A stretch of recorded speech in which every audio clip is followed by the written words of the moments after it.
Então, a gente teve alguns probleminhas com o link do YouTube. Eu botei aqui no chat o novo link, tá? A gente vai mandar para todos das nossas mídias sociais, as listas de inscritos, que eles, acessando esse novo link, a gente já está ao vivo. Ô, Lili, a sala Oi? do Zoom vai se manter, certo?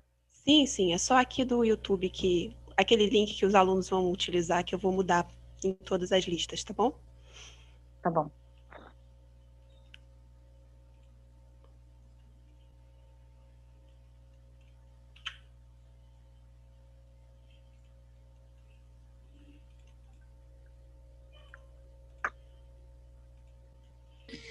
Gente, só para aproveitar para perguntar, esse público, esses alunos são o quê? Principalmente de pós-graduação? Geralmente, sim, professora. A gente recebe no nosso simpósio, né, essa é a nossa quinta edição, de diversas áreas, mas geralmente o público majoritário é de pós-graduação. Legal.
Bom, tá tudo certo, gente? Posso começar?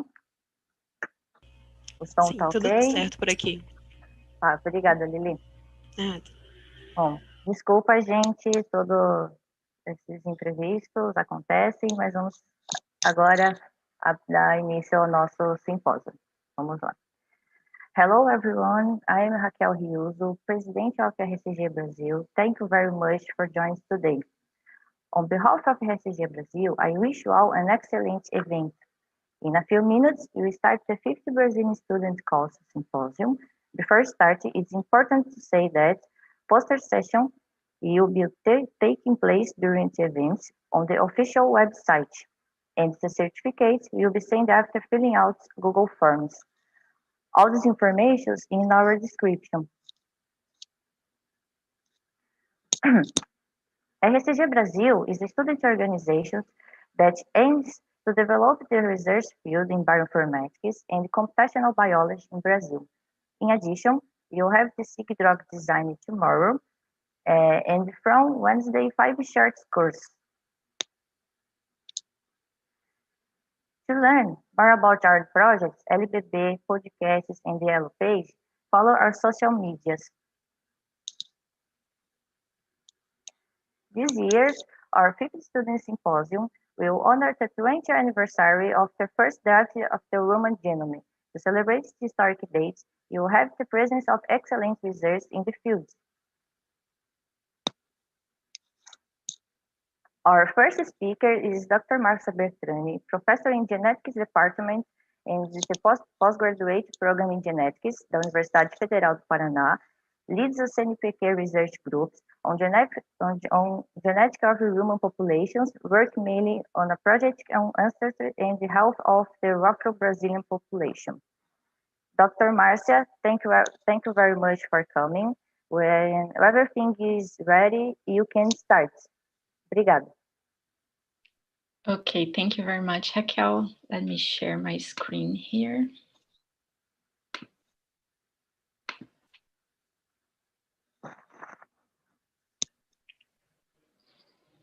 Sorry, is everything okay? Yes, it's perfect. Perfect, okay. So good morning, everyone. Thank you very much for the invitation to be here. It is a real pleasure for me to participate in the symposium celebrating 20 years of the first draft of the human genome. And today I will talk specifically about the human genome diversity in African populations, which also applies, of course, to a certain extent to the populations of the African diaspora, which include the Brazilian population.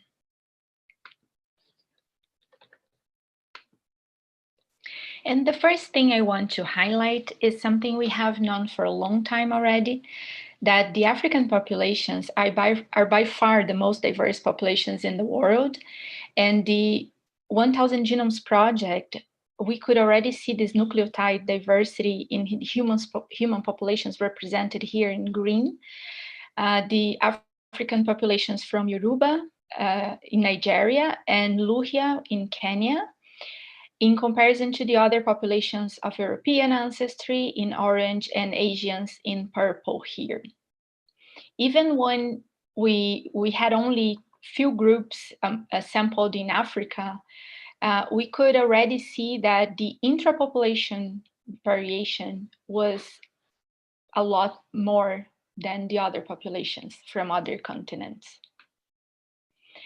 And with the advances of the genomic studies, and especially with the inclusion of other populations in those studies, we now know that the African pan-genome, which is the genome that accounts for the diversity between individuals, including sequences that are not present in all humans, for example, contains 10% more DNA sequence than the current reference human genome that we use.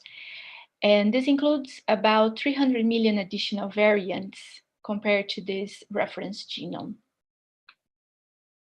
And in the case of the human mitochondrial DNA, although we have quite a lot of African haplotypes described already, and we even have the most likely ancestral haplotype, we continue to use the reference sequence that is an European haplotype, which is the revised Cambridge reference sequence, which is something that just doesn't make sense, since we have already, since 2012, a reconstructed Sapiens reference sequence, which was developed and proposed as a substitution of this reference.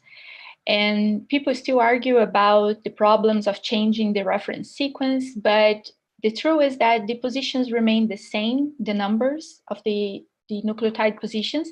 So it is just easier. It makes easier the transition. And the more we study African populations, more we see the richness of the genetic diversity of the human genome. And just 2 months ago, we had this beautiful publication on Nature from the Human Heredity and Health in Africa, the H3 Africa Consortium, with 426 genomes, and they performed whole genome sequencing, and they were from 50 different populations in Africa, 50 different ethno-linguistic groups shown here in the map. And just as a curiosity, the cover here is a picture of part of the data that was used in this study translated into hand-loomed beaded necklaces made by people from a cooperative in Zimbabwe. Very beautiful. And what the study found was first 3 million new variants, and most of those variants were among newly sampled groups, especially in Botswana and Mali. And they also found 62 new loci that are under strong selection in those studied populations.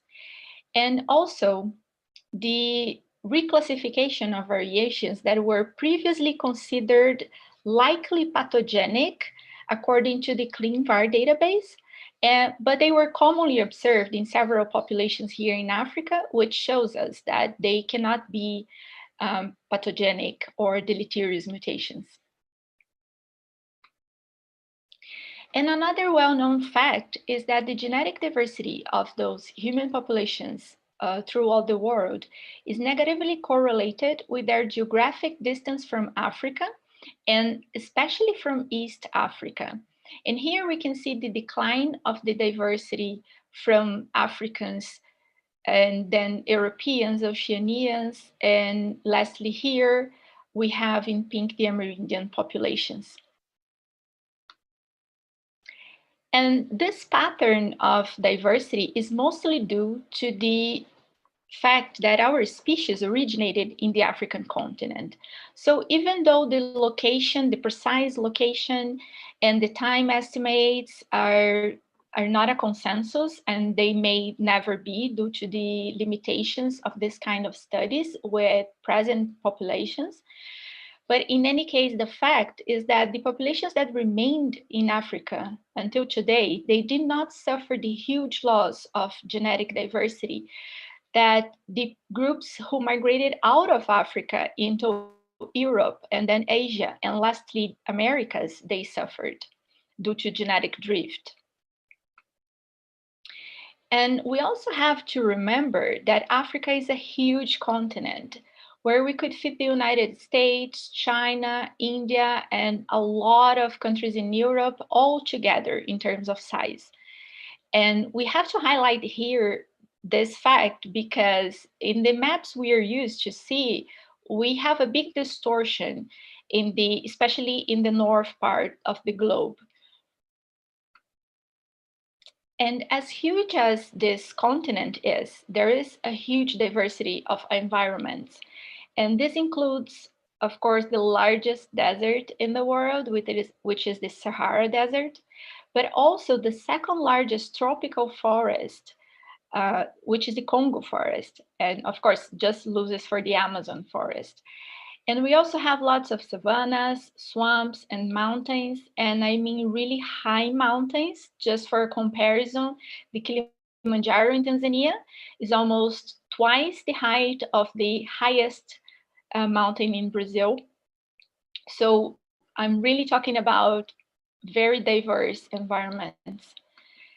And this huge environmental diversity also leads to human adaptations, therefore increasing the genetic diversity of African populations and also creating population structure or differences between populations in this continent.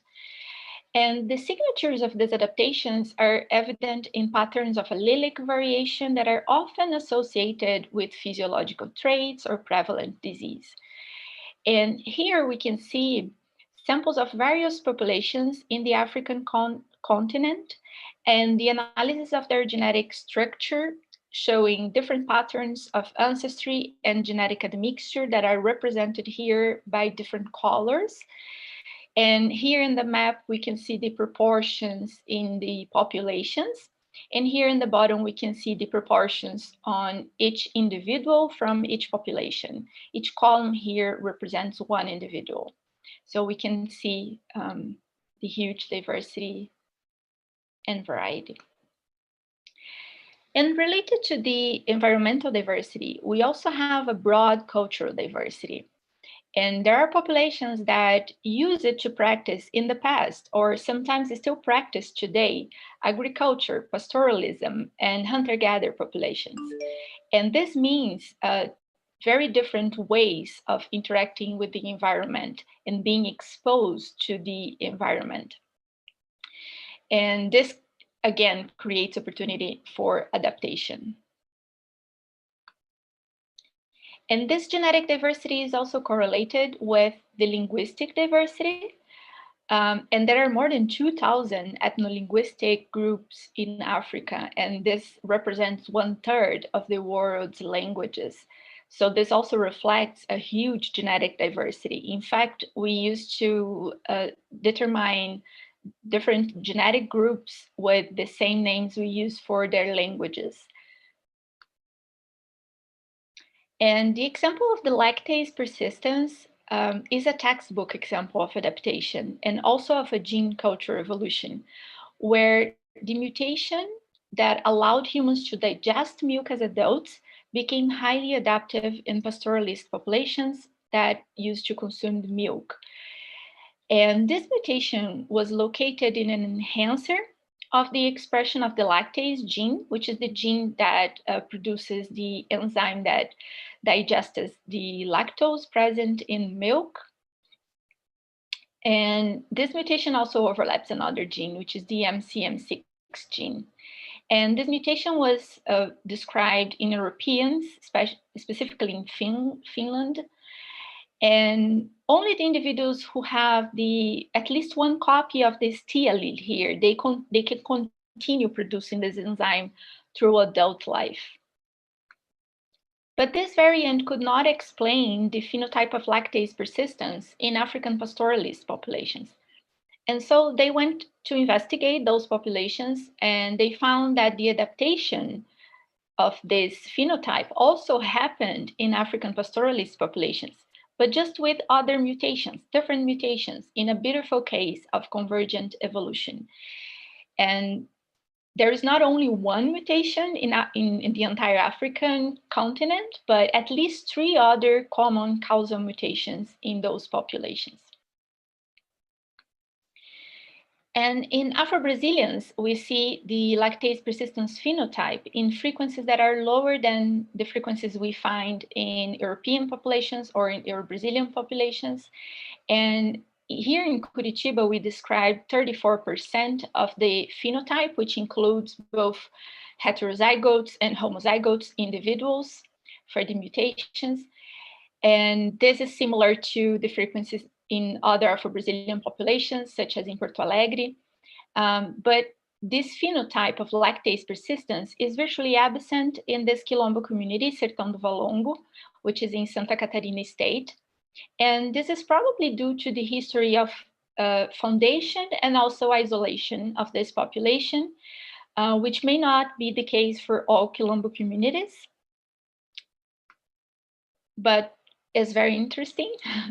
And the lactase persistence phenotype that we found in the Afro-Brazilians in Curitiba is mostly due to the presence of that one European mutation, almost all of them. And so this shows the European ancestry present in this population, but also the probably low ancestry of African pastoralist populations in Brazil. And in general, these low frequencies are in agreement with the overall frequencies that we find in the Americas, especially remember that this lactase persistence phenotype is not typically present in Native Americans.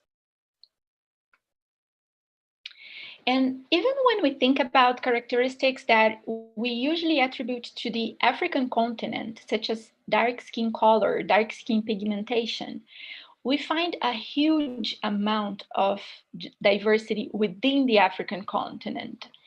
And this is from a study that I participated while I was a postdoc in Sarah Tishkoff's lab.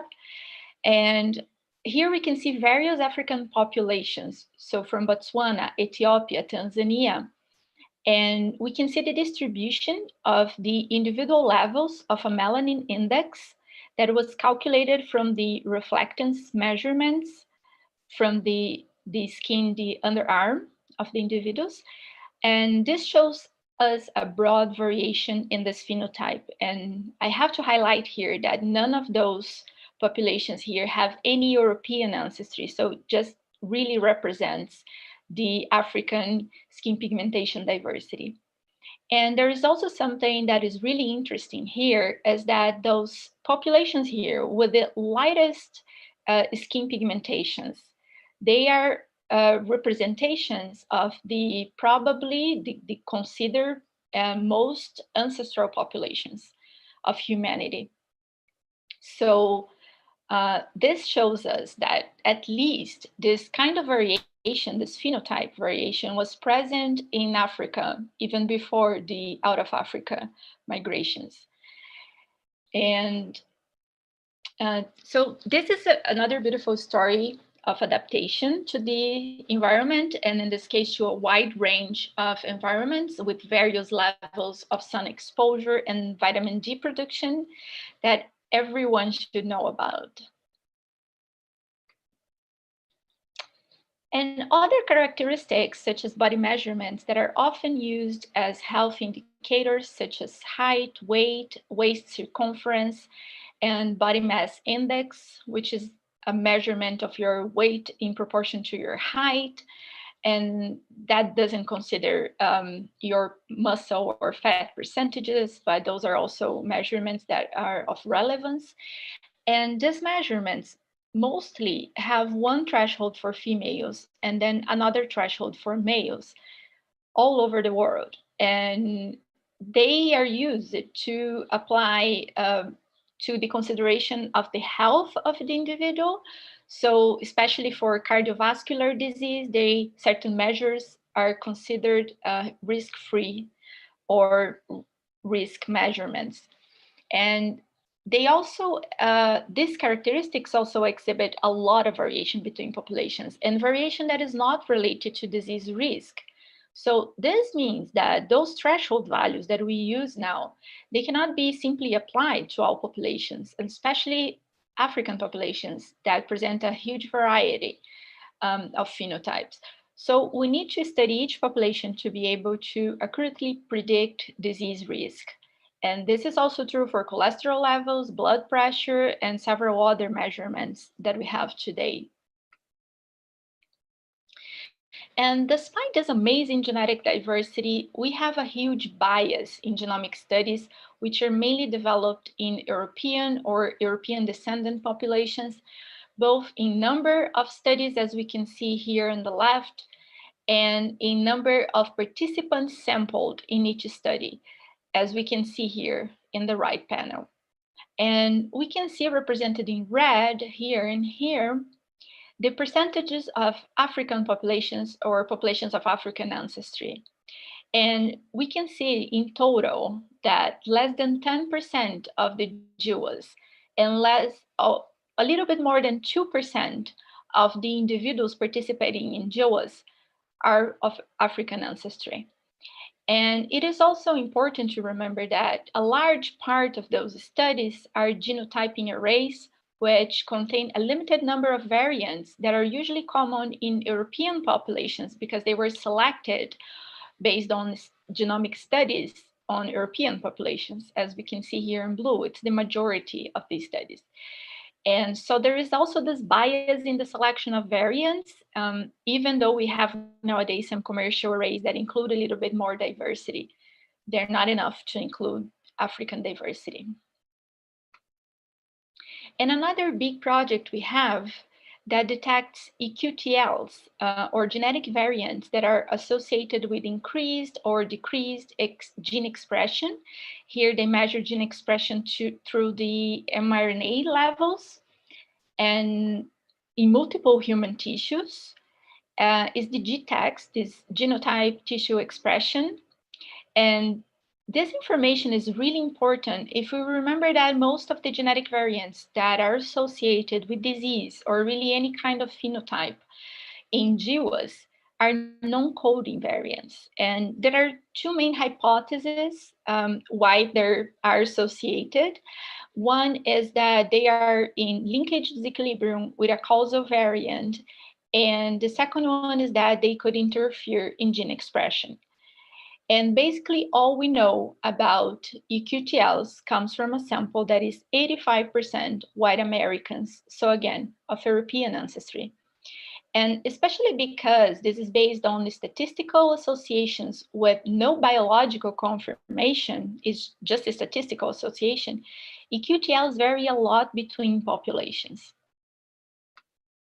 And just as an example, one study that investigated liver EQTLs in African American samples, in this graphic shows here that there is very little overlap in the genes found associated with gene expression in GTEx compared to the hepatocytes of African Americans. So we just cannot use this information for all populations, especially for African populations.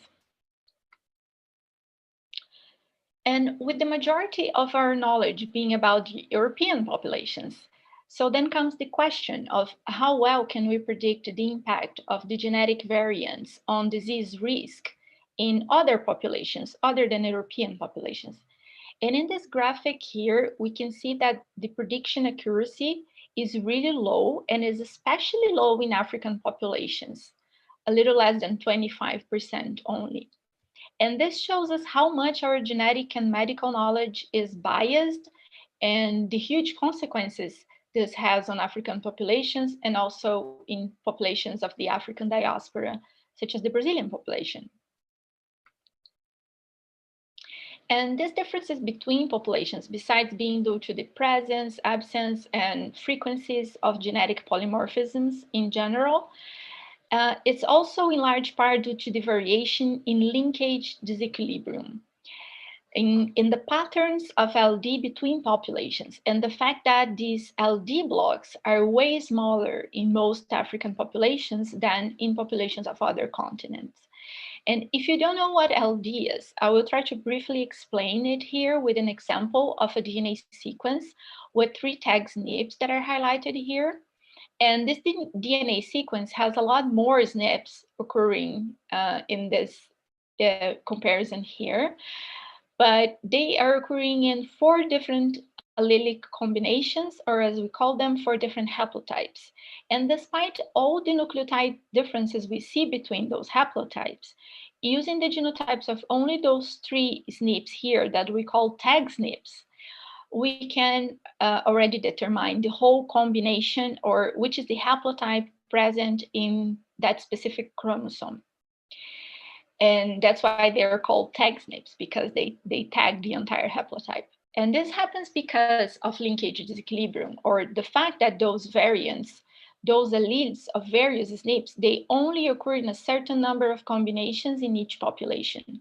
This is what allows us to perform whole genome studies by genotyping only a few thousand or a few million SNPs. But we have to remember that new combinations of alleles or new haplotypes are created all the time through recombination. And what happens is that there are a lot more combinations in African populations, making it a lot more difficult to use those tag SNPs to represent large regions of the African genome. And this is, again, part of the same process that I talked before about the loss of genetic diversity in the migrations out of Africa, because the populations who went through those migrations, they lost entire haplotypes during these processes, so they remained with less combinations. And the smaller size of linked disequilibrium blocks in African populations also make it a lot more difficult to perform genotype imputation on these populations, or to predict the genotype of one SNP that was not investigated in the study based on the genotype of another SNP that was investigated, which is made on the basis of the linkage disequilibrium between the two SNPs. And this is also means that we cannot use the information we have from linkage disequilibrium in European populations or other populations to infer African genotypes. And so we need to study each specific population and their pattern of linkage disequilibrium. And we also know that there is a problem with the human reference genome, which does not represent the human diversity, and this is especially true for African populations, as I mentioned before. So this lack of human diversity in these studies limits our knowledge about human genetic and diversity and also its consequences for all populations. And by studying African populations, we will be able to advance science and medicine for all populations. And there are already many cases of phenotypes that were well studied in European populations, but then when studying African populations, scientists found new associated genes and variants. And this is also what happened in our study with skin pigmentation in Africa. We found new associated genes that were never suspected before. And as I mentioned before, those likely pathogenic variants that are in fact very common in Africa, showing that they cannot be pathogenic, so it changes the assumptions we have about them.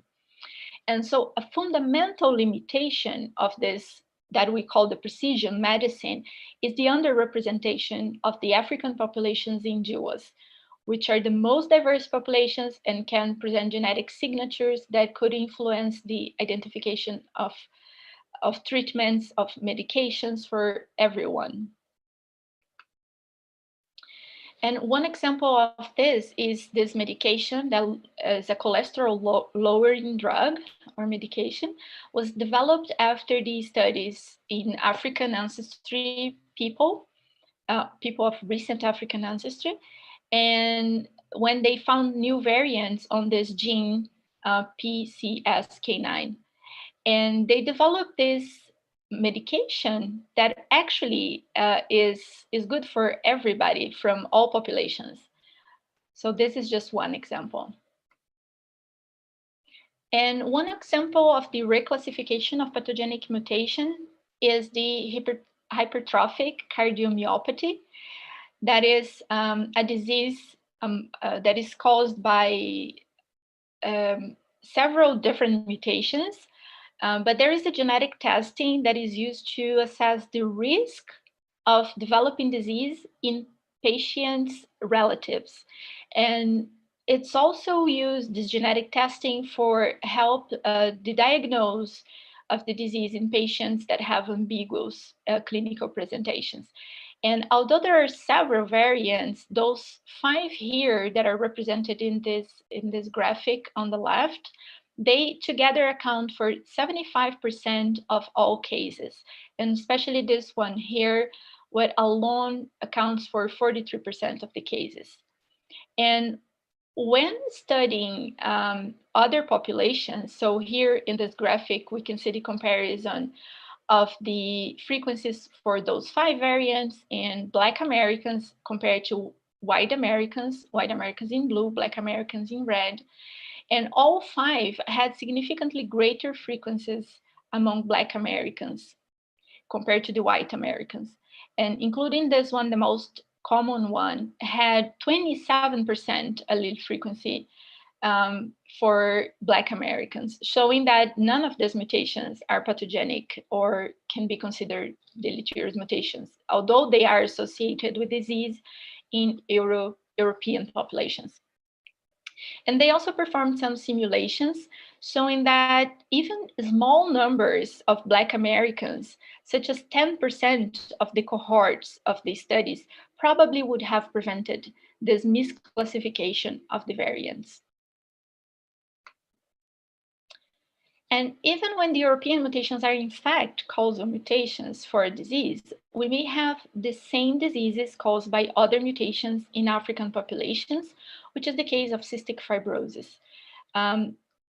Cystic fibrosis used to be highly underdiagnosed in African patients because the causal mutation initially described was this one in CFTR gene.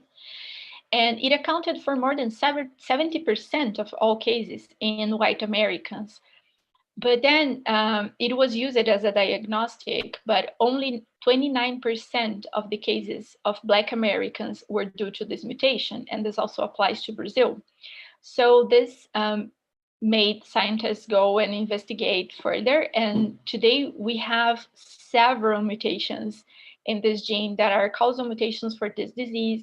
And we have a huge variety, some of them that represent between 15 and 65% of all cases in Africans and in African descendant populations. And we have a variety of mutations to look for.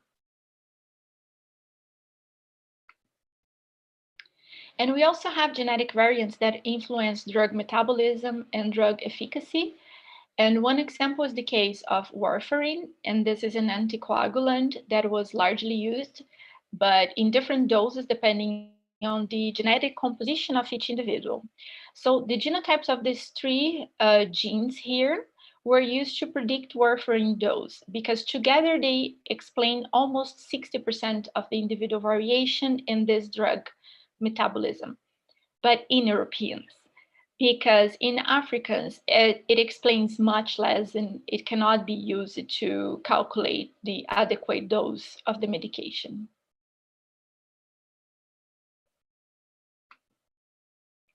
And another example is the anti-malaria medication, Primakin, that was developed with tests in European populations and was approved by use, but then when it started to be used in sub-Saharan African populations, a big number of reports of anemia led to another investigation, and the finding that this effect was caused by the interaction of the medication in G6PD deficient people, which are not common at all in Europe, so they never noticed before, but can reach up to 25% of the population in sub-Saharan Africa. So the medication had to be removed from the market, which could have been avoided if those populations were included in the first studies of the medication. And as I mentioned before, the Brazilian population is part of the African diaspora, with a significant component of African ancestry in our genomes. And so this lack of knowledge of the African diversity also directly affects our population and the knowledge we have to provide a good healthcare to our people. And this is why we need to study more the African Brazilian populations, both from urban areas and from rural communities, because they can have different patterns of genetic diversity and admixture. And we have some studies already showing that in different parts of Brazil, we might have different proportions of African ancestry and subcontinental differences in the African ancestry, which, of course, as we've seen, make a huge impact because we have huge differences and huge genetic structure within the African continent. But I am really sure we'll be hearing a lot more about the Brazilian population in the next talks. So I would like to finish and thank you, the amazing scientists that are working with me in population genetics of African Brazilian populations. And Iriel is a PhD student that works with Afro-Brazilians and African ancestry in Brazilian populations. And she's also presenting a poster here in the symposium, so I would advise you to go and check it. And Ana Cecilia is a master's student. Nathalie is a biology student, and they are working together in this project of the lactase persistent variants in Afro-Brazilian populations that I briefly mentioned to you here. And if you would like to know more about our research and the studies on African ancestry and health in general, you can follow me on Instagram. And I thank you very much for your attention and look forward to our discussion.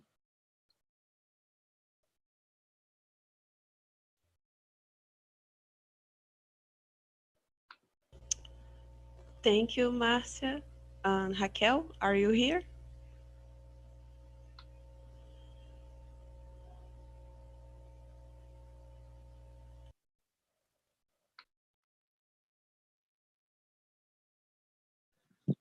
Sorry, I'm muted.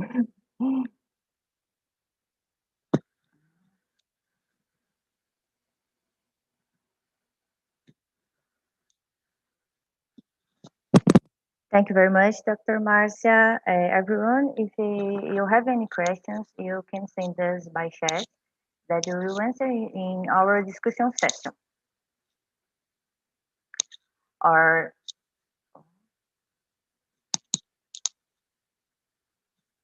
Our second speaker is Lygia Veiga, professor and head of National Embryonic Stem Cell Laboratory, head the Department of Genetics and Evolutionary Biology, the Universidade de São Paulo, and member of the CEPID-FAPESP Cell Therapy Center.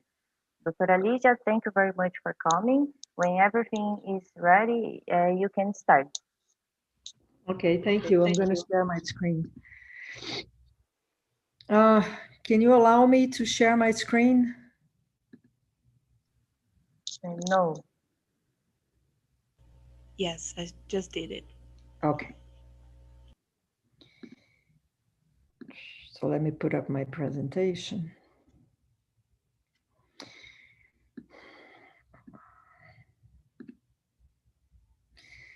So I thank you all for the opportunity to talk about our work on Brazilian genomes and exploring the genetic admixture for medical and evolutionary research. And I want to congratulate Márcia, the previous speaker. It's a beautiful talk. And we will have some overlaps because when we talk about genomic diversity, I mean, we usually use some of the same examples. So I had a beautiful introduction for some of the points I want to make. I want to start with this figure just for us to realize the differences between the genomes of each one of us. So although we're 99.9% identical, what we are interested now in this post-human genome sequencing era is the variations between genomes. This 0.1% of variations between the genomes of each one of us that actually are responsible for our individual characteristics. And when we talk about the individual characteristics, the most obvious ones are how we look. But, these variations are also determining or influencing all of our common characteristics and the common diseases. So my blood pressure, my propensity to develop Alzheimer's, depression, or how I respond to different drugs, this is all written in those 0.1% of genomic variation between individuals. So the great challenge of the geneticist in the 21st century is to identify which variants are associated with which one of our common characteristics and common diseases. This is what I try to picture here, making these colored variations and associate them with our different characteristics and health parameters. And we know that they are very complex. The genetics of these characteristics and diseases are very complex. A recent study on height has estimated that probably 10,000 variants are together responsible for a percentage of the variation of height. And so in order to be able to determine these variations, we need each one of them having a small impact on the overall variation of those phenotypes. We need a lot, we need hundreds of thousands, if not millions, of genomes to be able to make those identifications. But once we do, we will be able, based on the genome, to predict the risk of developing common diseases, and then we can take preventive measurements. We can predict how well people will respond to different drugs. Another important thing that we profit from studying genomes is making discoveries about human biology that can be translated into new drugs. So I'll use the same example that Márcia used. So this gene, people with mutations, natural human knockouts for this gene that produces this protein were found to have very low cholesterol levels in the blood. So based on this new knowledge that was found by analyzing different genomes, a drug was developed, which is an antibody against this protein that can be used by anyone or with some specific medical indications to lower blood cholesterol. So the study of the human genome offers several opportunities in health for the development of new therapies, because as we studied the human genome, we understand human biology better, and that will allow us to develop better and more efficient therapies. And also what we called the preventive medicine based on your genetics. And remembering that knowing your predispositions can be a good thing, because most of these things have an important environmental factor. And knowing your predispositions, you may be able to take preventive measurements and never express those, never develop those diseases. So based on this knowledge of the variation that exists between the genomes of different populations and different individuals, the first large-scale project to capture this diversity was the 1000 Genome Project, which at that time was very ambitious, and it wanted to capture the genomic variability among these different populations in the world. With the development of next generation sequencing, a new technology for sequencing, and the extreme drop in the cost of sequencing, this has allowed for a much larger sequencing efforts. So in this map, I try to summarize, it's not complete, but you have the main population genome projects going on in the world. And we can see we're talking about orders of magnitude higher. So we have from, the United Kingdom sequencing 500,000 individuals, Ireland sequencing 10% of its population, to the United States and China sequencing 1 million individuals. And we need those numbers if we want to understand the genetic basis of the common diseases and of our normal characteristics. So what precision medicine and precision health aim, with understanding the genetics of our common characteristics, it's to prevent diseases and to improve results and lower health costs. And it can also be an innovation motor and accelerate discoveries. So this is an example of the impact that precision medicine already has, specifically in the area of oncology.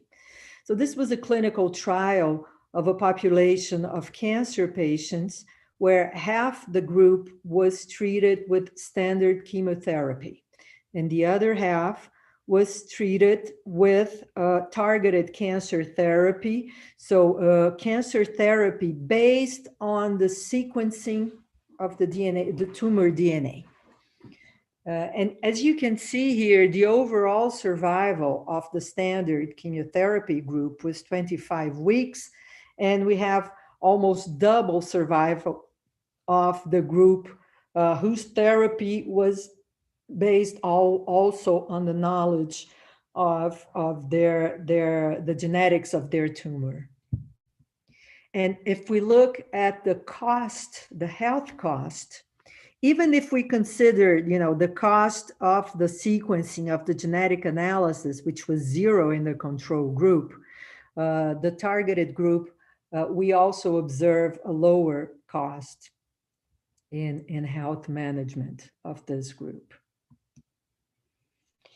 So precision medicine is something that needs to be developed. We have some initial data showing that it's not only a promise, but it's in some areas a fulfilled promise. And what calls attention in this map for us is the lack of studies in Brazil. Actually, this is not a complete void. We have several groups working on the genetics of our populations with different specific interests. We just heard about Márcia's group work. We also have the work of Michel, which is the next speaker, together with Dr. Mayana Zatz at the University of São Paulo, which are studying a very interesting cohort, which is of elderly people from the city of São Paulo. And my colleague Tabitha Unemeyer studies the genomes of Native Americans in Brazil. But we didn't have a national project to characterize or to establish a reference genome of the Brazilian population as a whole.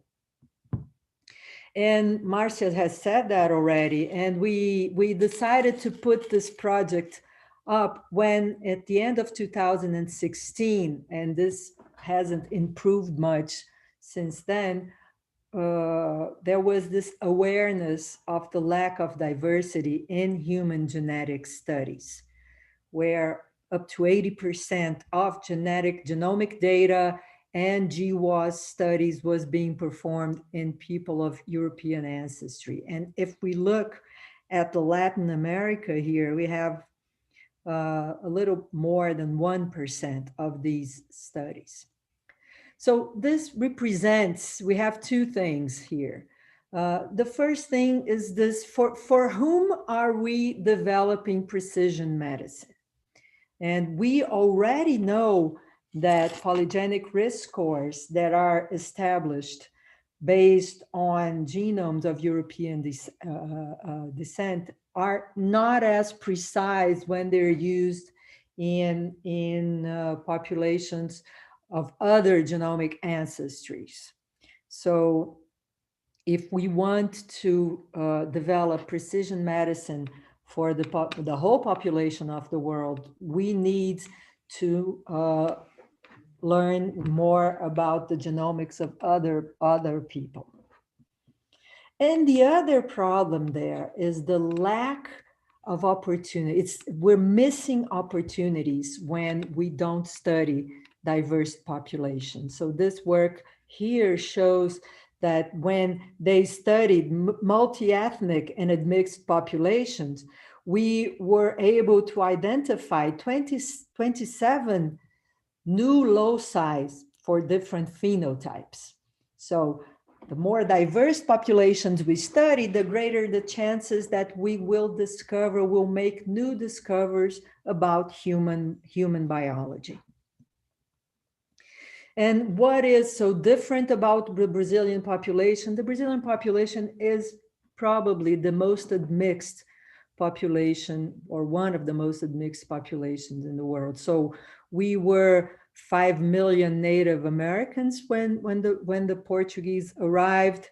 By the end of the 19th century, approximately 4 million Europeans had come to Brazil and brought with them 5 million Africans. So the largest African population that left the country as slaves, the largest fraction, half of those Africans came to Brazil. And you can see here from this map, Africans from different regions of the continent, Africans that do not meet and mix in the African continent were brought to Brazil.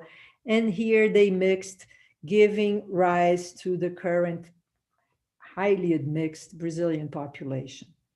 So this was a sort of superficial analysis of the genomic ancestry of a group of Brazilians from a longitudinal study in Brazil, and people that self-identified as white, black, and mixed.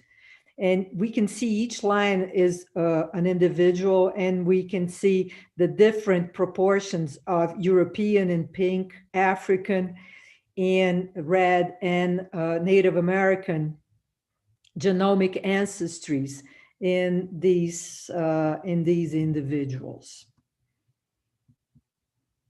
So we decided then there was time to make a national program to establish a reference genome for the Brazilian population, and with that include the Brazilian populations in the efforts to develop precision medicine and precision health.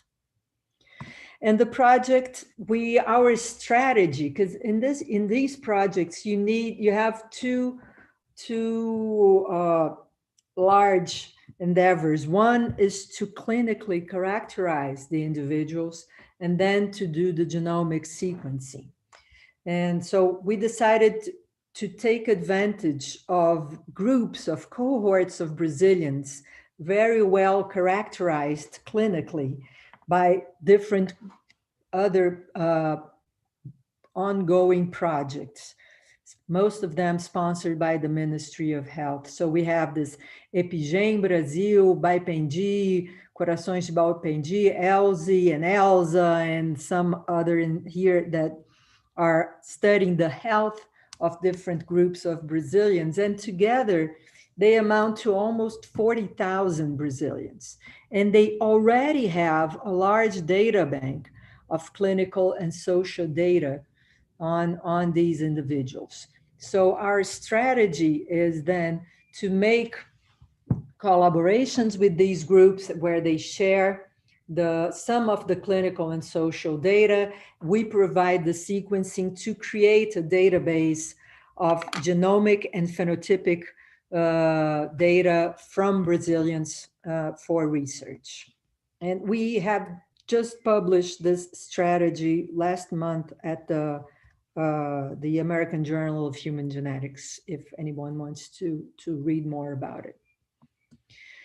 So the DNA do Brasil project has three main aims. The first one is to increase the representation of non-European and non-Asians in genomic research. And here we are addressing this. We want to put Brazil here on this map and address this issue of lack of diversity. And we will do that by sequencing the genomes of these Brazilians that are clinically well characterized from these different cohort studies, and create a database that will be available for researchers to answer their specific questions and investigate the genetics of the Brazilian population. With this, we want to understand the phenotypic impacts of genetic variants within the Brazilian population. And this is where we take the different phenotypes that are in that database, and we make association studies and try to identify those variations that are associated with the different phenotypes. And this will have an immediate impact in the interpretation of genetic testing in our population. So as Márcia said, for the African populations, variants that are not found in the current databases may not be found, not because they are pathogenics, but maybe because they are of African or Native American ancestry and they had not been identified yet. So these databases will be important for that. And of course, we want to understand the genetics of disease predisposition and drug response. And we can always find, we always have the chance of finding examples like that one of the cholesterol and the knowledge about human biology that we may discover with, hidden in the Brazilian genomes may lead to the development of novel drugs or therapies. And finally, our third aim is to understand the demographic and evolutionary processes shaping the Brazilian population. And this, we are interested in identifying the genetic variability of the Native American ancestry component. So when we sequence Brazil, so those 5 million Native Americans that were here were mostly exterminated. They don't live anymore, but fragments of their genomes still live in the current Brazilians here on these fragments of green genomes. And so we can, by sequencing the Brazilians now, we can recover and reconstruct the genomes of those extinct populations. And we also will include people of Native American ancestry in the precision medicine. We have the interest of doing the same thing with the African component. Brazil has the largest African population outside of Africa, and we want to do two things here. First, by sequencing Brazilians, we will generate a lot of African genome sequencing, and we will find mixture or haplotypes or different combinations of genotypes, of African genotypes that are not found in Africa because of the different populations that mixed here in Brazil. And also with that, we can return to the Brazilians with African ancestry, their origins. The origins of the slave trade, they were all burned and destroyed after slavery was banned in Brazil. And by analyzing these genomes, we can return the ancestry to these people.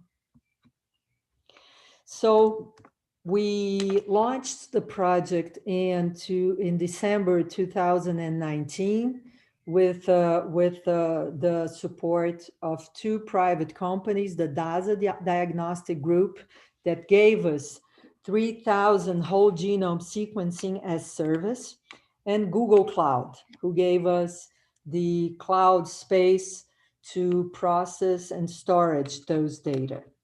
So we have already engaged 3 cohorts that represent 2,800 DNA samples. We send those DNA samples to the Gene1 lab where the sequencing is done. They process with the best practices, and they storage this in our Google Cloud account. And we already have 1,500 genomes in the cloud. By the end of the year, we'll have 2,100 Brazilian genomes there. I will show you now in this last part of the presentation what the first glimpse of the 1,000 genomes we have been able to analyze so far. So the first thing we looked at was ancestry, and we compared the ancestries of these 1,000 Brazilian genomes to the parental populations. And what we see is that, you know, this picture of admixture of the Brazilians with a lot of European contribution, but with a lot of admixture. And another way to look at this is that graph bar where each individual is one line. And although we have a small proportion of people with 100% European ancestry, as we move to the left of the graph, we start seeing greater contributions of African genomes and Native American genomes. And we were very happy to see these large percentages that we're being able to recuperate large percentages of genomes of Native American ancestries. And we also have East Asian genomes. And again, this is not surprising since Brazil also has the largest Japanese population outside of Japan. We looked then at the mitochondrial DNA, and we see something that has been seen a while ago, but by other groups of Brazilian population geneticists, that most of the maternal inheritance in the Brazilian genomes are of African and Native American ascent. But what's interesting is that we find mitogenomes from all regions of Africa. And this is very interesting. We see that in our population, by sequencing Brazilian genomes, we are also sequencing the diversity of the African continent. And in terms of the Native American mitogenomes, we compared what we sequenced in these 1,000 genomes with the most extent data bank of mitogenomes from Native Americans, Brazilian Native Americans that have sequenced 200 individuals. And within those 200 individuals, they found 19 different mitogenomes. In our 1,000 Brazilian genomes, we find 32 different mitogenomes.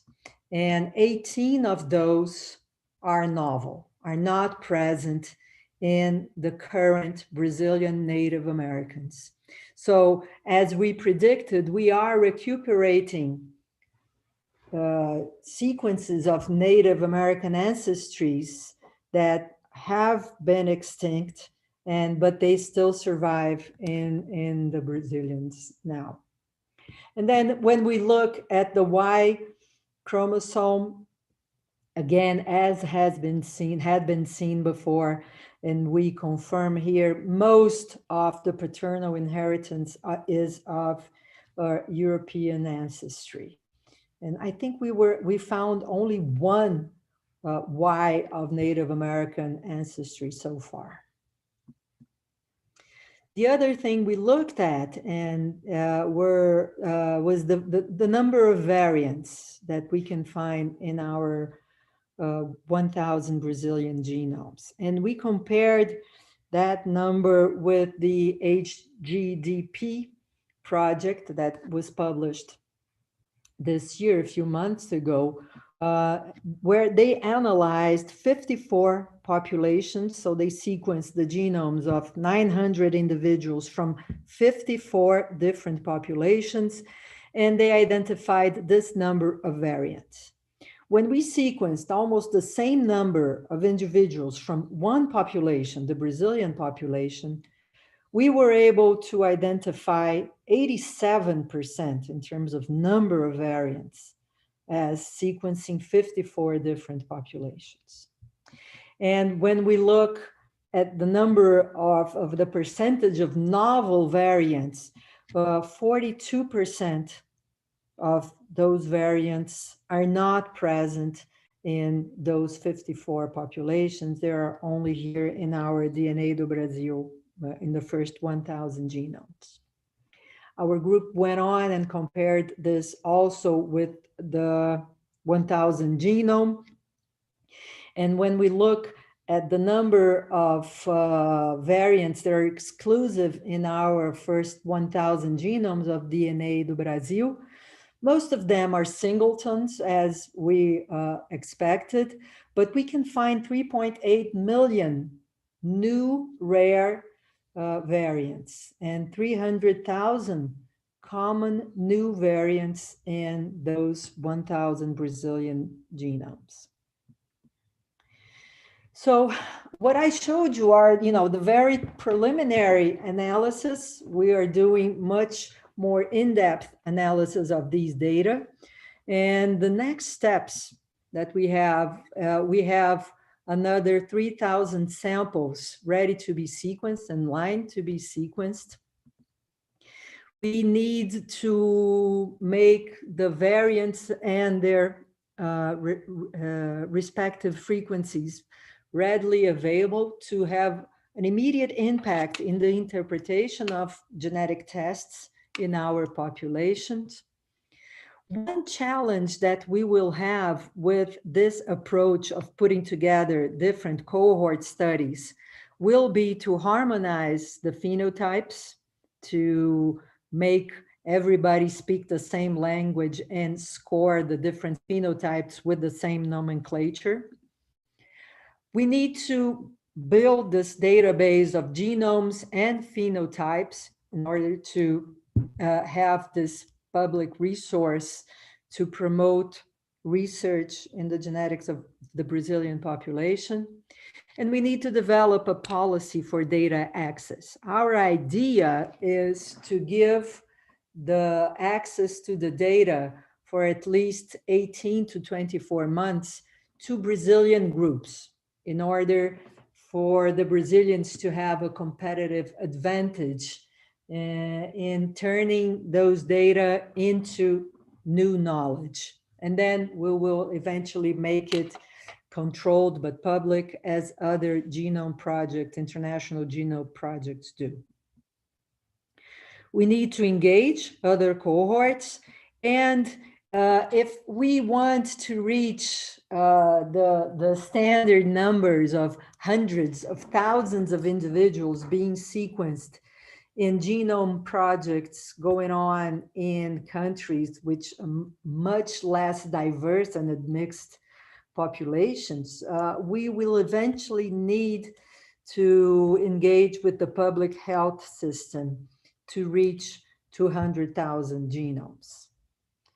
And with this, I want to finish by acknowledging the leadership of the DNA do Brasil project. Me, Dr. Tabitha Hunemeyer from the University of São Paulo, and Alexandre Pereira from INCOR, who is now doing a long sabbatical at the Harvard Medical School. The PIs from the 3 cohorts that are being initially sequenced, which is one from Alexandre Pereira and Drs. Henrique Krieger and José Eduardo Krieger. And finally, the 2 postdocs, Maíra Rodrigues and Renan Lemes, who under the supervision of Tabitha Hunemeyer are processing and making these analyses of the first 1,000 genomes. And finally, we want to thank NASA and Google Cloud with the support of Illumina that allowed us to start this project with those first 3,000 genomes, and the Ministry of Health that has given us an additional grant to sequence another 2,000 Brazilians. And with that, I end, and I thank you all for your attention. Thank you very much, Dr. Lygia. Everyone, if you have any questions, you can send us by chat that we will answer in our discussion session.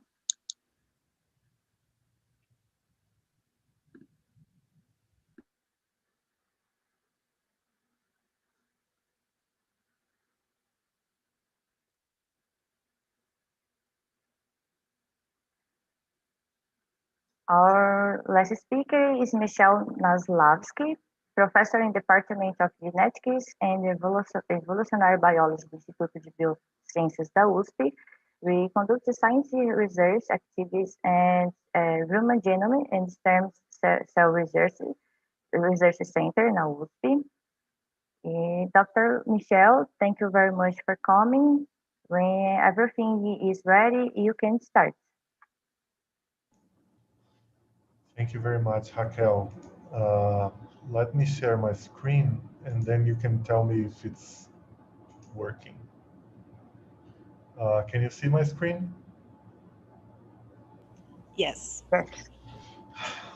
Okay, so thank you very much for the invitation, Raquel and the team. It's a pleasure for me to be here after two great talks.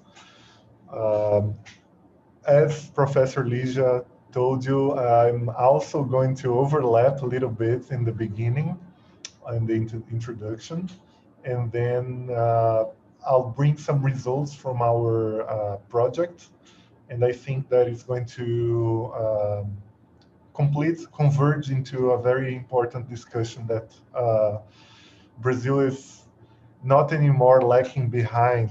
Now there are some very important initiatives here to fulfill these gaps, at least to bring some pilot results for those gaps. We do really need to have large sample sizes to enter the precision medicine, to be included in the precision medicine evolution with accuracy.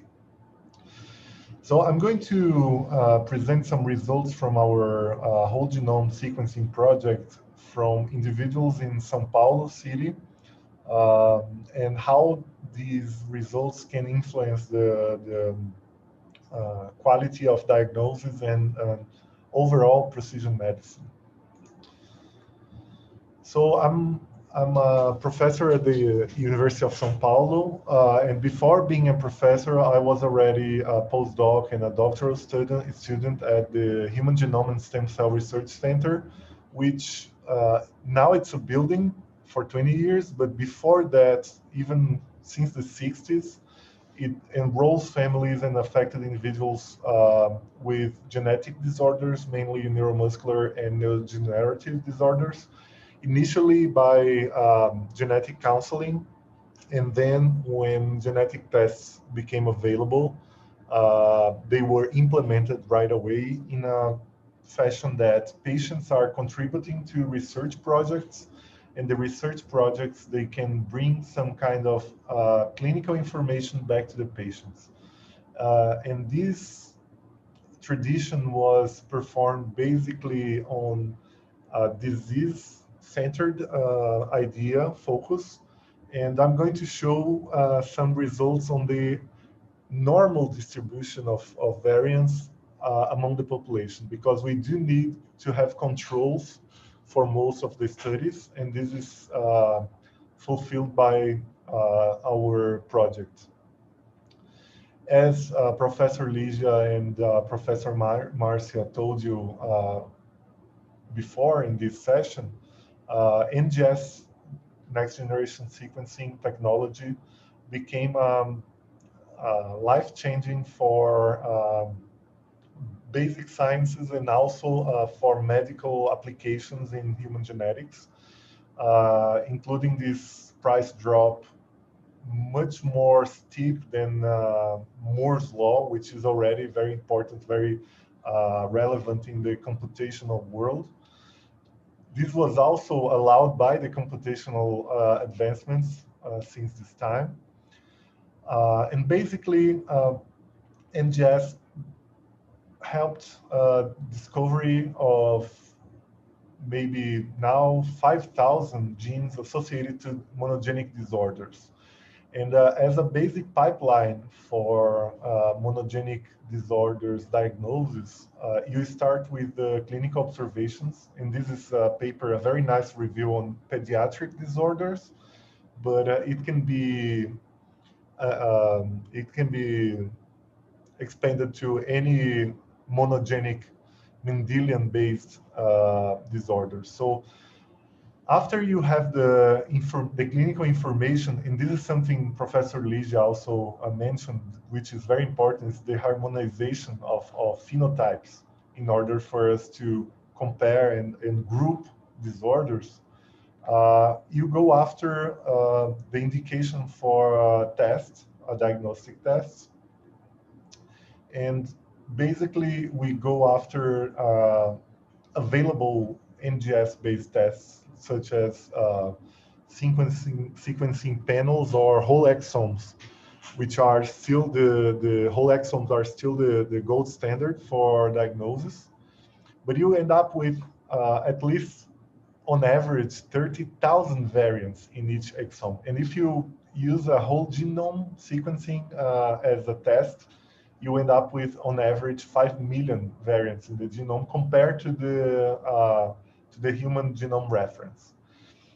What is the biggest challenge in this scenario is to interpret which variants can be considered as candidates for the monogenic disorder, which variants are just neutral, and which variants are actually associated to normal phenotypes, which is also the case. So one of the first steps in the filtering of the variants is to filter by frequency. So as Professor Márcia told you, when the frequency is higher or equal to the prevalence of the disease itself, that becomes an indication that the variant is not that pathogenic, or it can be actually benign, because if you are considering a variant of very high effect size, such as those expected in the monogenic disorders, you are going to, it's incompatible for the variant to reach certain frequency values. So that's the basic knowledge on the basic rationale on candidate variant prioritization. So you end up with less candidates, and those candidates can be now associated to known phenotypes already, and that can help you end up with the candidate variants for diagnosis in that particular case, in that particular family. And as I told you, these guidelines for pathogenicity assertion, so how can we classify the variants by pathogenicity assertion? They were developed in the past 7 years or so due to the popularization of NGS-based diagnostic testing. So the American College of Medical Genetics and Genomics came up with several guidelines for standardizing the analysis. And that's a very important step forward because until then, many laboratories would consider their specific criteria, which might be relevant, but they could not be comparable to other laboratories. European societies also came up with guidelines, and most of them, they are very similar to each other. They also had to come up with some guidelines for incidental findings. So before NGS, you would go after individual candidate regions. So you would not see the whole genome in one test. Now that you are able to test a whole exome or a whole genome, you of course are going to see the candidate genes to the disease, but you can also see other things that you didn't ask in the primary complaint of the patient. And that can be cancer variant in a kid with muscular dystrophy, or that can also be a false paternity. So you have to consider all the ethical implications of analyzing a whole genome. And also ACMG, for instance, they came up with a list for which genes you are recommended to inform the patient when you find pathogenic variants. Those genes are called actionable genes. So they're genes and pathogenic variants that can be helpful for the clinical trajectory of the patient, even if it was not asked in the primary complaint, in the primary clinical complaint. Meaning that, of course, if you have previous knowledge on that gene, why shouldn't you report back to the patient if that's relevant for his future outcomes of disease? And these lists, they are always updated, of course, because we grow on knowledge, so we can adjust these outcomes for pathogenicity interpretation. As I told you, one of the lines, so this is the basic guideline for pathogenicity classification, then there are many lines of evidence, including functional data, which is the most important, however, the least practical, because you cannot, unfortunately, you cannot systematically test all variants in a cellular model or an animal model. But one of the most important is the population data. So the frequency in the population of that candidate variant. So basically, if you find a very high frequency variant, you can even say that is standalone benign. So only that information is sufficient to classify it as a benign variant, at least for a monogenic disorder. So this is nothing to do with common disorder association. We know that most prevalent diseases such as Alzheimer or hypertension or high cholesterol levels, they are multifactorial, and the polygenic component means that each individual variant can have a higher frequency but have a lower effect individually. Only in combination they are going to promote risk for the patient. So this is a table used for monogenic diseases. If you find a variant that is absent in the population databases, then that's a very good evidence that the variant can reach a pathogenic level in that, at least in that line of evidence. And if we do not have a population-based sample from the same population of the patients, then it's going to, many variants are going to appear to be absent from the population databases just because you don't have a population matching to the population of your patient. So this is another reason why we should build local population databases.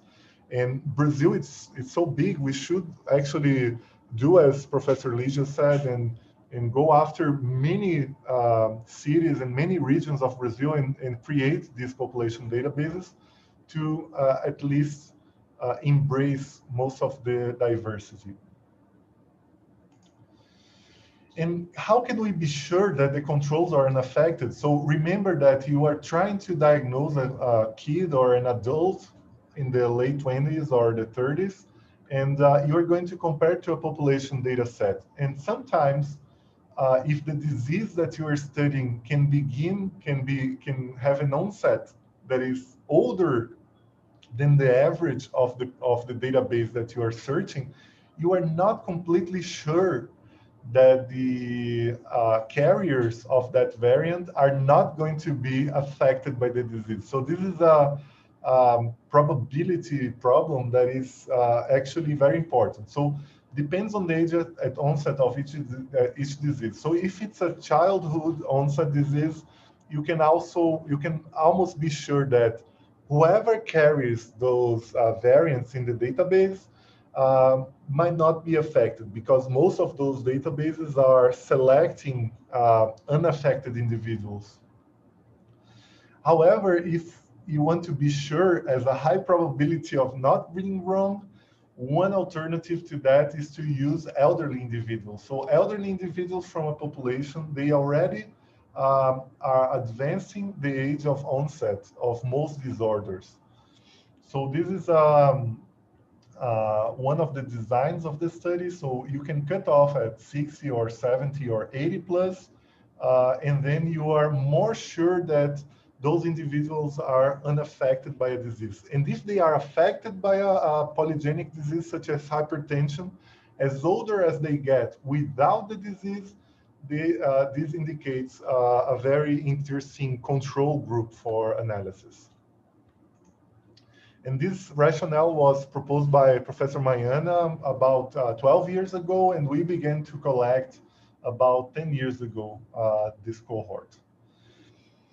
As previous speakers told you, we have this lack of non-European individuals, and recently Asians were included in many studies. So we have non-Asian, non-European absence nearly in the studies in population genetics.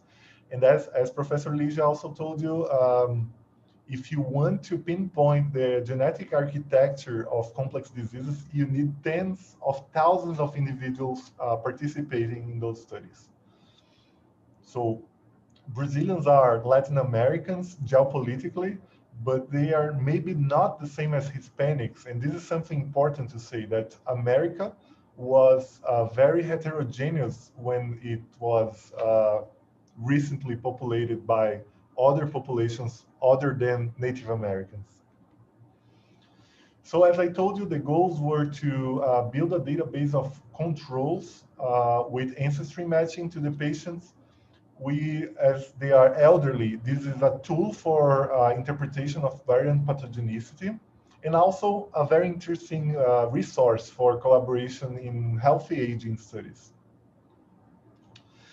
So the main cohort that we started to analyze is called SABE, Saúde, Bem-Estar e Envelhecimento, or Health, Well-Being and Aging Study, which began in the Public Health School of the University of São Paulo, collecting a census-based cohort. So these individuals were withdrawn from the census of São Paulo when they are aged 60 or older. And it began in year 2000, collecting over 3,000 variables of phenotypes, mainly social demographic, but a very important section of health. So more than 15 diseases were interrogated at the time. And these elderlies were followed up ever since. So every 5 to 6 years, they were recollected. And of course, since they are getting older, you have to replace the individuals 60 and to 65-year-olds every 5 years. So in 2010, we began to make the DNA bank for this study. And we had performed initially whole exome sequencing, and then whole genome sequencing. So we are expecting to have another wave of collection next year, but it's interesting that we can follow up and we know the health phenotypes every 5 years. And so we know whoever is going to convert to disease or not. And that's very rich for studies. And in 2013, we have sequenced whole exomes from these 600 individuals, half of the sample, and then we completed the sample for whole genomes. So we did a second test for nearly 600 individuals.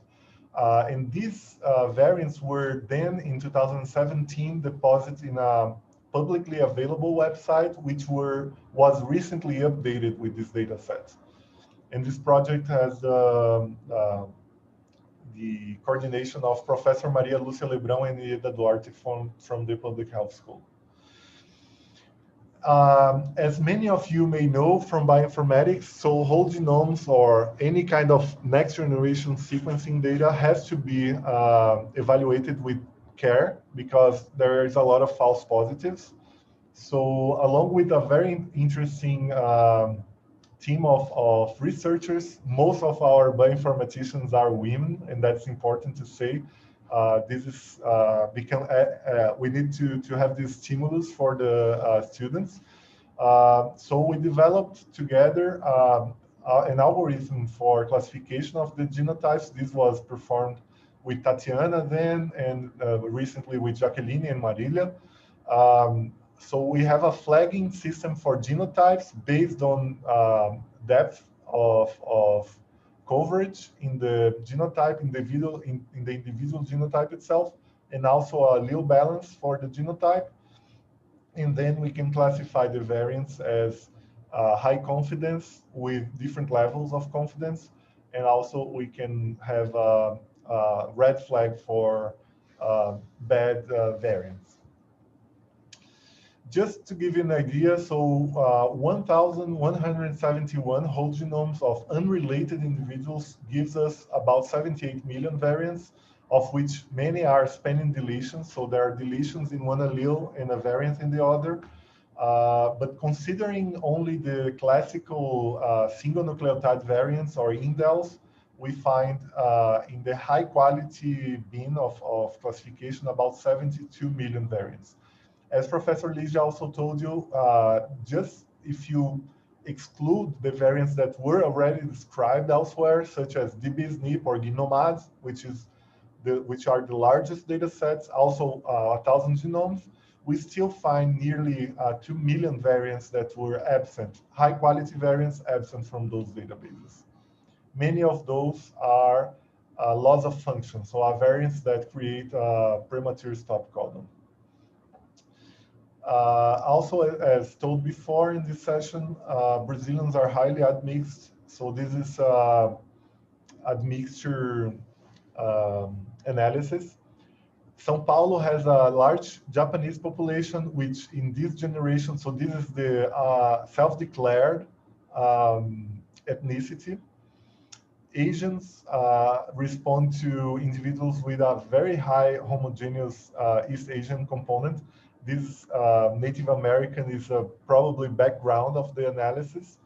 But if you are looking to individuals that answer whites, mixed, or blacks, most Brazilians are very admixed. So if you take out this maybe 10% of probably recent migrations to Brazil from Europe, Italians, Portuguese, and Spanish, you can see that most Brazilians are very admixed. And there is a higher component of non-European towards the individuals who answered mixed and black, but everyone is admixed at some level.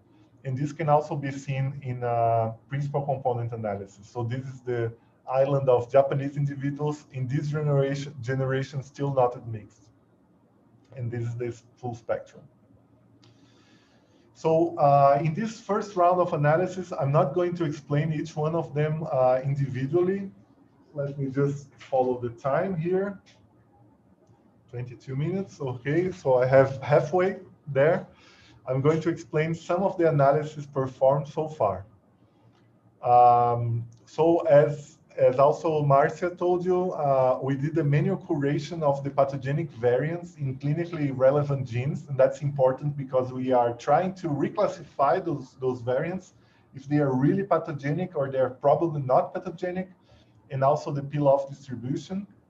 The detection of mobile elements, which are regions of the genome that have had or they are currently being inserted in different parts of the genomes. There are some active mobile elements. We did a de novo assembly of non-reference segments of the genome. So those reads that were not aligning to the human genome reference. Initially, they were used for a trial for reassembly to see larger segments that were absent from the reference genome. HLA genotyping and haplotyping, which is a family of genes highly diverse and which is very challenging to analyze in a basic pipeline of bioinformatics.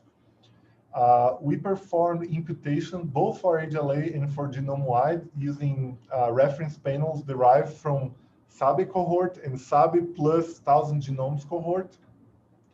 And we deposit, so we updated Abraham dataset website, data server website with the variants and allele frequencies found in this phase. I'm going to very quickly explain each result here, and then I'm going to deeply explain the results on clinical variants and the Abraham updates. So this was performed in collaboration with Pedro Galante from Sírio-Libanês Hospital here in São Paulo. And he's a specialized researcher on mobile elements. So he developed and made some algorithms for mobile element detection and analysis in the genomes. And this is a very interesting field that is not fully explored by whole genome projects, especially in populations that are admixed.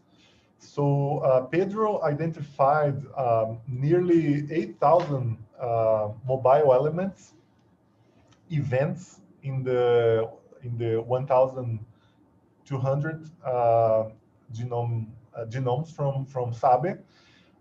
Most of the variants, as expected, they are actually shared with other populations, but there is a large proportion, near 26%, that is absent from other populations.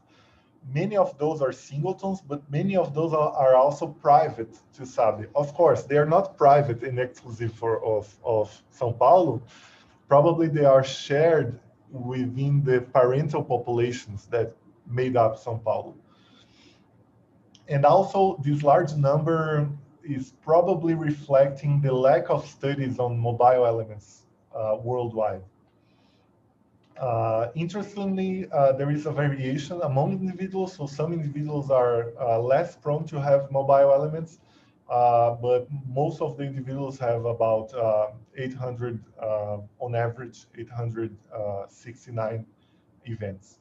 Of course, as expected, most of the variants are not very frequent. And interestingly enough, many variants, many mobile elements, they fall within some annotated gene.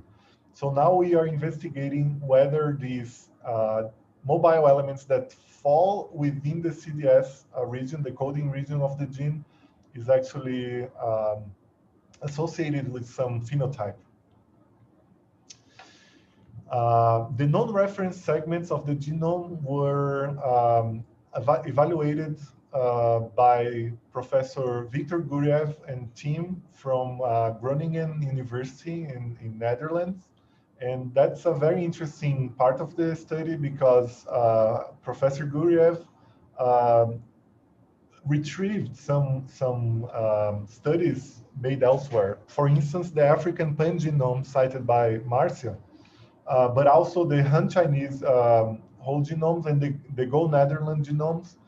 And interestingly, most of these, SABE provided us with almost 70 megabases of unaligned contigs of DNA outside of the reference, so absent from the reference. And if you can compare, most of the intersections are actually shared between Han Chinese and African pangenomes, showing that this absence is actually from less represented individuals. I'm not sure yet, we are not sure yet if the shared proportion with Han Chinese comes from the Japanese group of individuals in São Paulo, or can also be found in Native American components. So this is something that remains to be explored. In second place, we also share with Europeans, and in third place, there are about 9 megabases that are completely absent from all of those studies. And Professor Guriev also mapped these regions with all chromosomes, so they are spread out.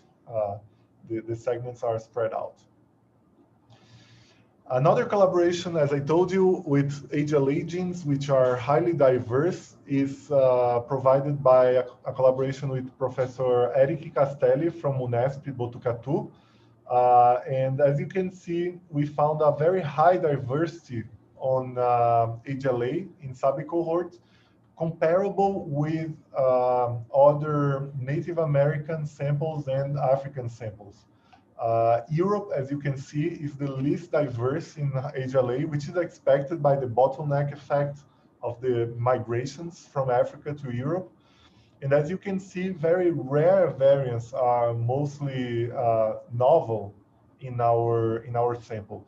For those who do not know, HLA genes are associated with immunological phenotypes, and they are very important in organ transplantation compatibility.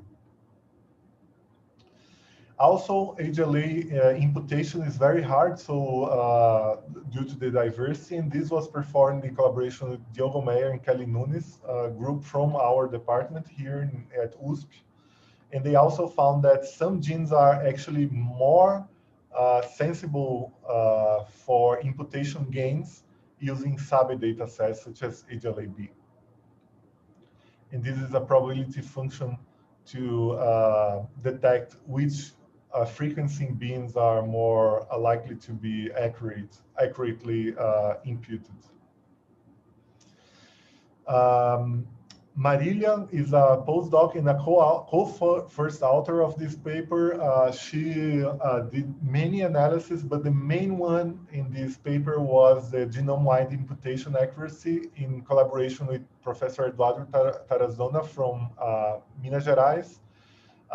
Eduardo leads the genomic component of EpiGen, which is already a consortium of cohorts. And we tested the imputation accuracy in those individuals, and we detected that SABE plus 1,000 genomes makes a very important gain in the number of variants correctly imputed, especially in the lower frequency bins, as expected by a whole genome project. So I'm going to enter in the specific results of our analysis. So in order to analyze which clinically relevant findings we have, we first filtered from the high confidence data set of variants, nearly 4,250 autoimmune disease genes. So these are genes associated to monogenic disorders. And we separated the variants by two classes. A class that was with clean VAR pathogenicity assertions, actually the pathogenic assertions, pathogenic, likely pathogenic, or conflicting, containing pathogenic or likely, and also variants that were not on clean VAR, but they had potential loss of function classification. It led us to over 5,000 variants, of which most were substitutions, but some were indels, either from one base pair long or higher than one base pair. So there is a whole classification of those variants, which genes they fall into, which frequency bins they are, and mainly, that's very important, which kind of inheritance those variants, the genes that harbor those variants fall into. So the first step, this was made with collaboration with medical geneticists such as Guilherme Yamamoto, which is also a co-first author of the paper, and Dr. José Ricardo Ceroni from the Human Genome and Stem Cell Research Center. So we did two bigger analysis. One was with selected genes associated to recessive disorders. So we analyzed variants that were higher frequency, which is expected by some of the recessive disorders, since one heterozygous is not expected to be affected by the disease. And the other analyses were in genes previously classified as dominant inheritance. In this first table, we found nearly 400 variants, and most of them were reclassified. So this manual curation included literature, VARSTONE classifications, and CleanGen. And this is the result. So most variants were either reclassified to a downgrade assertion, such as VUS or benign, and many variants felt into genes actually recessive. So this is important for you to know, that annotation of mode of inheritance is still very challenging. Many genes are classified as having at least one dominant mode of inheritance, but they actually are not. So be careful with that in the annotations.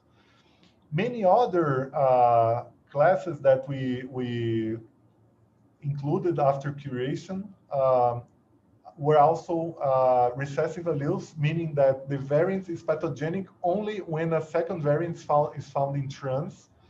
And most of those that remained were clearly incomplete penetrance. So there were reports on individuals that carry the variant without the phenotype. However, there is a subgroup here of these last variants that represents about 11 or 13 individuals, if you consider the pharmacogenomics, that were good clinical matches. So they were associated to somatic cancers such as leukemia or obesity. and these are very interesting results that we found. So about 1% of the individuals were actually correctly or most likely to be correctly classified as clinically relevant. And also peel-offs, so this is a distribution of variants that are potential loss of functions. We found about 4,000 variants. Most of them, they lack clean-var assertions, but some of them, they already had some clean-var assertions. Looking towards this, we found that if we see all the variants, every individual has an amount of variance. So this is a distribution of individuals. Most individuals have about 50 to 60 peel-off variants. In homozygosity, the number goes to 20 to 30. So this is also interesting to know. But most of the variants do not have any kind of assertion of pathogenicity. So we do not know if they were already seen in other individuals or else associated to phenotypes. If we only see single nucleotide rare variants, then the number is more likely to be strictly correct. So the probable truth is between one and the other, but most individuals, more than 80% of the individuals, do not have peel-off variants in homozygosity. Remember that all of those results are already filtered within clinically relevant genes. And if you see the frequency distribution compared to Ginomab, for instance, you're going to see that some variants, they actually seem to be more frequent in one population or the other, like this one, which is more frequent in Ginomab than in SABE. If you see these 5 examples withdrawn from the distribution, you're going to see that it's probably missing variant call or a problem in alignment. So still, after filtering the quality of the variants, there are some regions that are homopolymers or they are very badly aligned, and they are still not completely trusted. So we do not expect that Brazilians are that isolated to have higher frequencies of very important variants in monogenic diseases. Finally, Abraham version 2, which was released together with the data set of 1,171 whole genomes. They also include now the specifically called and aligned and mapped HLA variants, the mobile element variants. You can also request the download directly without any kind of interaction with researchers. You can do that for the aggregated files, and we are sharing this the individual level data under request, depending on the group or the overlap with the existing projects. But we are soon to upload that to also a platform of automatically under request sharing. And this was possible with the coordination of Professor Maria Rita, which coordinates the Hughes Cell NGS laboratory, and the IT team, which is placed here. So all in all, this project was possible with collaboration with many people, including individuals from our center and from outside of USP, including also the providers for the data sets that we compared the results to. And as a perspective for phase 2, we wish to implement a resource for imputation, which we know it's very important in Brazilians, which are not easily imputed. We are performing the sequencing of SABE cohort D, and we are beginning to collect cohort E as soon as coronavirus allows us to, and also financing, of course. Evaluation of multiple phenotypes for polygenic risk scores. As Professor Lygia told you, we cannot derive polygenic risk scores without tens to 100,000 individuals at least. However, we can test whether the polygenic risk scores derived elsewhere can be applied to our population. we wish to identify the phenotype modifiers. So remember that we still found some very pathogenic variants that were of incomplete penetrance. What is driving that incomplete penetrance? Whatever those families they carry, it might be interesting to understand the disease phenotypes. And also, why not, as mentioned before, to have a resource for better alignment Brazilian samples. Remember that 2% of the genome, 60 megabases, were absent from the human reference genomes. We can also contribute to that. So thank you very much. If you would like to check out our preprint, is already being evaluated by in a peer-reviewed journal, with likely to be published soon. But still, you can see the results published in bioRxiv. Thank you very much. I think I ended up, we anticipated somehow the time, but I'm happy to take questions in this session. Thank you. Thank you very much, Dr. Michel. Everyone, in a few minutes, the discussion session will start. This session will be in Portuguese. Eu queria agradecer mais uma vez todos os nossos palestrantes. Em alguns minutos, às 2h30, em 20 minutos, agora a gente vai entrar na nossa mesa redonda. Essa sessão ela será toda em português e vamos aguardar também a presença do Murilo Servato. Bom, muito obrigada. Vamos entrar agora no nosso coffee break.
Boa tarde, gente. Vamos voltar agora em alguns minutos. Tá tudo certo? Estão me ouvindo bem?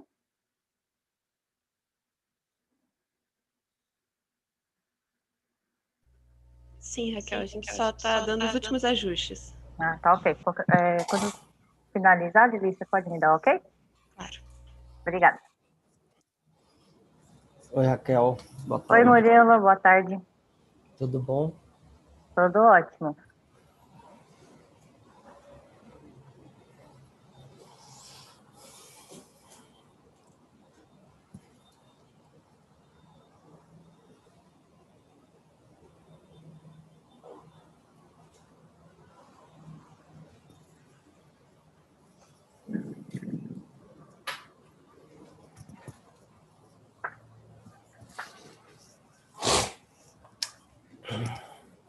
Todos os participantes vão entrar no mesmo link, é isso? Isso, eles já estão entrando, Murilo. A gente separou as salas, mas eles já, daqui a pouco a gente ajusta tudo aqui. Beleza.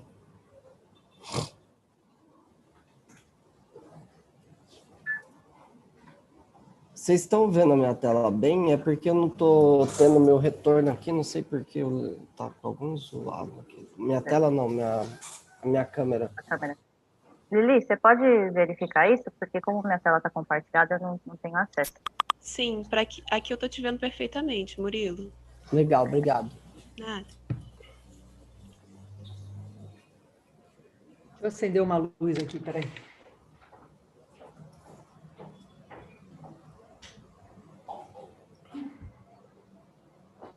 Acho que todos já voltaram para a sala principal.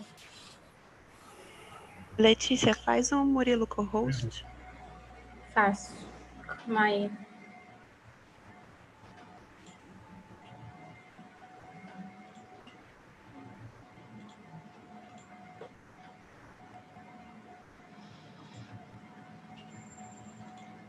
Pronto. Já está habilitado. Tudo certo?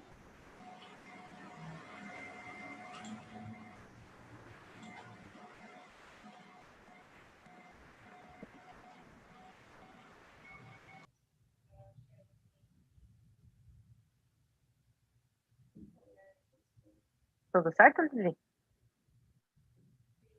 Sim, podemos começar.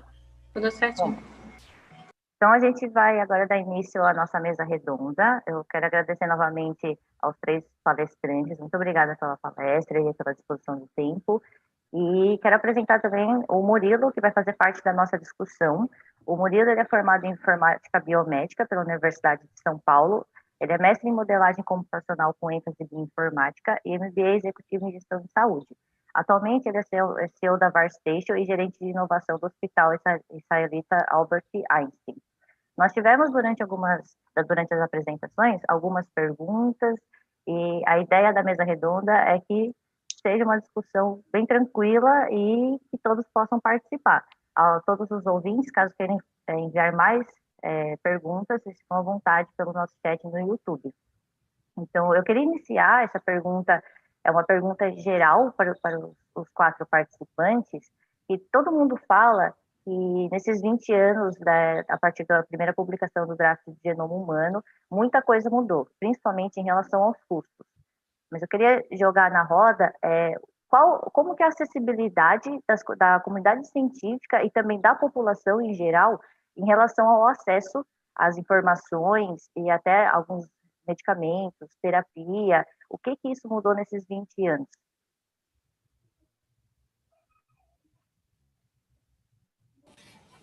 Tem alguma ordem? Posso começar? Pode começar, Murilo. Bom, primeiramente, né, obrigado pelo convite aí, ao comitê organizador. Eu acho que esse ano de pandemia, mesmo com a dificuldade aí de acesso, né, aos eventos, principalmente os presenciais, ter esse tipo de evento online está cada vez mais fomentando a manutenção do compartilhamento de informações e até mesmo a evolução da parte de ensino, né? Porque eu acho que esses momentos de network, eles são muito importantes o desenrolar realmente da nossa capacidade intelectual. Então, eu queria dar meus parabéns aí pelo comitê organizador. Referente à pergunta, né, à colocação, eu acho que realmente o grande avanço foi a redução do custo, né?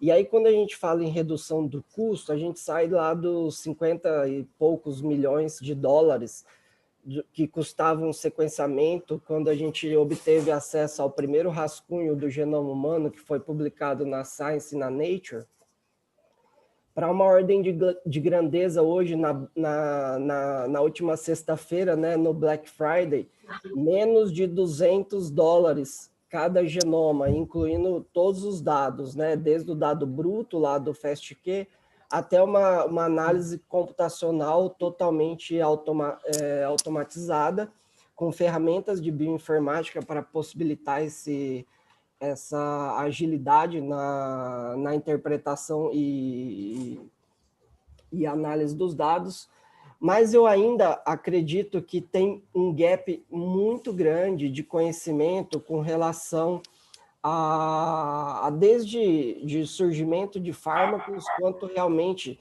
da popularização no sentido de atender a comunidade populacional, né, e ter acesso, por exemplo, aos hospitais do SUS, principalmente, aqui no Brasil falando, né?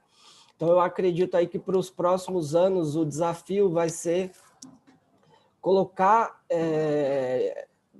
além de ter acesso, colocar esses dados disponíveis para toda a comunidade científica, a nível do âmbito do SUS, para a gente realmente conseguir compartilhar os dados e, em cima desse compartilhamento, elaborar um estudo voltado para a nossa população e, com isso, também chegar lá no desfecho, né, que é entregar para o paciente uma medicina mais personalizada e preventiva quando é possível. Então, eu acredito que o grande desafio aí para a próxima década além de dar o acesso, a descoberta de novos fármacos voltado principalmente para comunidades locais, né? Os projetos aqui no Brasil têm cada vez mais seguido nessa direção de ampliar a quantidade de genomas sequenciados da nossa população para a gente realmente descobrir o que a gente tem de tão peculiar, né, quando se compara às outras populações. Porque pode ser igual ou pode ser diferente, né? Mas eu acho que essa questão da popularização é o que nós vamos realmente ter de novidade aí para a próxima década. Legal, Murilo. Eu vou descompartilhar minha tela, porque assim eu consigo ver vocês, tá, gente? Antes eu não conseguia. Nessa linha, tem duas perguntas para a doutora Lygia, e eu acho que vai complementar bem o que o Murilo falou. Então, perguntaram, doutora Lygia, qual que é o maior desafio de se trabalhar com grande quantidade de genomas? Qual que é o maior problema em gerir essas informações? E quais são os próximos passos que você acredita que deve acontecer para a medicina personalizada, como o Murilo comentou? Olha, o maior desafio desse projeto é verba. É a gente conseguir um apoio financeiro para chegar nos números que vocês viram naquele mapa que eu apresentei para vocês, né? Então, enfim, a gente está aí há 3 anos ralando, fazendo um esforço assim incrível para, provavelmente, no meio do ano que vem, chegar a 5.000 genomas. A gente precisa chegar a centenas de milhares de genomas para ter poder estatístico, para fazer essas descobertas na nossa população. É claro que muito a gente vai conseguir fazer ao longo desse caminho, não é que só quando eu chegar aos 100.000, aos 200.000, né? Quando a gente tiver já como o professor Michel mostrou, né? Só com aqueles 1.000 e não sei quantos lá que eles já sequenciaram, eles já conseguem fazer uma porção de imputações, e aí dados de genotipagem já ganham muito mais valor, enfim, essas coisas vão andando. Mas aí a gente tem esse desafio. E é um desafio muito grande num país em que é difícil a gente ter políticas de longo prazo. Isso não é uma coisa que um governo vai fazer a começo, meio, fim. Isso tem que ser um projeto de país, né? E aí eu não sei bem como é que a gente encaixa isso, né? Numa cultura em que troca governo, troca prioridade, troca tudo. Então, isso aí é que eu não sei bem ainda como é que a gente vai engenheirar. Então, a gente tem a questão da verba e a questão da gestão, da continuidade desse projeto, quem é que vai cuidar disso, desse banco de dados do país, de uma forma continuada, sabe? Que não seja uma coisa que... E, ao mesmo tempo, a gente tem que ter uma fórmula que dê o maior acesso possível, porque quanto mais gente tiver podendo estudar os genomas da nossa população, melhor para a gente, tá? Nenhum grupo individualmente vai conseguir fazer todas as descobertas que podem ser feitas nesses dados. Essa não é a ideia. E então a gente tem que ter essa maneira de tornar isso mais acessível possível, ao mesmo tempo mantendo a segurança dos dados e controlando o acesso, são dados sensíveis. Então, são esses os desafios que eu vejo. O Ministério da Saúde lançou esse ano um programa nacional de genômica e medicina e saúde de precisão, que tem basicamente 3 braços. Um de genômica populacional, que é essa coisa que a gente está fazendo, de um genoma de referência do brasileiro. Uma genômica de doenças raras, que eu acho que o Murilo depois pode contar, que é uma iniciativa do Einstein, e que essa iniciativa, no final, prevê a inserção desses exames no SUS, né, a disponibilização. Então, eles estão montando até 2 centros, eu estou fazendo a propaganda do Einstein, Murilo, que você não fez, tá? Eles vão montar 2 centros de sequenciamento, diagnóstico genético, para atender ao SUS. E o terceiro braço mais amplo é o do desenvolvimento de terapias avançadas, principalmente terapia gênica e terapia celular. Tá? Então, há essa vontade política, resta ver os ministérios e tal, e resta também que o ministro da Ciência, o Ministério da Ciência, apareça e participe disso, porque, por enquanto, está só no colo do Ministério da Saúde. Sim. Antes do Murilo comentar esse comentário, doutora Lygia, a gente sabe que é muito difícil fazer ciência no Brasil, né? A gente acaba tendo que ter criatividade. Você comentou de alguns projetos, né, em parcerias com o Ministério da Saúde, então eu queria que vocês falassem, o Murilo pode falar um pouco mais também, quais são esses projetos para a população saber, né? Tem via PROAD, existem muitas parcerias com hospitais particulares e com os pesquisadores da rede pública, né? Então, eu queria saber um pouco mais desses projetos vigentes. Então, dentro desse programa nacional de genômica, no fim do ano passado, o DECIT, no Ministério da Saúde, deu uma verba que vai permitir que o projeto DNA do Brasil sequencie 2.000 genomas, além daqueles 3.000 que tinham sido doados pela DASA. Tá? Então, aí a gente... esse ano, o BNDES ia entrar com mais uma verba grande para a gente conseguir chegar a 15.000 genomas. Aí veio a Covid, o Mandetta saiu, entrou o outro. E, enfim, as prioridades também mudaram. Vamos ver se no começo do ano que vem isso é retomado. Tá? Então, do meu lado, é esse projeto, acho que o Murilo pode contar aí, do projeto PROAD, junto com o Einstein. Posso sim. Bom, primeiramente, obrigado aí, professora Lygia, pela propaganda. Foi realmente muito oportuna. E, bom, referente aos projetos PROADs, né, uma coisa que eu acho bastante importante a gente compartilhar com todos é que essa iniciativa do PROAD, ele é um benefício que tem uma contrapartida das organizações que têm os SEBAs, né, que é o Certificado de Entidade Beneficente. E o Einstein é uma dessas organizações que tem esses SEBAs, E por ter esse certificado de entidade beneficente, nós temos isenção de alguns impostos, e esses impostos, eles são calculados normalmente, e aí a gente tem esse imposto que ele passa a ser um saldo para a contrapartida da nossa organização. E aí a gente utiliza esse saldo para reverter para a população e dar acesso, principalmente à população via SUS, a hospitais de nível primário, secundário. Então, o Einstein administra algumas AMAs, UBS, hospital de nível secundário e terciário também.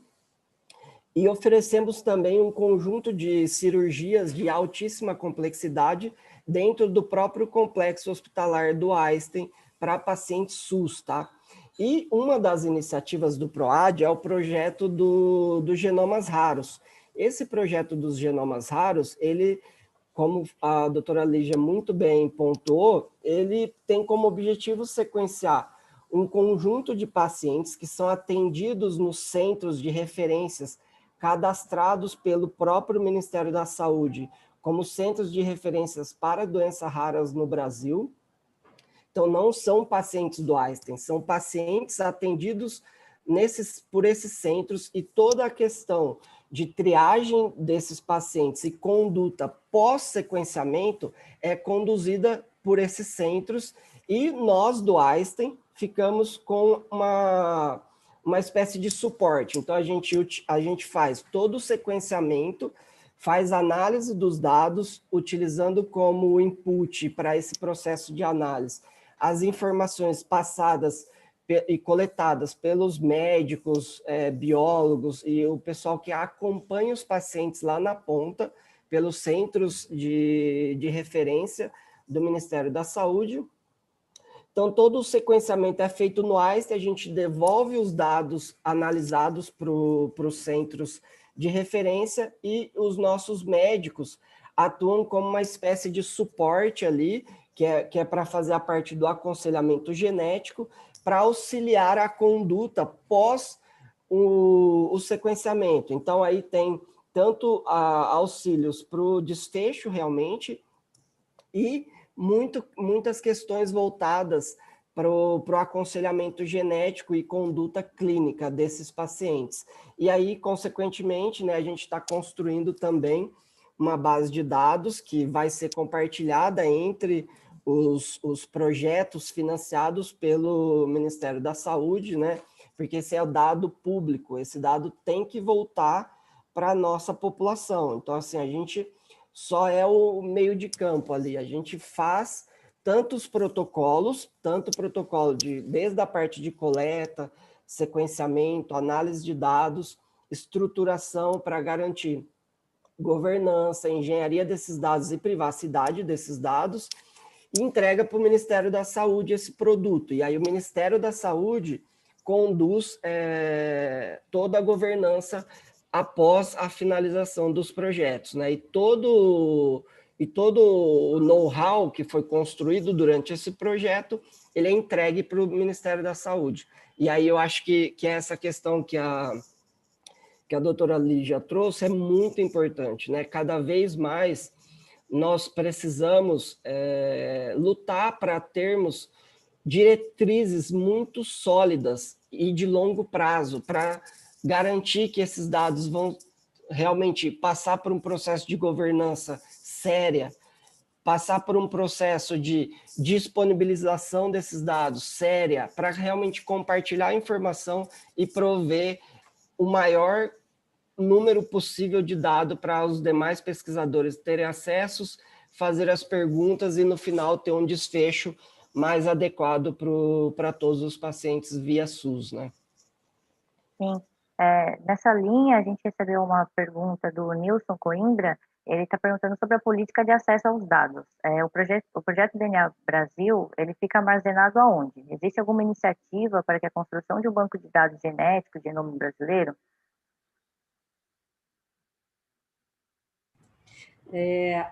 Por enquanto, ele está lá na nossa conta do Google Cloud.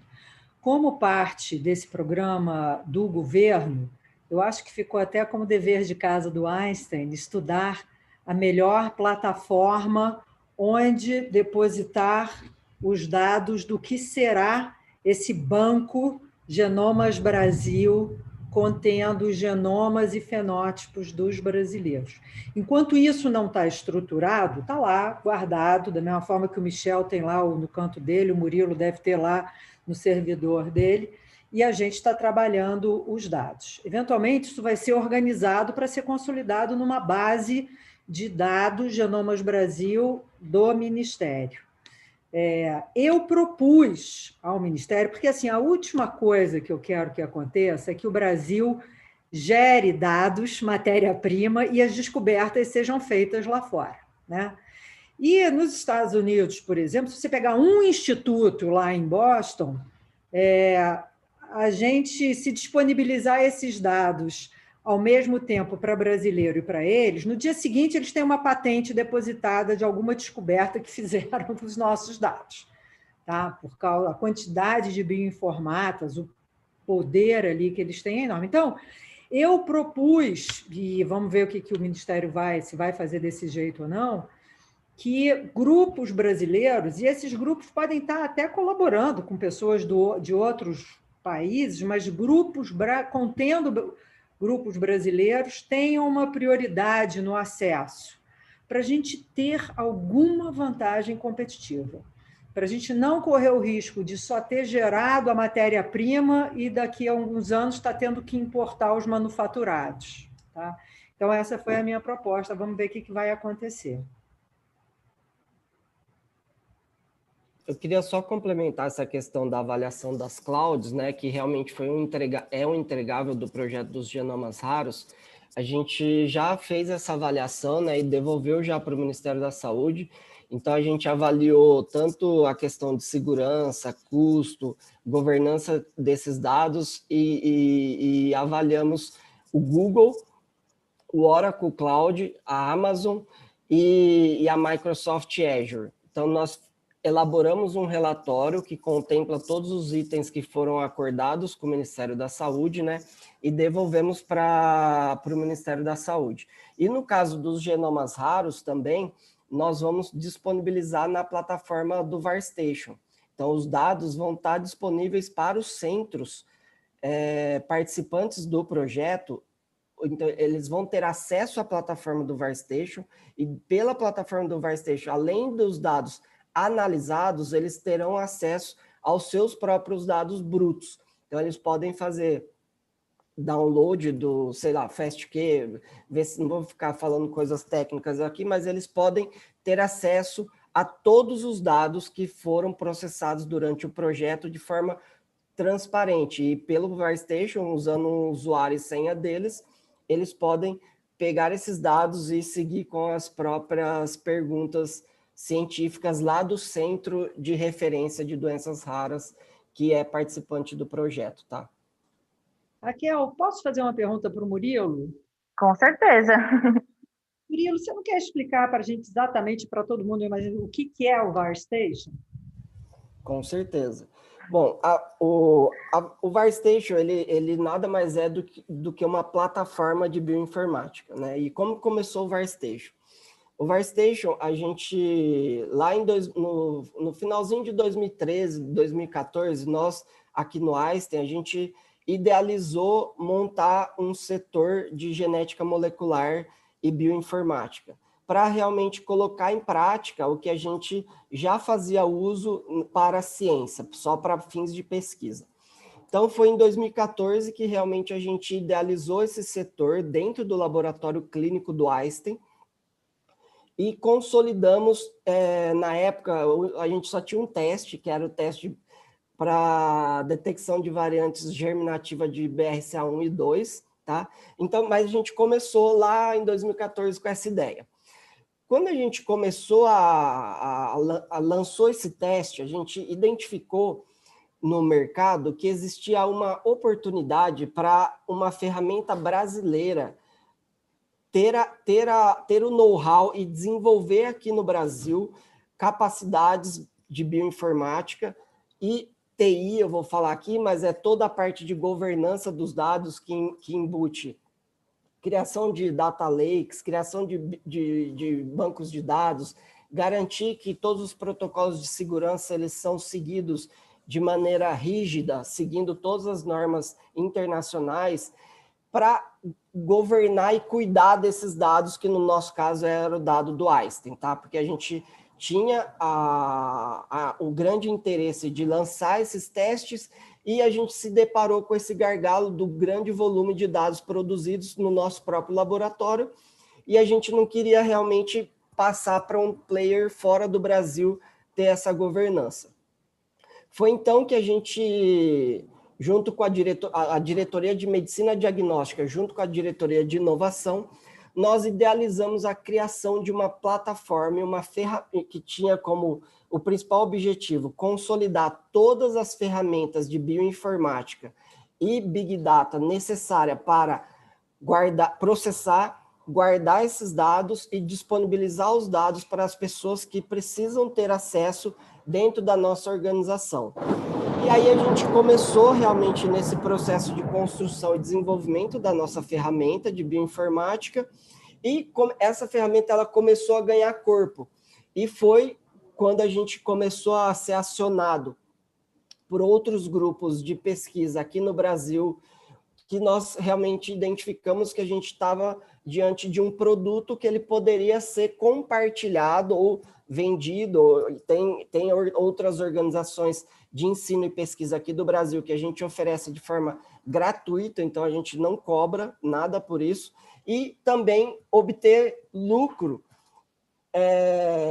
lucro no sentido de vender esse know-how para quem tiver interesse, para laboratórios de diagnóstico que também tenham essa necessidade. Então, a gente construiu uma ferramenta de bioinformática que tem todas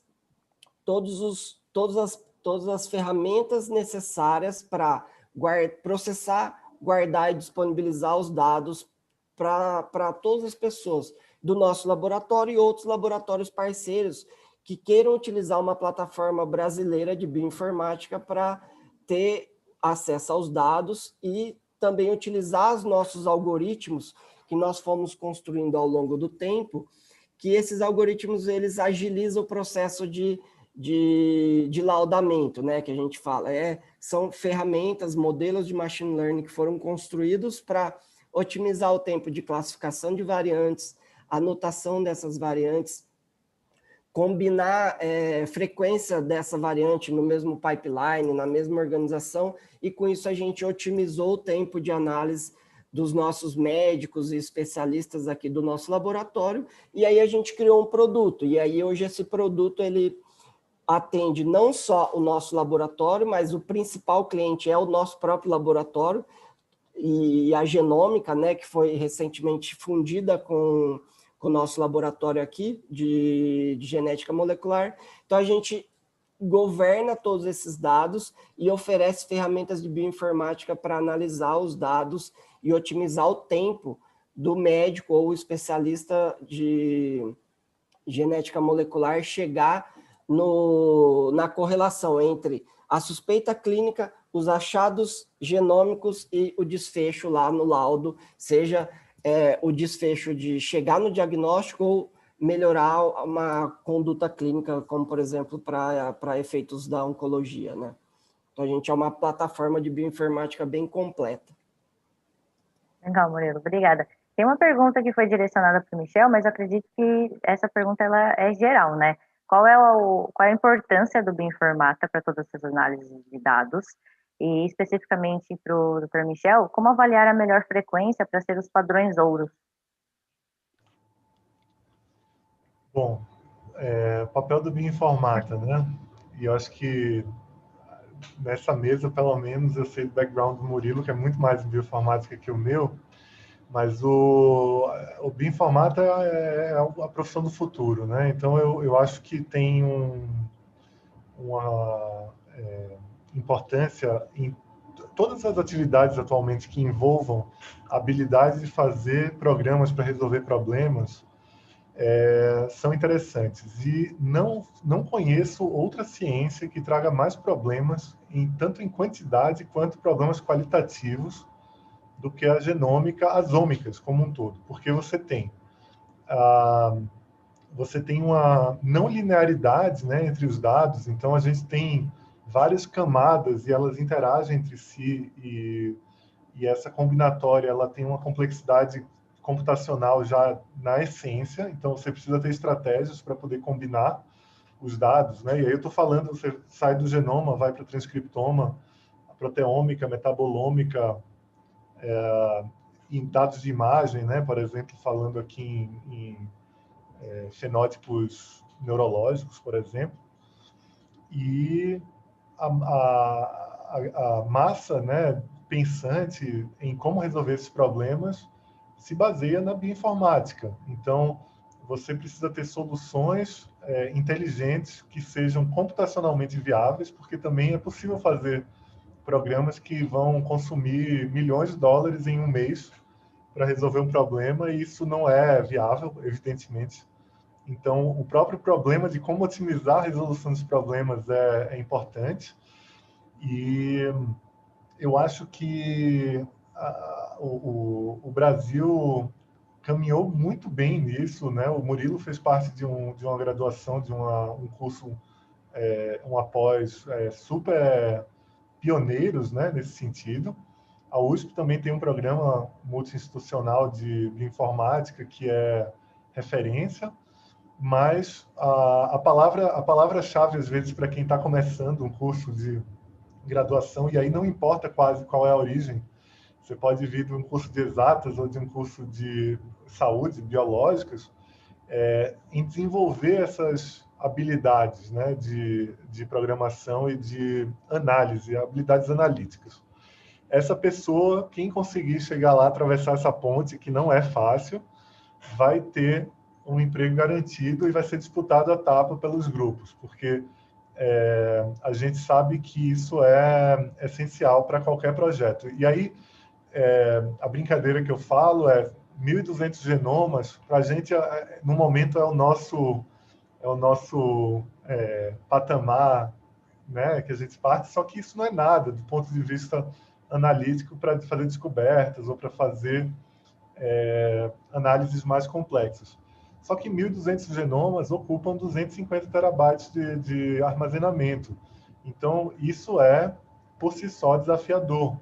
Como guardar, por quanto tempo guardar, isso vai custar, né? O Murilo e eu já discutimos muito, né? O nosso projeto de sequenciamento foi feito em parceria com a Einstein. Os idosos, eles foram submetidos à ressonância de cérebro. E quando a gente fala no cenário ideal mínimo de 100.000 genomas, olha o escalonamento que isso não sofre. Então, ter dados é realmente um grande patrimônio. E daí você pode explorar muitos aspectos. Então, assim, o Ministério da Saúde, o Ministério da Ciência e Tecnologia, e aí eu reforço o que foi falado pela professora Lygia, pelo Murilo, precisam entender que isso é um investimento que nos trará muita autonomia no futuro. E um exemplo muito simples é o que foi visto esse ano. No começo da pandemia, o Brasil patinou por depender, né, de tecnologias importadas, de reagentes importados. Então, a gente não pode... A gente tem capacidade humana maravilhosa aqui no Brasil, os nossos cursos são excelentes, falta um pouco mais de um empurrão, e o empurrão em ciência é grana, dinheiro, para não depender mais disso. Então, felizmente, depois de uns meses, surgiram tecnologias nacionais, né, painéis e métodos de diagnóstico, e depois isso acabou se solucionando, mostrando, na verdade, que há muita capacidade e que falta investimentos continuados, né? Uma amostra como ELSA ou como SAB, que foram iniciadas antes mesmo de se idealizar a genômica, elas são exemplos de como a coleta continuada de dados é essencial, e isso custa, tem um custo. Tá? Sobre o padrão ouro de frequências, né? Eu entendi que foi de frequência de mutação, será? Deixa eu verificar aqui. O número que eu vou dizer é assim, se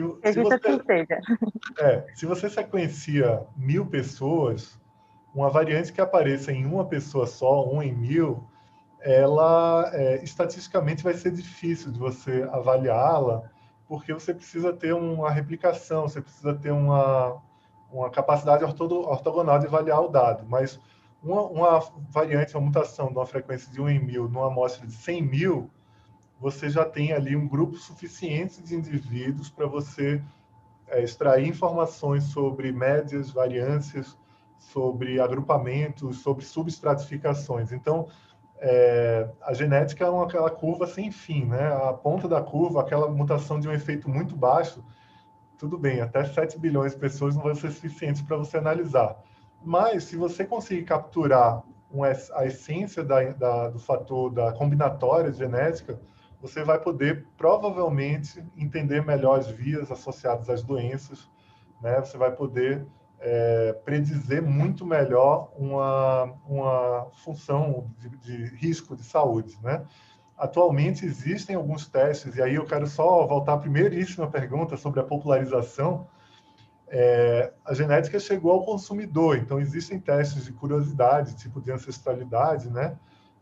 Que são muito legais, as pessoas buscam. O Brasil é um mercado maravilhoso para isso, porque muita gente não sabe sequer as suas origens, mas existe essa exploração de resultados de WOS, né? Então mutações de risco associadas à saúde, e essas mutações individualmente elas respondem muito pouco ao fenótipo. Então a pessoa sai da loja, do site, achando que tem um risco maior para Alzheimer ou menor, e aquilo não tem muito valor clínico. Para ter valor clínico, a gente precisa de amostras grandes, muito bem catalogadas e fenotipadas. Essa era a minha mensagem também. Obrigado. Obrigada, professor Michel. Nessa linha de quantidade de amostras, chegou uma pergunta para a doutora Márcia. Em relação à África, que é composta por 54 países, quantos países precisam entrar no estudo para ser considerado uma pesquisa como a população africana? E nessa linha também, eu tenho uma dúvida, doutora Márcia. Qual é o impacto dessa descoberta das variáveis que determinam, por exemplo, a cor da pele, não só no âmbito de saúde humana, mas assim, no contexto social também, como o racismo? Excelente. Então, na verdade, quando a gente pensa nos países na África, é muito artificial para a diversidade humana que existe na África, porque esses países não correspondem à distribuição dessas populações, né? Eles foram desenhados em cima da África depois que as populações já tinham a sua distribuição.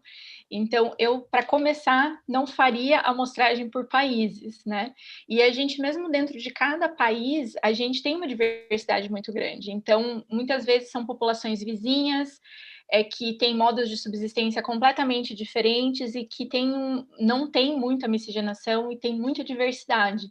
Então, eu já começo dizendo que não dá para limitar por países, né? O ideal, na verdade, seria que a gente conhecesse todos os grupos e amostrasse todas as populações, porque para a gente pelo menos ter uma noção, né, do que seria essa diversidade. E principalmente as populações mais isoladas, né, que continuam, às vezes, com modo de subsistências que não são rurais, né. Então, eu não tenho um número mágico para essa resposta, mas com certeza é muito mais do que uma por país. Por isso que a gente fala tanto dos grupos etnolinguísticos também, que não são restritos a uma região só, né? Então, a gente tem grupos que estão distribuídos pela África toda, como populações banto, e outros grupos que são mais restritos, né? Com relação à segunda pergunta, que é sobre o impacto social, né, desses estudos, e a gente sentiu muito isso quando foi publicado o trabalho, né, nos Estados Unidos teve uma resposta muito grande, assim, de pessoas, de grupos racistas querendo invalidar, né, os resultados do estudo, porque basicamente a gente tem uma característica, que é a pigmentação da pele, que é utilizada como base, né? No Brasil é a base total do racismo, que é um racismo que não é de ancestralidade, é um racismo de fenótipo, né? E é determinado principalmente pela cor da pele.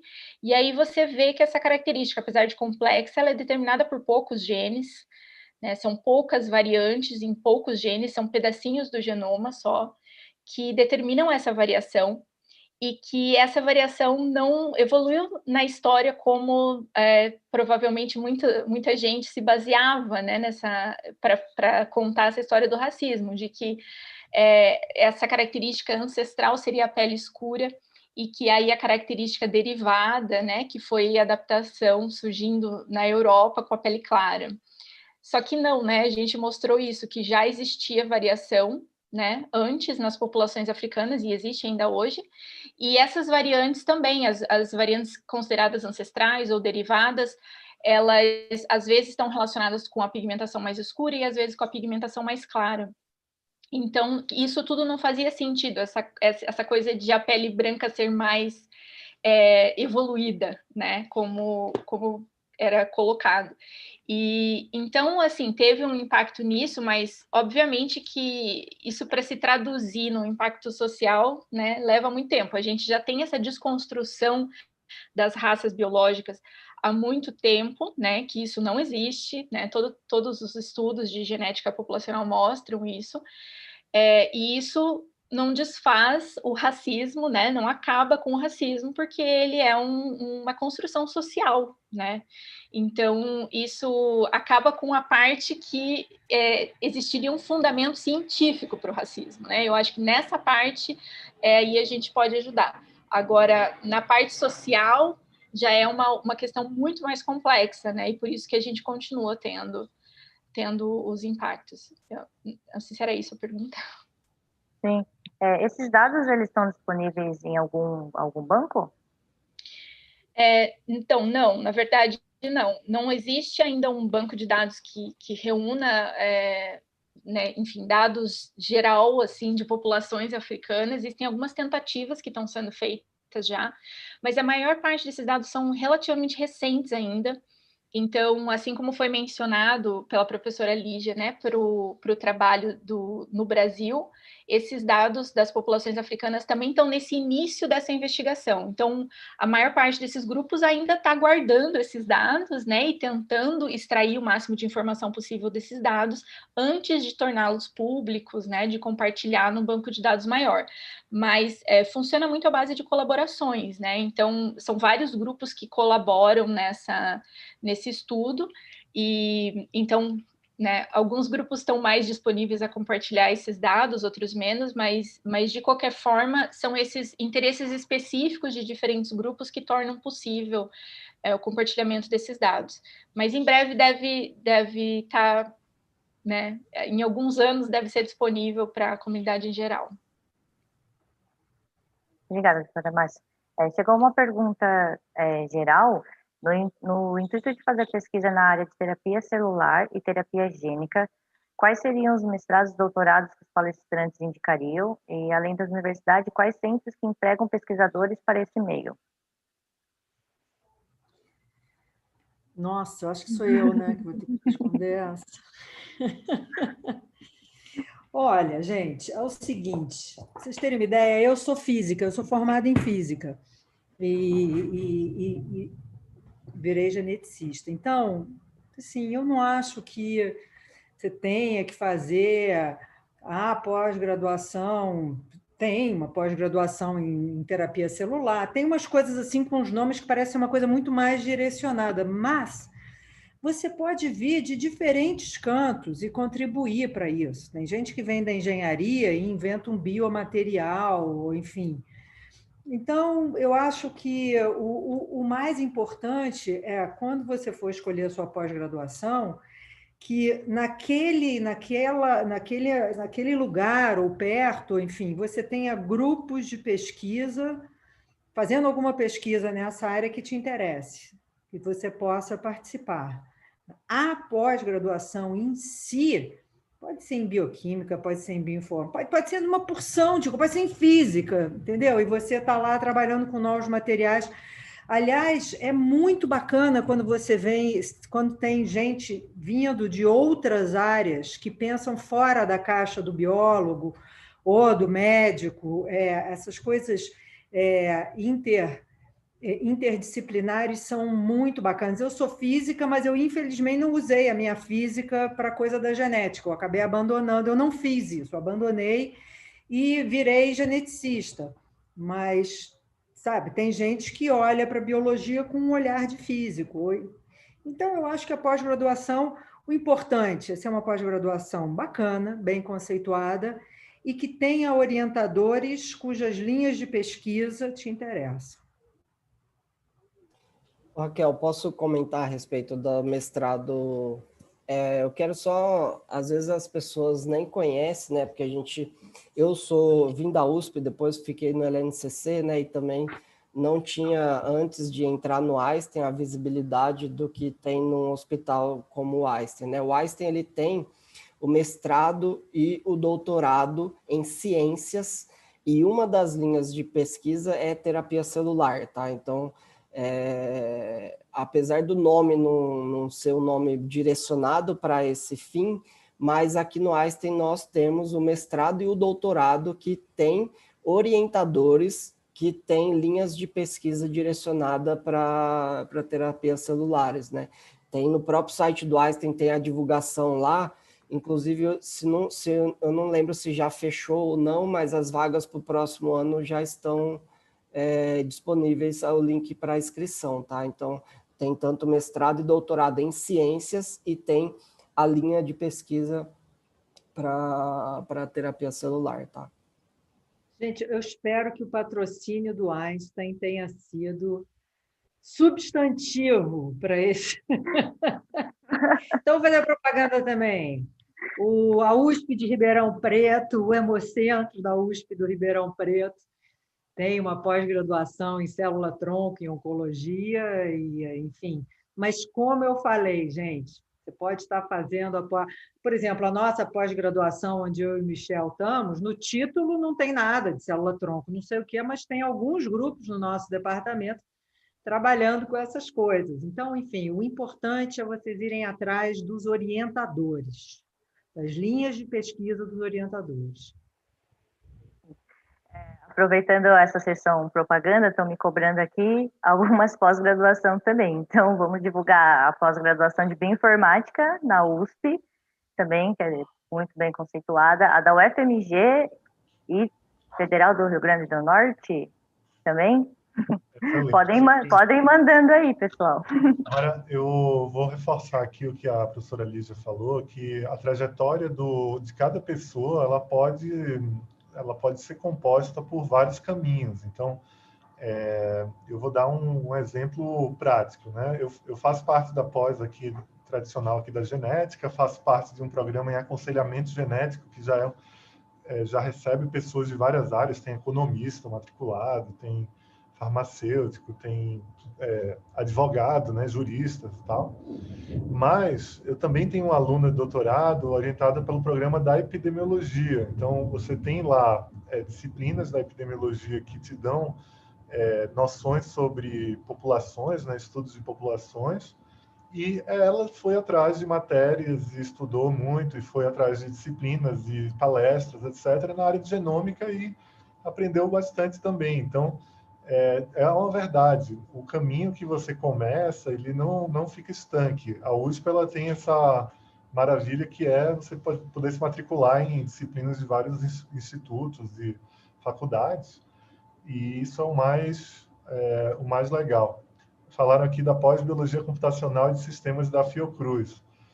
Pois é, e aí vem aquela discussão, biologia computacional e bioinformática são coisas diferentes ou são a mesma coisa? Essa é uma boa pergunta para vocês responderem. Eu vou passar para o Murilo essa. Cara, eu acho que assim, dependendo da abordagem, a gente pode falar que é a mesma coisa.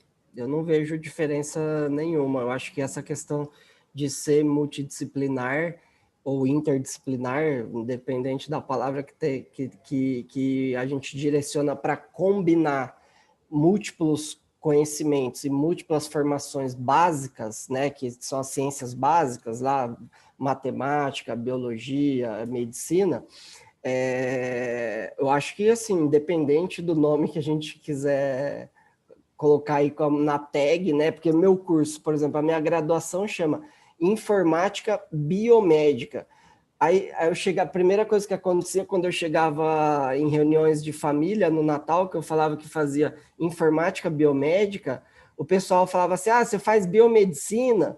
Então, assim, muitas vezes eu passei de biomédico e deixei para não perder tempo explicando, porque você explicar que você está numa graduação que já é por si só o contexto multidisciplinar, que você tem todo o conhecimento básico da parte de exatas, né, e envolvendo parte matemática e computacional e toda a parte de ciências da saúde, né, que é toda a grade curricular básica ali da biologia, eu ia perder o Natal inteiro, não ia conseguir tomar nenhuma champanhe e ia ficar explicando esse processo. Então, independente da tag que a gente coloca aí para esses nomes, né, eu acho que vale muito essa questão que vocês falaram de realmente ter uma formação multidisciplinar e construindo, né? Não é uma coisa que a gente de um dia para o outro passa a ter, né? Você precisa realmente consolidar as duas bases e ao longo da sua carreira direcionar. Obrigada, Murilo. Um exemplo do que falaram dos nomes das pós-graduação, eu citei algumas que têm pós-graduação em bioinformática, mas eu não posso deixar também de falar do nosso suporte, que é a pós-graduação em biologia computacional também da Fiocruz. Então, não está no nomezinho, mas eles formam ótimos profissionais também. Uma pergunta direcionada agora para a professora Lygia. Qual foi a dificuldade do trabalho com genomas brasileiros, uma vez que somos muito misturados? Olha, o trabalho não foi, ele segue sendo, né? O que é uma amostra representativa da nossa população? A gente ainda não sabe, na verdade. Né? A gente pode dizer, não, a minha amostra é representativa, eu não sei. A gente sequenciou 200 pessoas do Amazonas, e eu acho que é por isso que a gente tem aquela porcentagem grande lá de ancestralidades nativa-americana.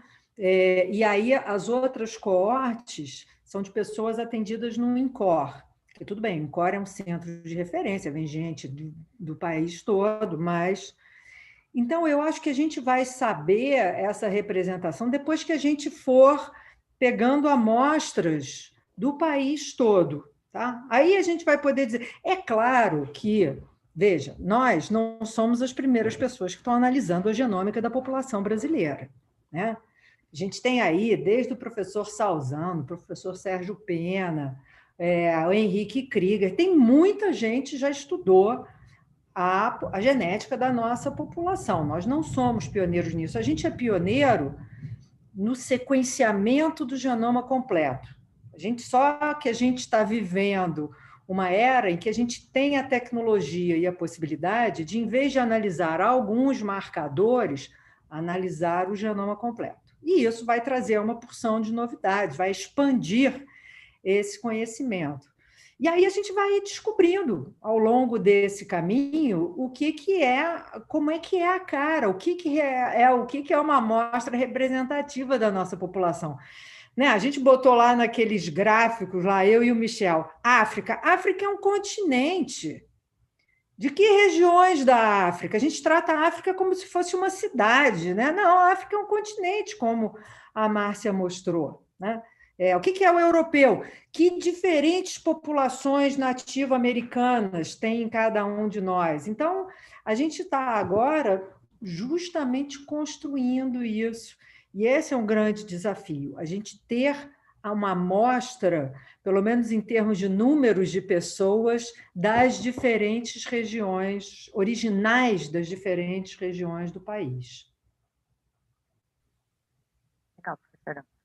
Outra pergunta diretamente para você desculpa.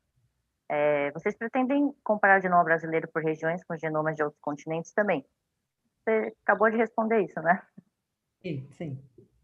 Exatamente. Quer dizer, a gente vai a gente tem a população que estava aqui, que é essa população nativa-americana, mas não é que ela brotou aqui, né? Ela veio, migrou, foi selecionada, passou por uma porção de processos evolutivos que a gente vai poder tentar inferir analisando a sequência delas e comparando com as sequências de outros povos. Tá? Então, essa coisa que a professora Tabita é super especialista, super interessada em olhar isso e tentar contar a história dessa nossa população nativa-americana, não só do ponto de vista da arqueologia, mas agora do ponto de vista da genética, que essas coisas vão se complementando. Tá? E, óbvio, as outras, a gente está, agora esse trabalho que a Márcia mostrou das diferentes populações da África, sequenciando, né, aqueles... Isso vai ser bárbaro, porque a gente precisa de uma sequência referência para a gente poder dar essa origem para as frações de ancestralidade africana na nossa população. Então, esses trabalhos genômicos, todo mundo depende de todo mundo. Quanto mais dados forem gerados no mundo inteiro e compartilhados, mais a gente vai poder falar sobre a formação das diferentes populações na humanidade, né? Enfim. Eu queria, se possível, eu queria colocar um ponto para a discussão aqui dos três, principalmente, que como que vocês acreditam que a iniciativa privada pode contribuir mais para esse processo de genomas como um todo, né? Não vou deixar uma coisa específica. Porque a gente vê, eu tive, acho que foi em janeiro, antes da pandemia, ou no início da pandemia, eu tive no Genome England, lá na Inglaterra, que acho que vocês todos aqui conhecem, né? Mas é importante a gente só dar uma contextualizada para as pessoas que estão nos assistindo. Que é uma iniciativa pública financiada pelo governo inglês, mas que é gerido por uma empresa privada. Então, o Genome England, ele tem a gestão, a governança dos dados e ele disponibiliza os dados para os pesquisadores, para os grupos que tenham interesse, né, em ter acesso, interesse e autorização, isso é super importante colocar também, né, para terem acesso aos dados e prover toda uma infraestrutura para liberar esses dados para pesquisas, né. E aí eu queria ouvir de vocês, pensando um pouco do meu lado, assim, né, como que nós aqui da nossa iniciativa privada, a gente poderia estar cada vez mais próximos para realmente fomentar uma maior agilidade no processo, né? Porque know-how todos os grupos têm, uns um pouco mais para uma linha de pesquisa, outros para outra, mas no geral todos têm um know-how muito sólido nas suas próprias linhas de pesquisa, né? Mas a minha pergunta é como nós podemos colaborar mais entre iniciativa privada e iniciativas públicas em parcerias para dar agilidade no processo de interpretação desses dados que nós estamos gerando, né? E não só realmente ser um produtor de cana-de-açúcar e fazer commodity com o nosso genoma, né? Realmente entregar ciência e produtos para a população global. Posso fazer um comentário? Então, eu nem sei de onde, como você conseguiu os $200 lá por genoma, mas vamos assumir que está na faixa dos $1.000, que é um valor que a gente fala bastante. $1.000 no Brasil, a gente fala em R$6.000, ainda é um valor muito alto. Então, evidentemente que num país em que há recursos escassos para investimentos públicos de pesquisa, o retorno sendo muito difuso, né? Então a gente sabe que pesquisa dá um retorno positivo a longo prazo, nem que seja só pelo treinamento das pessoas que vão lá ocupar os cargos, né? Todos aqui, eu suponho que fizeram alguma parte da sua carreira na universidade pública, então só por isso já houve uma produção e um investimento, né, fomentar a iniciativa privada também, mas que você tenha um investimento de fato, uma vantagem. O projeto PROAD, né, o modelo do PROAD, ele é muito interessante porque você tem uma abdicação, né, do governo em receber parte dos impostos direcionados especificamente para projetos de pesquisa. É muito complexo, né? Eu vou até trazer o exemplo do PCSK9, que, graças a mutações de perda de função num gene, descobriram pessoas que naturalmente conseguiam manter mais receptores de LDL, por isso processar melhor o LDL e diminuir o risco cardíaco.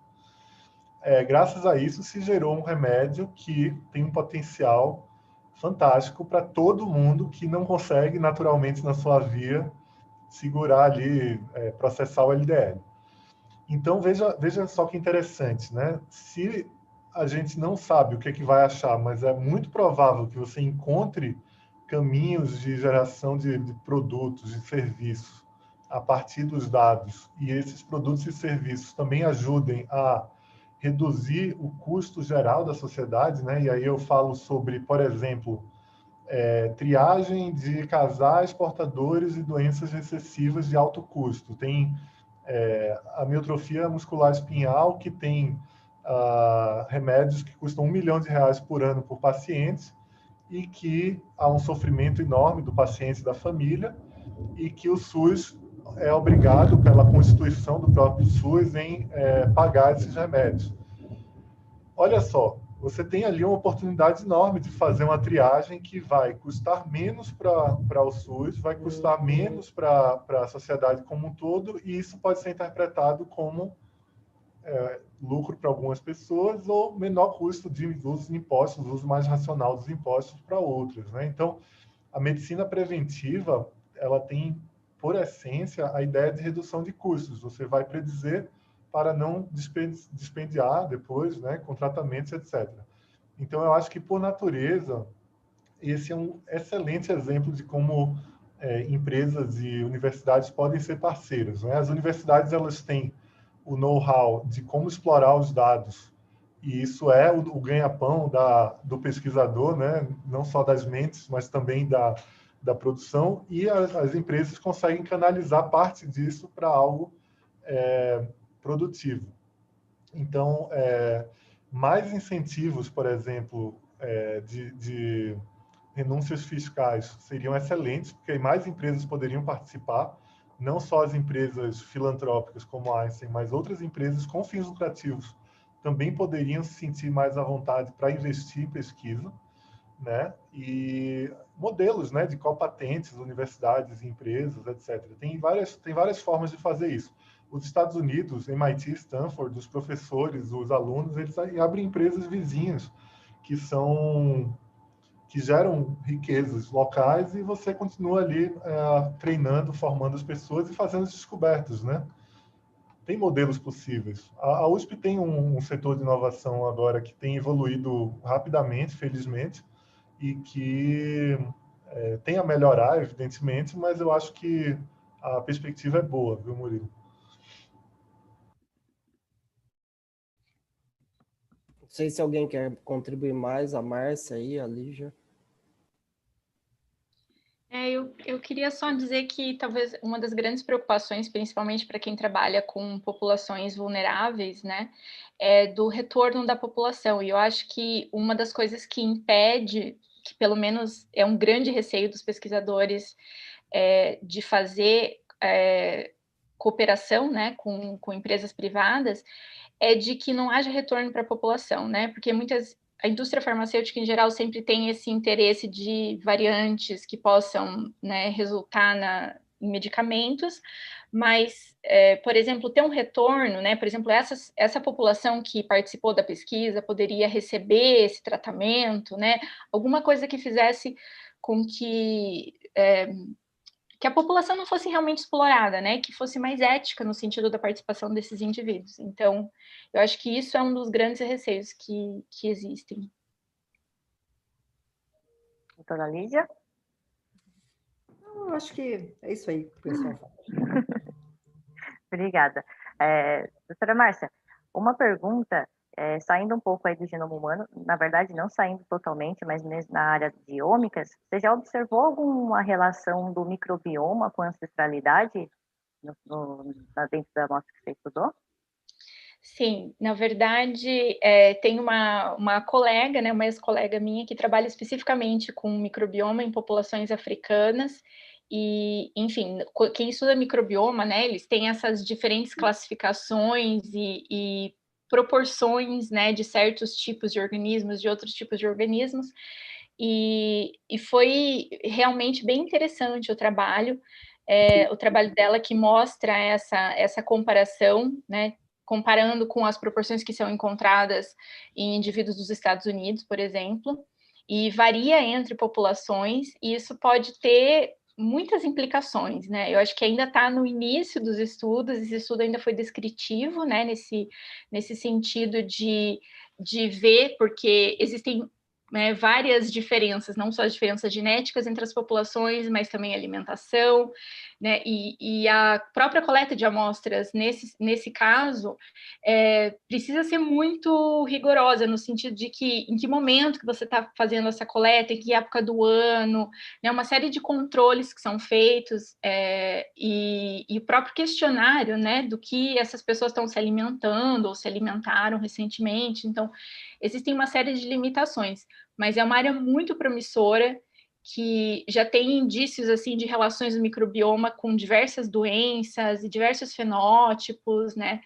E isso tá no começo, assim, mas esses primeiros estudos com algumas populações dessas que eu mostrei também ali, e algumas populações também de camarões, em caçadores-coletores comparados com pastoralistas, esse tipo de coisa, assim, né, já existe uma primeira descrição, realmente tem um impacto bem grande. Então, tem mais coisa ainda para frente para estudar.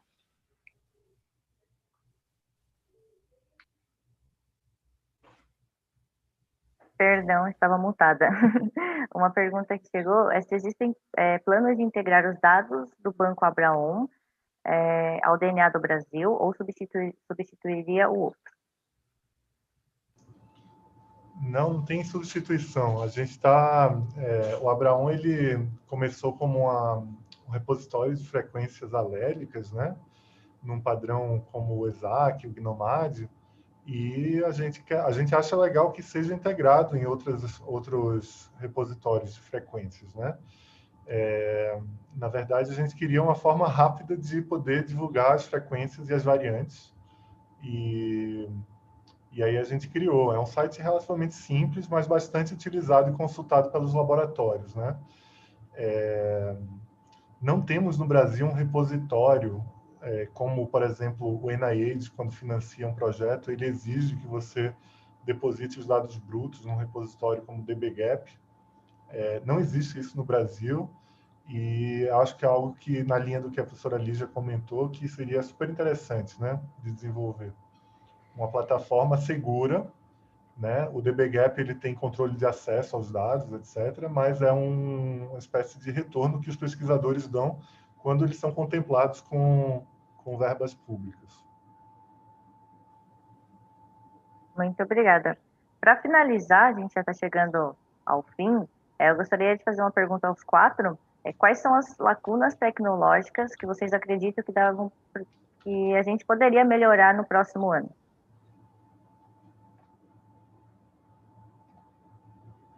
Que a gente poderia melhorar quando? No próximo ano. No próximo ano? Então, daqui a um mês. Daqui a um mês. Lacuna tecnológica? Enfim, não, eu acho que a infraestrutura, quer dizer, a gente...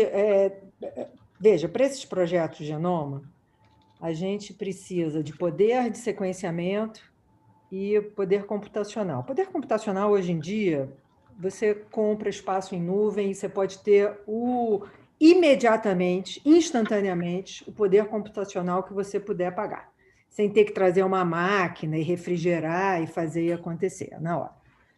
Então, tecnicamente, agora, a gente precisa aumentar o número de pessoas habilitadas a saberem mexer nessas informações, a saber transformar esses genomas e esses dados fenotípicos em descobertas, né?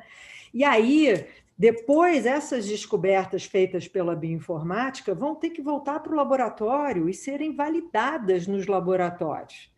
E aí a gente precisa, o outro desafio é a falta de agilidade da nossa pesquisa, né?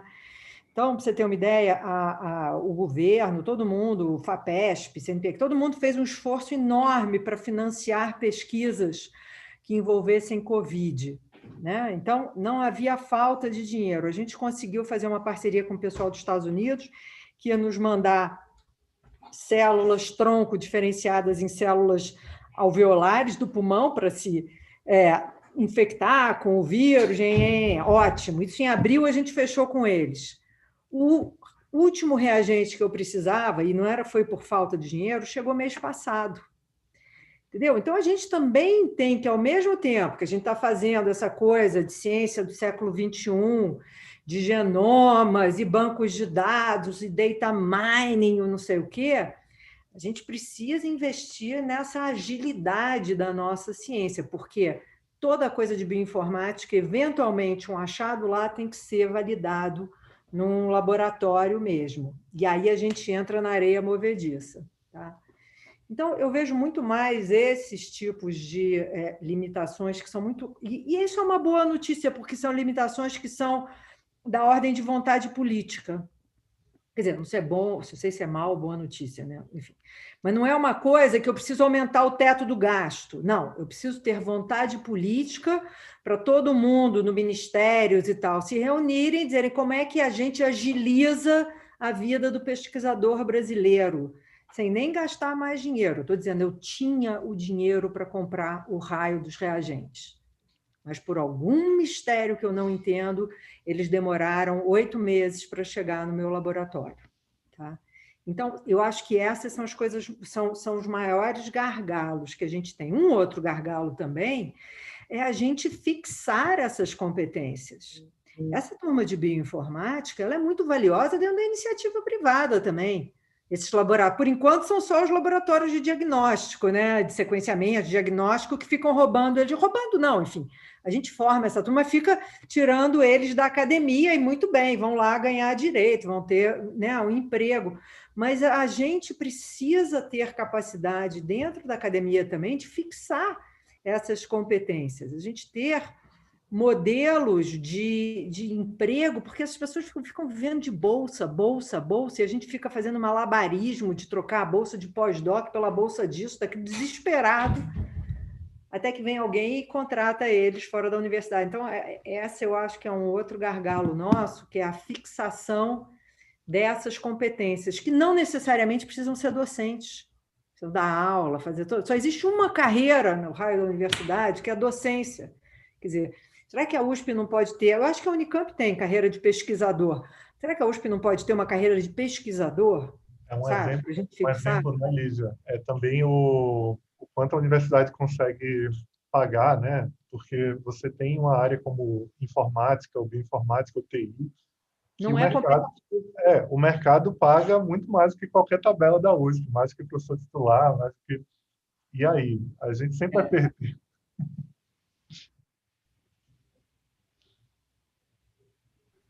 Murilo, você que está na área. Desculpa, então, eu quero comentar sobre realmente a pergunta em si, né? Barreira tecnológica, eu não vejo algo que a gente precisaria resolver para o próximo ano. Uma coisa que talvez seria interessante, mas aí também tem bastante coisa da base que não está ainda completa, né, para a gente fomentar, mas é o lance de levar a medicina de precisão na palma da mão. Então, do cara ter a possibilidade, por exemplo, de sequenciar com mini-ion ou qualquer sequenciador portátil, ter uma ferramenta de bioinformática no próprio celular dele e fazer o diagnóstico point of care para o médico ou para quem queira trabalhar com esse dado de maneira rápida e eficiente na palma da mão para responder uma pergunta específica, né? Não é generalizado para pesquisa, igual que a gente estava comentando anteriormente. Então, acho que essa seria uma das barreiras tecnológicas que eu gostaria de impulsionar aí para o próximo ano, mas eu concordo que ainda tem muita coisa básica, como já foi comentado aí pelos dois anteriormente, questões de barreiras alfandegárias, questão com importação, liberação na Anvisa e por aí vai. A gente pode ficar aqui até amanhã colocando algumas barreiras que existem, infelizmente, no nosso país, que muitas vezes, que eu chamo de burocratiza, cria uma série de burocracias que muitas vezes, para fins de pesquisa, igual normalmente a gente trabalha, não vejo necessidade de ser tão rigoroso ou ter tantos processos. Pode realmente simplificar. Você precisa controlar? Sim, é factível de ter controles de maneira mais otimizada. Às vezes, questões jurídicas no nosso país, que cai para a judicialização, a gente demora 3, 4 meses para desembaraçar um equipamento ou um insumo importado. Isso é inadmissível quando a gente fala de processos ágeis, né? Então, assim, realmente, essas questões mais básicas, elas precisam ser endereçadas ou, pelo menos, desburocratizadas para fins de pesquisa. Eu acho que isso é primordial. E depois, lá na frente, eu acho que assim, a tecnologia ela é realmente um fator muito relevante. A gente tem acesso a todas as ferramentas tecnológicas disponíveis no mundo, aqui no Brasil. Então, assim, não vejo isso como uma grande barreira, mas eu acho que essa questão de realmente colocar na palma da mão é algo que eu acredito que é o futuro aí. Obrigada, Murilo. Doutora Márcia, na sua opinião, quais são as principais lacunas para os próximos anos? Eu concordo com tudo que foi falado. A Lygia acho que falou muito bem, que eu também não vejo essas limitações tecnológicas, eu vejo as nossas limitações burocráticas e financeiras também, né? Então, se para quem está em São Paulo já é difícil, imagina para quem está em outros lugares, né? Então, que tem que passar por São Paulo, que tem que ter toda a documentação de importação, é muito complicado mesmo, a gente já perdeu material por conta disso, a gente, enfim, é uma história que acho que todos os pesquisadores conhecem, né? Só isso. Obrigada. Alguém gostaria de acrescentar mais algum comentário? Eu tenho um comentário rápido sobre a questão tecnológica, só para... Vocês viram que esse ano o nanopore, né, como um dos sequenciadores de long reads, que é uma tecnologia mais recente de sequenciamento, foi muito utilizado para detecção do viroma, do coronavírus. Então, eu tenho uma expectativa, sim, de avanço tecnológico em long read sequencing. Eu acho que em breve deveria entrar em testes mais clínicos, de fato. Imagina que um paciente no hospital internado precisa fazer uma cultura, né, para monitorar a infecção hospitalar. Então, eu acho que em breve vai ter um sequenciador do lado de cada UTI, um sequenciador pequeno para detecção em tempo real de patógenos. Então, para os alunos que estão assistindo, quem tiver interesse em trabalhar com isso, tem um projeto pronto que ainda não foi financiado, mas que a gente poderia pensar em montar, porque as coisas não param, né? A gente precisa pensar em soluções diferentes. Eu acho que fazer uma descoberta em algumas horas, 2 vezes por dia, num paciente internado, vai ser muito mais útil do que esperar uma cultura de células, de cultura de bactérias daqui a 3, 4 dias, né? Murilo, a gente já falou sobre isso uma vez. Queria também só fazer um comentário bem rapidinho para convidar vocês que tiverem interesse, principalmente os alunos. O VarStation, a gente está com 3 vagas de estágio de bioinformática, trabalho 100% remoto. Por enquanto é sem remuneração, mas é com uma carga horária também baixa, mais voltada para treinamento. Vamos cortar o Murilo. Chega, Murilo. Não, você está concorrendo agora diretamente com a gente. Está todo mundo procurando bioinformática. Desculpa, não resisti à piada. Vai, fala Fala porque eu não posso pagar. Eu não tenho bolsa. O Einstein pode pagar. Vai lá, manda abraço. E aí, só retomando, a gente tem essas vagas disponíveis e quem quiser pode mandar o e-mail ou contactar pelo LinkedIn. Inicialmente, como eu falei, é voluntário, mas a gente vai viabilizar bolsas para ir no começo do próximo ano. Então, quem quiser pode entrar em contato, a Raquel também pode falar com ela direto, ela passa para mim depois. Obrigado, pessoal. Obrigada, Murilo. Obrigada a todos. Aproveitando então a sessão propaganda, vamos convidar todo mundo a fazer parte da RSG também.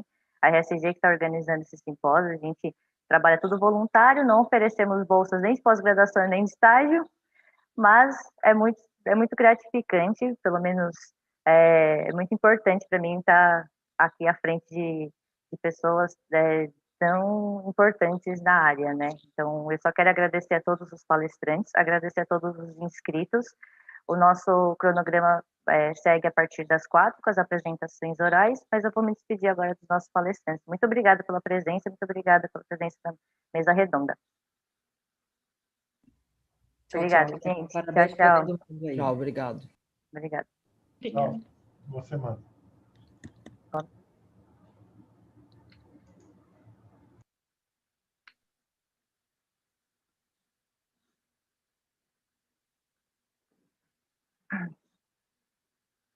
Boa tarde, pessoal. Nós voltaremos às 4 horas com as apresentações orais.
Boa tarde, pessoal. Vamos continuar com o nosso programa do simpósio. Antes de iniciar as apresentações orais, preciso informar que a votação pelo Instagram da sessão de posters está encerrada. Em breve vamos anunciar, ao final do evento a gente vai anunciar o pôster vencedor. E agora vamos compartilhar as apresentações dos 5 trabalhos escolhidos para apresentação oral. As perguntas serão feitas via chat no YouTube e os apresentadores estarão lá para respondê-los. Obrigada.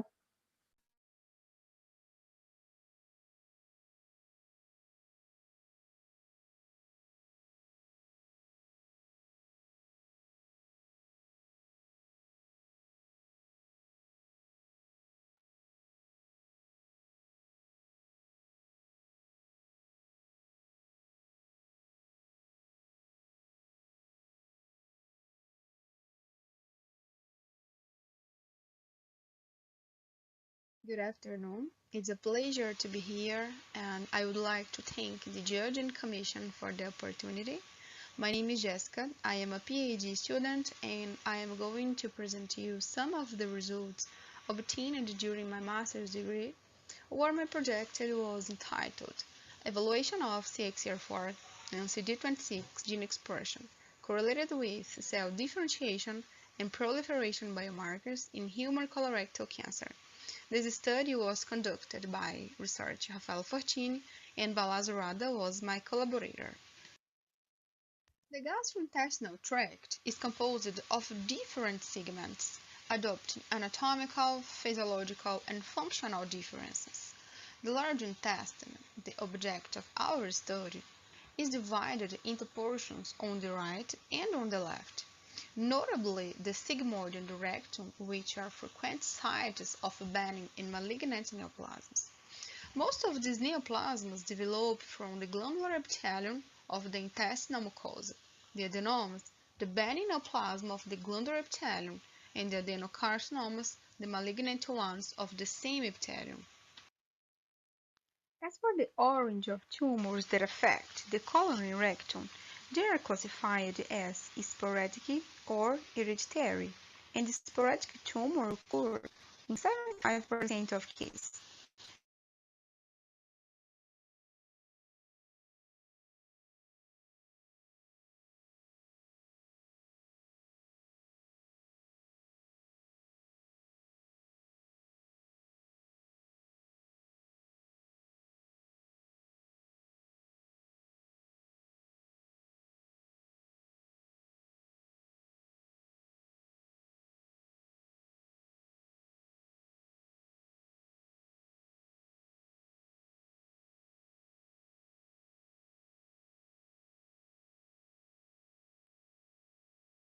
This transition process between adenomas to adenocarcinomas, in this case, can take up to 20 years. 25% of cases are derived from familial adenomatous polyposis and are associated with an autosomal dominant syndrome related to mutations in the APC gene, which is a tumor suppressor, where the rectum is usually spared from injuries. This example is represented by the figure on the right, where the mucosa is affected by a large number of polyps, more than 100 normally, and the polypectomy, which is the removal of the polyps, is not effective because they will reappear, and usually the conduct is a colectomy total, ileoanal anastomosis, and use of permanent ostomy bag. Among hereditary tumors, there is also colorectal cancer not associated with polyposis, and in this case, patients do not go through the adenoma to adenocarcinoma transition, or if they do, it's very fast and occurs in younger patients, although it's not a rule. There are many factors that lead to the appearance of intestinal tumor, such as age over 55 years old, although a discrete incidence of this type of tumor has already been observed in younger patients. Obesity or a diet rich in animal fat, as was recently predicted by the WHO, where the high intake of red meat and processed food leads to the appearance of this tumor, habits such as smoking and alcoholism, physical inactivity, and also the genetic predisposition. A global study published in 2018 demonstrates the incidence and death profile caused by colorectal cancer, being the third with the highest incidence and the second with the highest mortality rate. It's worrying how close these profiles are. 18.1 million of new cases have been estimated, and more than 50% of these people will have a death outcome.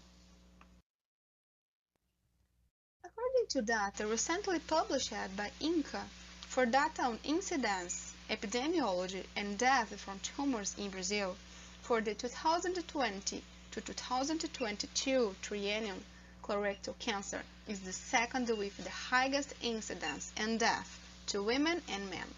The same estimate was made previously for the 2018 to 2019 biennium. The colorectal cancer was the third malignant neoplasm with the highest incidence in males and the second in females. In just 2 years, the incidence of this tumor has advanced one position. Several studies indicate the molecular heterogeneity of intestinal tumors, and in 2016, the importance of analyzing the gene expression of specific markers was recommended in order to make the therapeutic approach more assertive. In addition, it's necessary to understand the relationship of this marker with tumor progression and/or regression.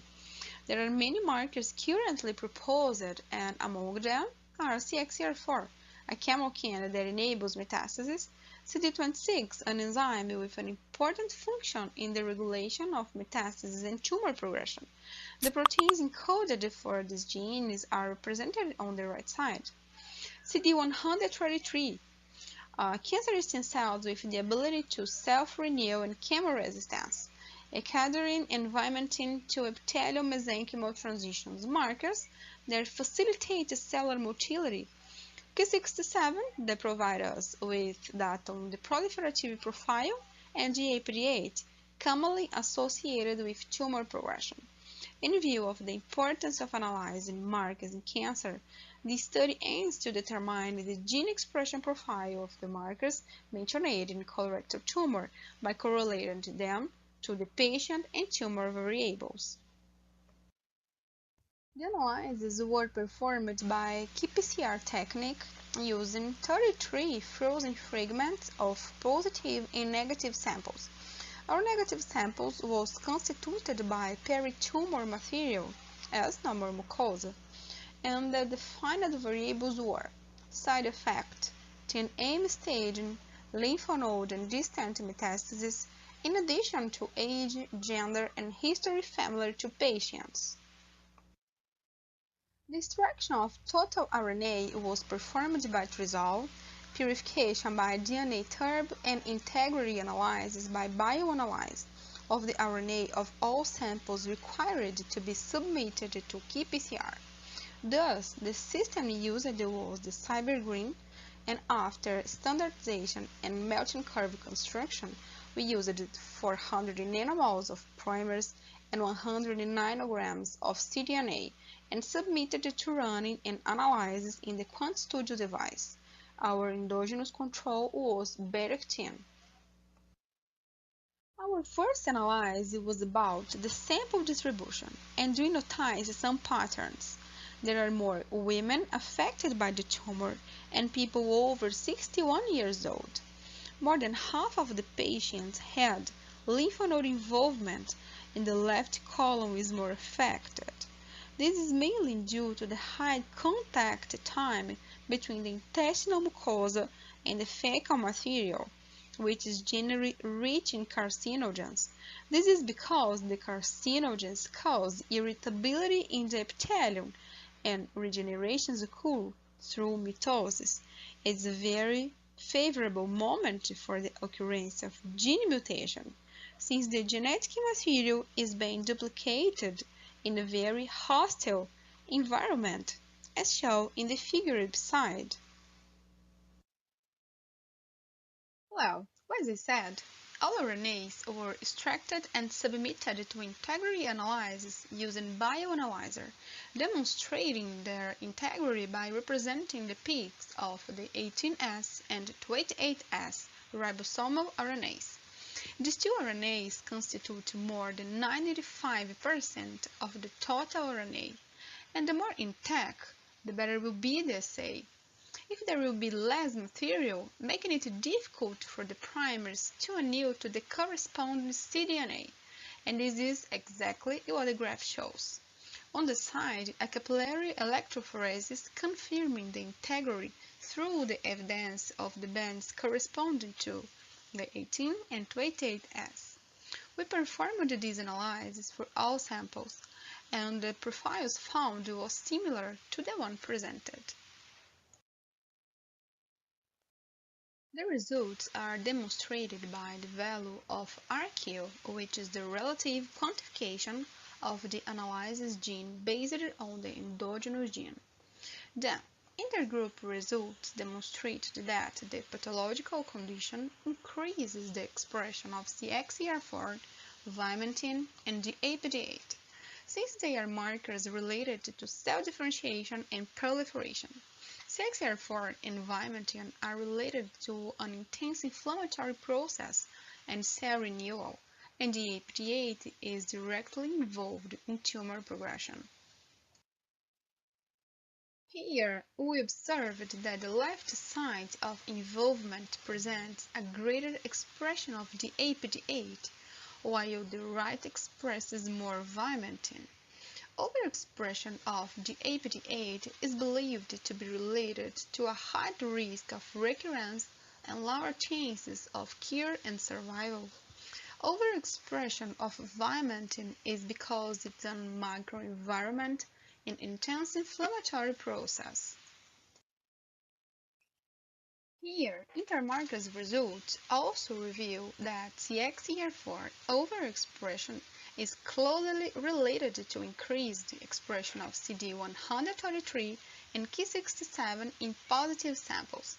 This association CXCR4 and CD133 suggests a process of cell renewal and possibly an unresponsive patient.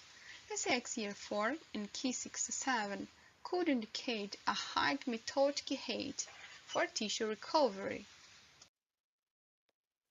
And even though ecadherin and vimentin have their expressions regulated positively according to CXCR4, and it is believed that this profile leads to metastatic dissemination.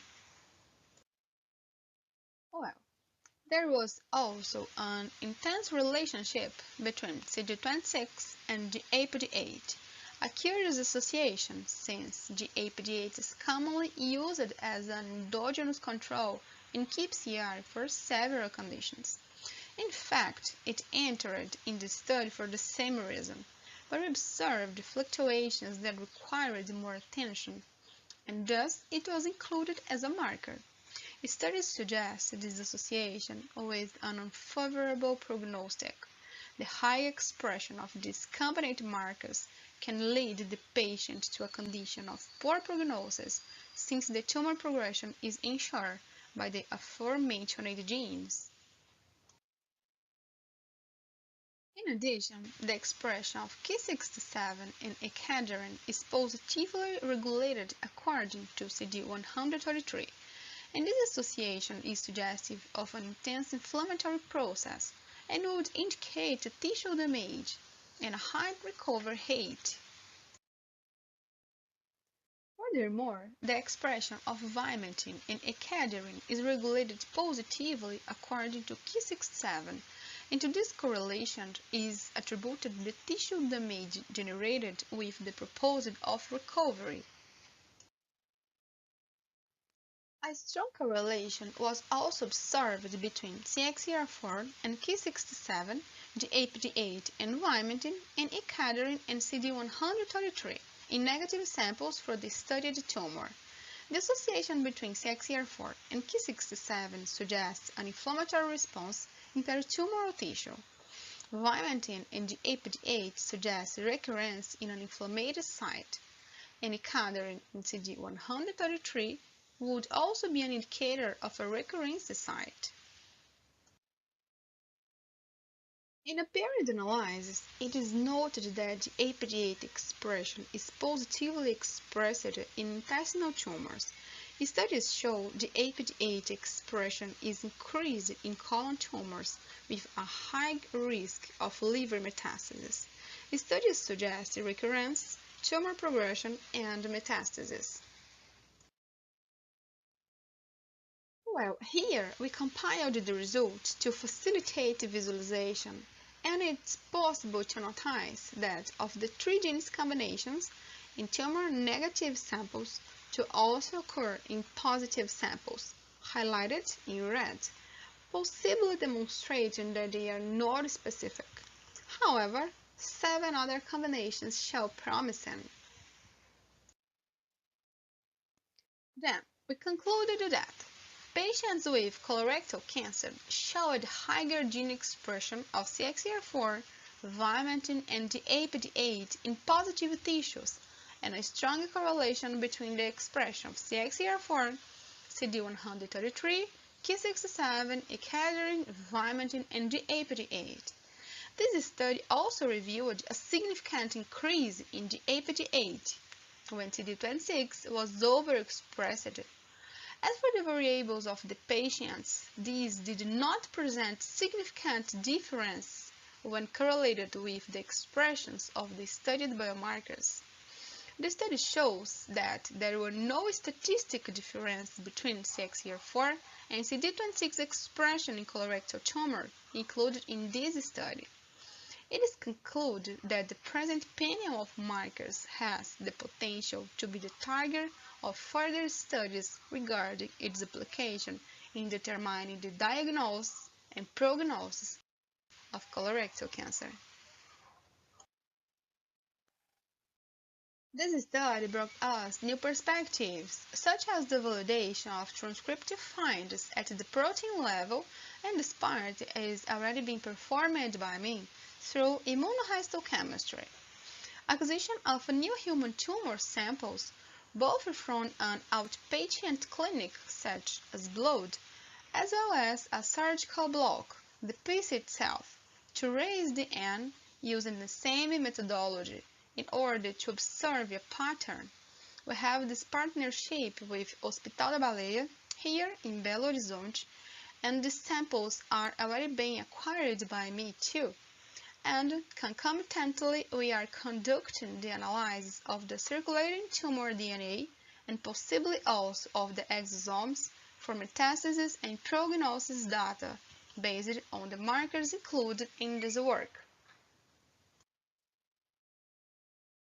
And finally, I would like to thank my coordinator, Rafaela, and some people that spent a lot of time with me in my experiments and analyses in Oswaldo Cruz Foundation, as Lucélia, Vander, Viviane, and all my data team. I'm so grateful for my coordinators at UFMG, Giovanni and Monica. Finally, thanks Balas and Ruth for your attention and all help. Thanks everyone for attention.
Good afternoon.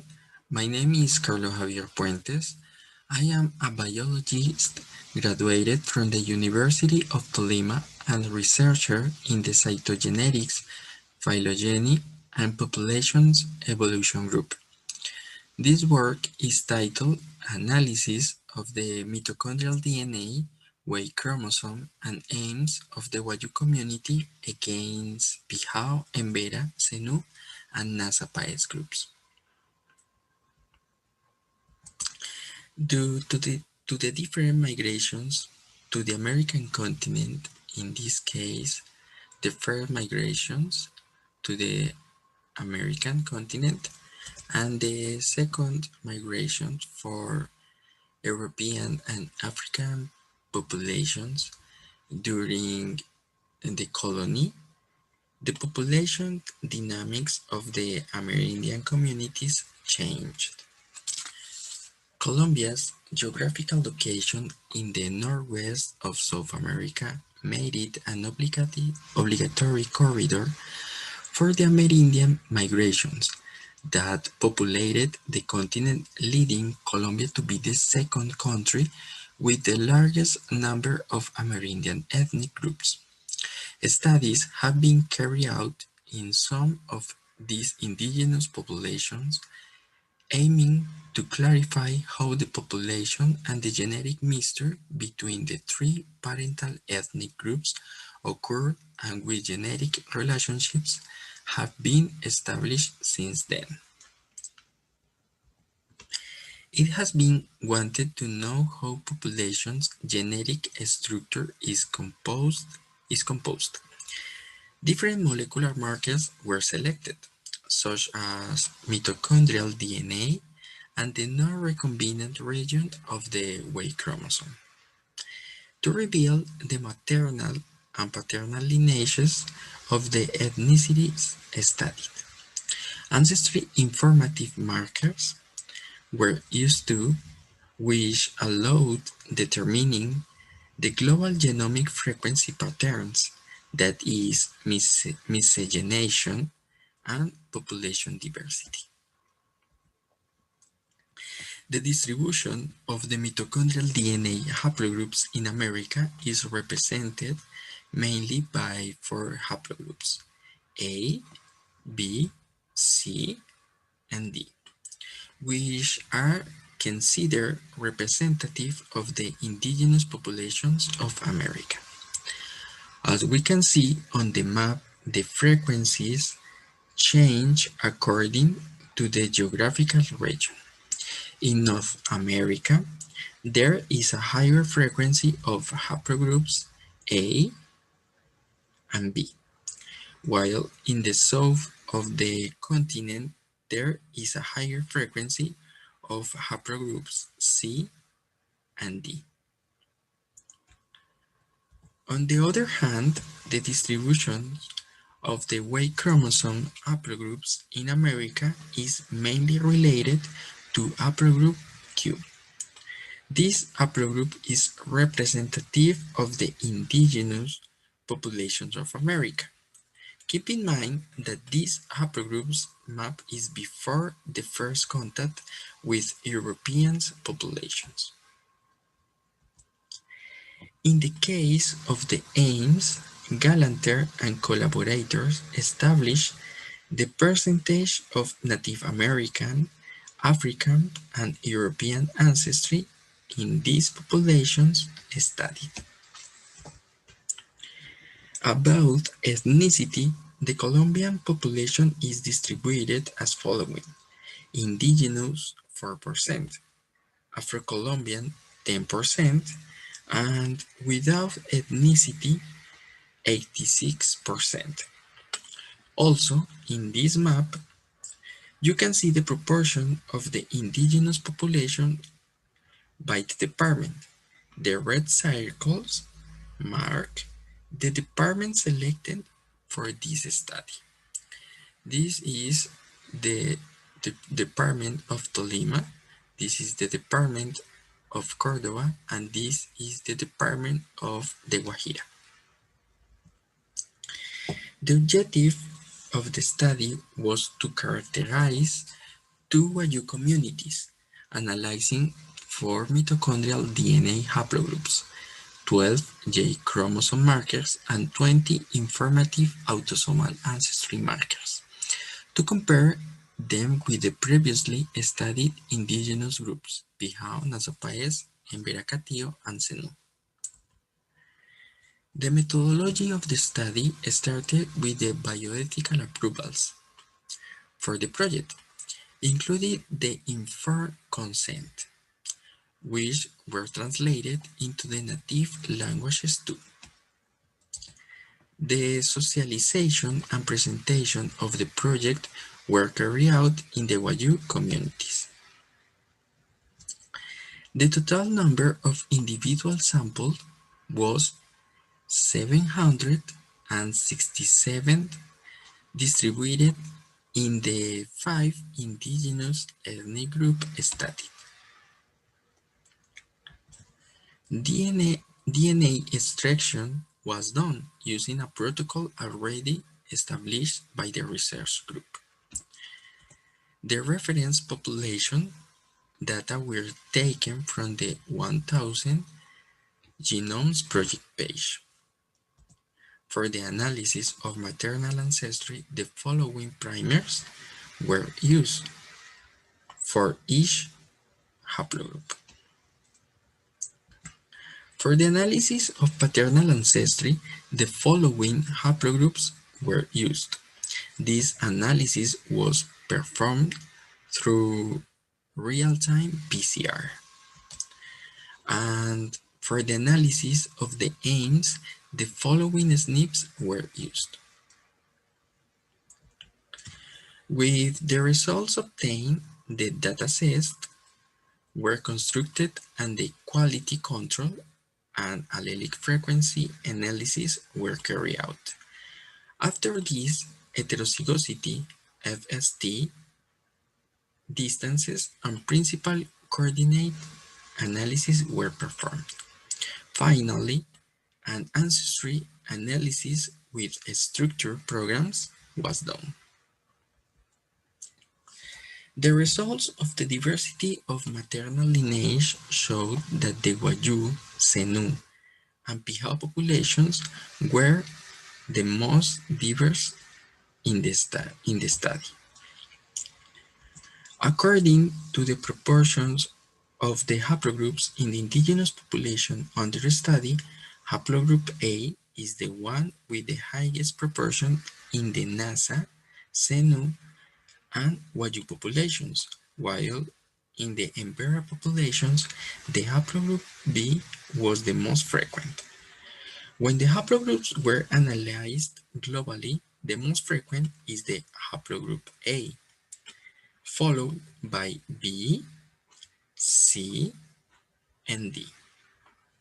These data were consistent with the results obtained by Biso Machado in 2012, who determined that the distribution patterns of haplogroups A and B usually found in a higher proportion in the northern region of the South America. With the data of the FST distances, the coordinate graphs were made, showing that the Wayuú population is usually genetically close to the Zenú population and far from the Embera population. Data may be related to the geographical distribution of these populations. When performing the paternal origin diversity analysis, a low diversity in the Wayuú and Nasa-Páez populations was observed. This could be closely associated with the social structure and demographic characteristics of the region. The presented study revealed a 68% frequency of Y chromosome belonging to haplogroup R1, B1, B2, an allele that is related to European ancestry. This information becomes relevant when comparing with the data obtained from the pedigrees. In these communities, some surnames are of European origin, like Bonivento is Italian, Marquez is Basque, Riviera is Spanish, and Enriquez is Spanish. This could be possibly attributed to the inheritance from men who came to Colombia during colonial times. The principal coordinate graphs were made using the data of the FST distances. They show that the Wayuú population was closer to the Zenú population and was genetically more distant from the Nasa and the Pijao population. Through the heterozygosity analysis, low values were observed for the Nasa and Embera ethnic groups, while the Wayuú and Zenú ethnic groups presented the highest values. This could be indicating that the Nasa and Embera populations tend to be more consanguineous. The principal coordinated analysis showed that the Wayuú population was separated from the other groups studied. This difference could be caused by the frequencies obtained from the evaluated aims, which corresponds to the influence of the parietal populations on the genetic pool of the indigenous community. This influence could be given by different migratory processes, which were complex, having perceptible effects in the socio-cultural organization. The Embera, Pijao, and Nasa-Páez populations were grouped, which may be due to the higher proportion of European and Native American ancestry they presented. The population structure was inferred using Bayesian methods in structure, estimating the most probably population cluster present in the sample in K equals 3. The analysis showed that the Wayuú and Zenú populations shared a common genetic structure of 3 ancestral populations: African, European, and Native American. Regarding the Nasa-Páez, Pijao, and Embera population, it was revealed that the main ancestral source belongs to Native American ancestry, followed by the smaller proportion of European and a slight African contribution caused by admixture. Results of AIMS gave a global idea of the triparental origin of Wayuú and was consequent with the population migration, history, and colonial process. This information is important to evaluate in the future the genomic determinants of health and disease in this population. The conclusion of this project are the indigenous populations, Nasa, Pijao, and Embera, presented a greater native ancestral proportions with a high frequency of mitochondrial DNA haplogroups. On the other hand, the haplogroups of native origin of the Y chromosome presented the following frequencies: 71, 70, and 67%. The indigenous Zenú and Wayuú populations presented greater variations in matrilineal ancestry. Native haplogroups frequencies 73% and 80%, and other possibly European and African haplogroups with a frequency of 27 and 20 respectively. For the Y chromosome, they showed high frequencies, the European haplogroups 53 and 68% respectively. These results could be attributed to the history of their founding of native, European, and African origin. Observing the indigenous population studied, Nasa, Pijao, and Embera, it was noticed that they presented a similar structure, that is, a main native component and a slight European mixture. Meanwhile, Zenú and Wayuú groups showed that their genetic structure corresponds to a pattern of 3 ancestral populations: Native American, European, and African.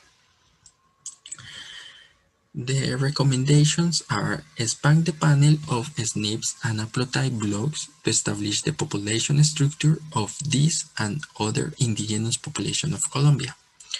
Expand the research groups, biobank, and database are related to studies of the genetics of different types of complex diseases, to be used in future projects of basic genetics of different types of diseases.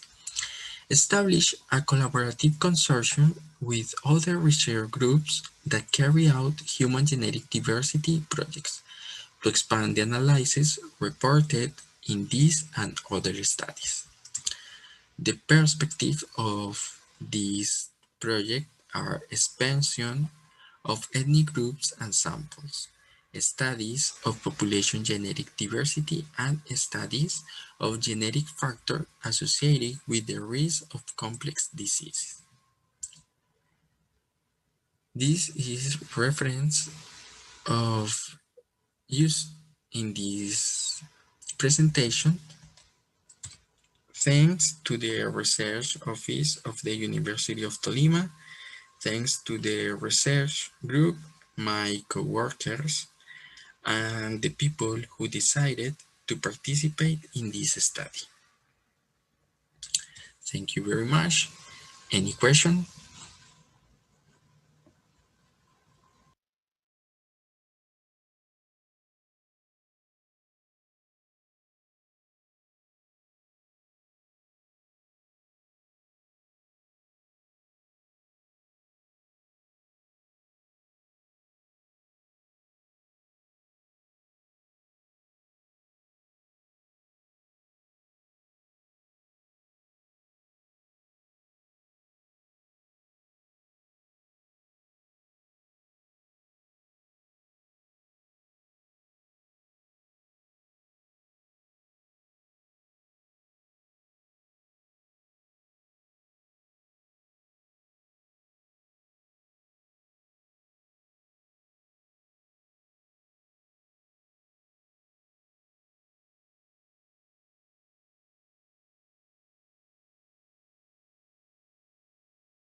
Hello, I am Guilherme.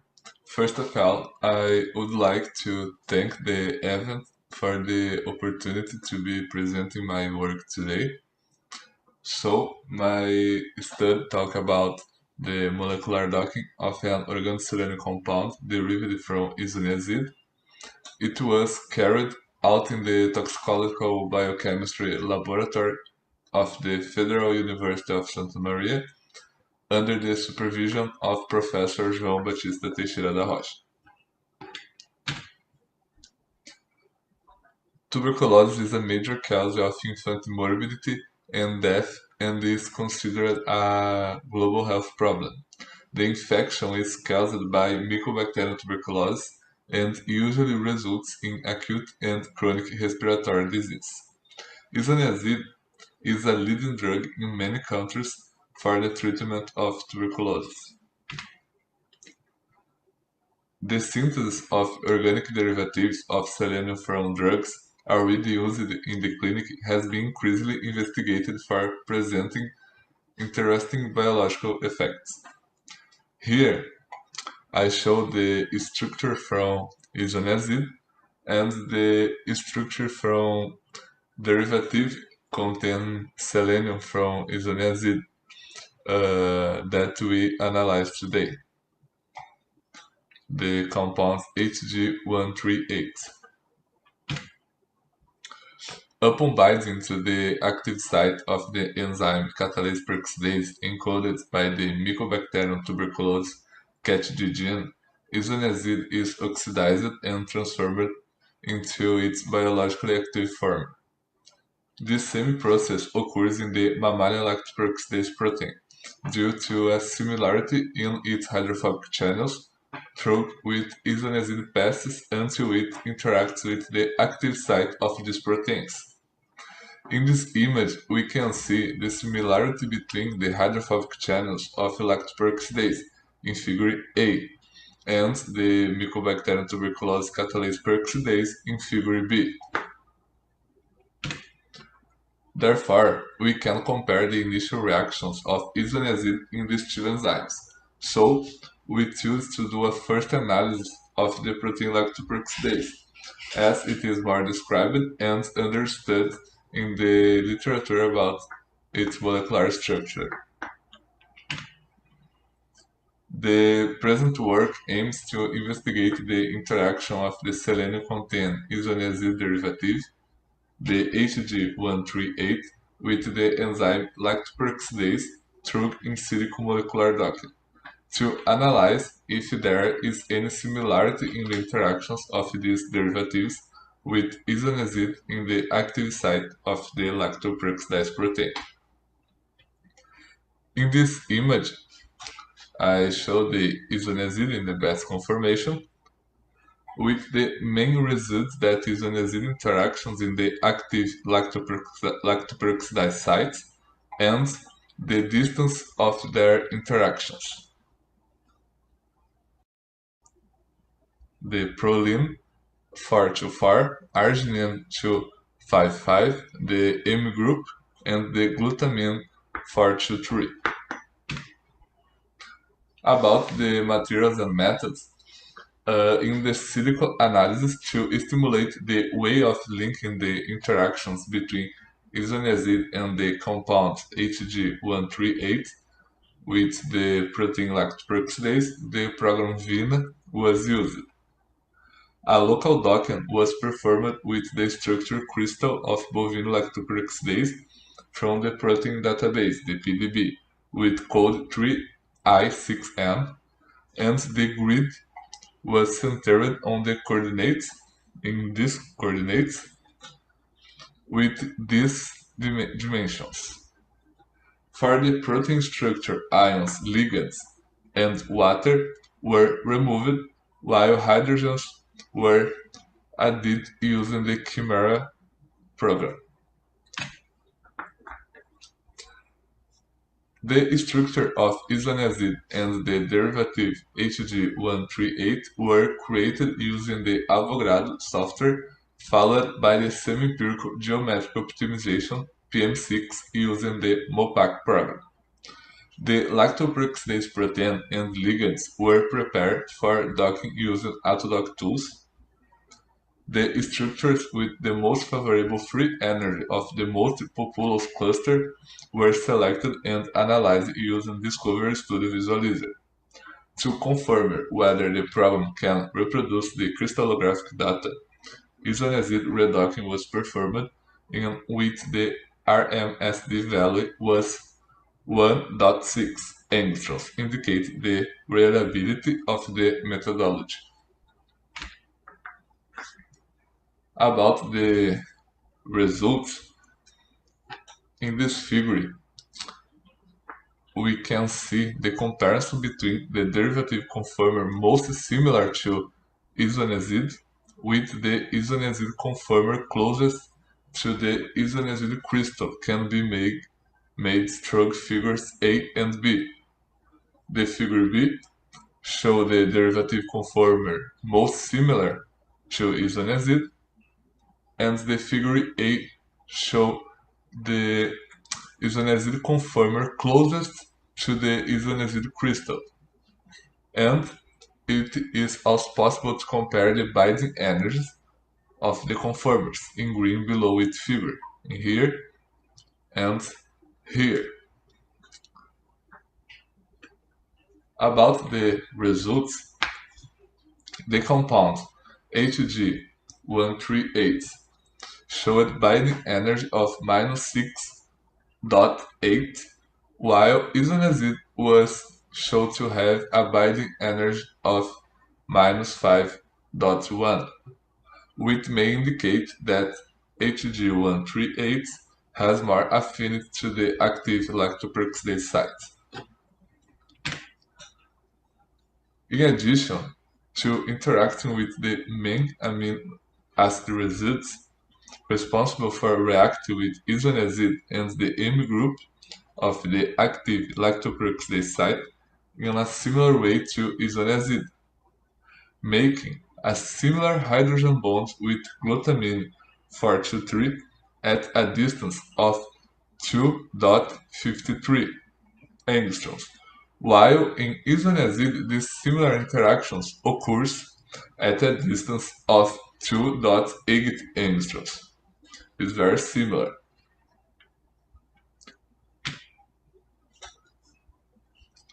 Hydrophobic interactions with arginine 255 at a distance of 3.71 angstroms, and the M group at a distance of 4.53 angstroms in derivative in relation they interact with lactoperoxidase. While at isoniazide, these distances are 4.02 and 3.70 angstroms respectively. Again, the distance in relation to the amino acid residues is very similar.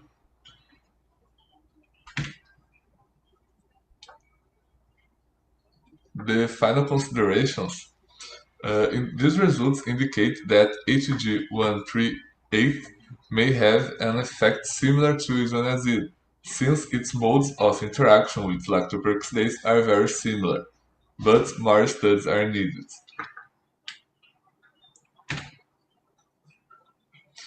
Here I appreciated the support provided by FAPERGS, CAPS, the CNPq, and the university. Here I show some references that I used for made this presentation. Thank you for the opportunity.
Hi, my name is Fernando Rossi, and the title of my work is Comparative Genomics of Pseudomonas phages and Study of Specific Determinants for Phage Host Adsorption. Introduction. Bacteriophages, or simply phages, are viruses capable of infecting bacteria. They are the most abundant organism in the biosphere, and it's predicted there is around 10 to the 31 phage particles in nature. All this diversity is important for the regulation of diversity and composition of bacterial communities. The vast majority of known phages are classified in the order of the tailed phages called Caudoviralis. The order Caudoviralis has a genome made by a double-stranded DNA molecule. This molecule is stored inside a icosahedral capsid that is attached to a tail. And in the end of this tail, they may have fibers or spikes that is the receptor for phage-host interaction, adsorption, and the start of its life cycle. The order Caudoviralis are morphologically classified in three main families: the Myoviridae family, the Scyphoviridae family, and the Podoviridae family. The Myoviridae family have this morphology here, with a long and contractile tail, a tail tube coated with a sheath, like we can see here, and fibers on their necks, along with tail fibers. Those fibers on their necks are called whiskers, and they also have the presence of a base plate. The Scyphoviridae family have this morphology here, with a long tail like the Myoviridae family, but a no-contractile one, and the presence, of course, of a base plate, like the Myoviridae family. And last, we have the Podoviridae family, with this morphology right here, that have a small and non-contractile tail, and the absence of a base plate. All the phages studied here in this study are classified as being from the Podoviridae family, and more specifically the N4-like phages. They are classified as N4-like phages. Phages have its receptor connected to its tail, like the tail fibers or spikes that we saw earlier, and the bacterial host have its receptor on their membrane. And different phages can bind to different receptors in the cell surface, like we see in this figure here. That allow them to interact with the host membrane and start the infection process with the injection of its DNA. The objectives of this project are: first, to better understand phage and its host interaction, the interaction between the protein in the phage tail and the proteins in the cell surface. Second, to compare the genomes of three newly assembled phages to two phages already studied by our group that are closely related to them, and to study those phages, those 5 phages, and compare them to all of the N4-like phages. And third, to identify differences in their genomes that may be related to the ability to infect different Pseudomonas aeruginosa strains. The results. First, the assembly of the 3 new phage genomes showed that they are similar in size, like you can see here, in GC content, like we can see here, and in number of predicted ORFs, like we can see here, in this table right here below. Moving forward, in the whole genome similarity analysis, we observed that they are all very similar, like we can see here, with the lowest similarity score at 94%.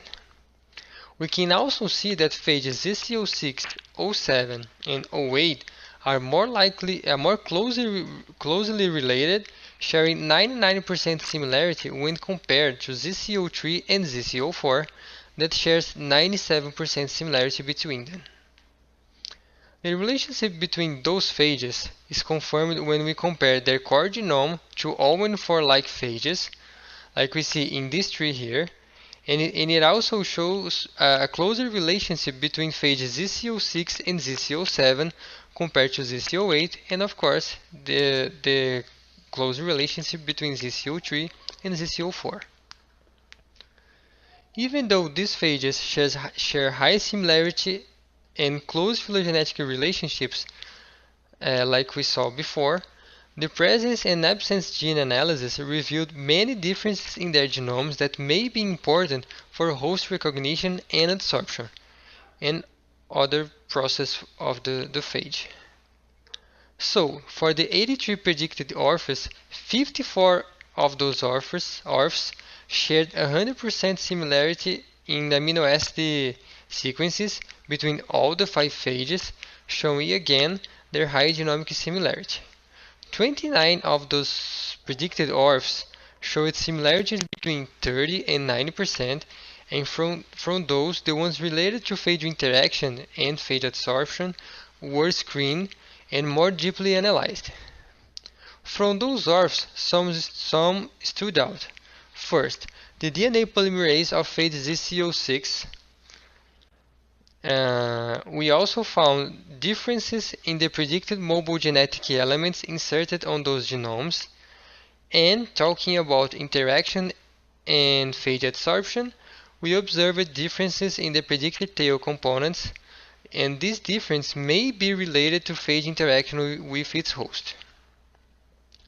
So, starting with the DNA polymerase from phage ZCO6, we observed that it was annotated in 2 different orphs, that when concatenated represents the complete DNA polymerase gene, like we can see in the figure below.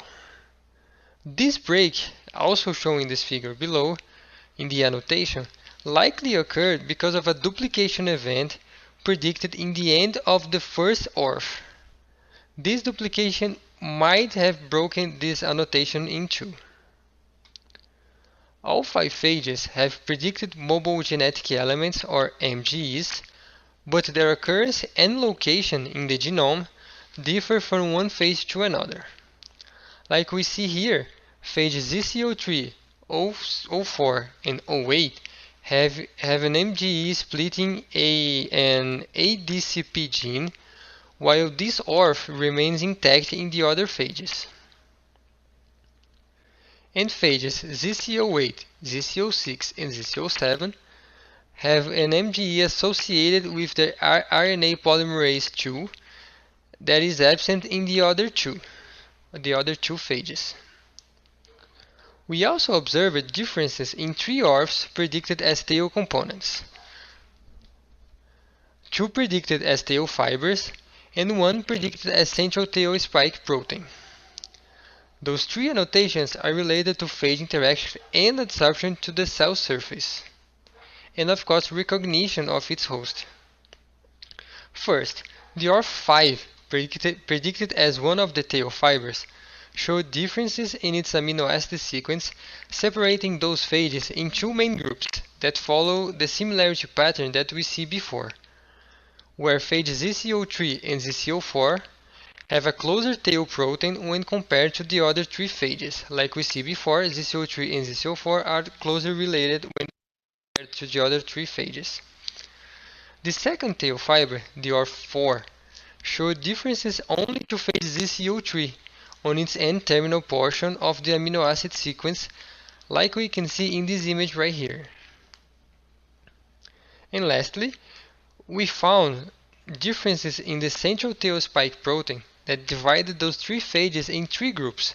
ZCO3 have a different central tail spike when compared to ZCO6, 7, and 8, but it shares some similarity with the phage ZCO4.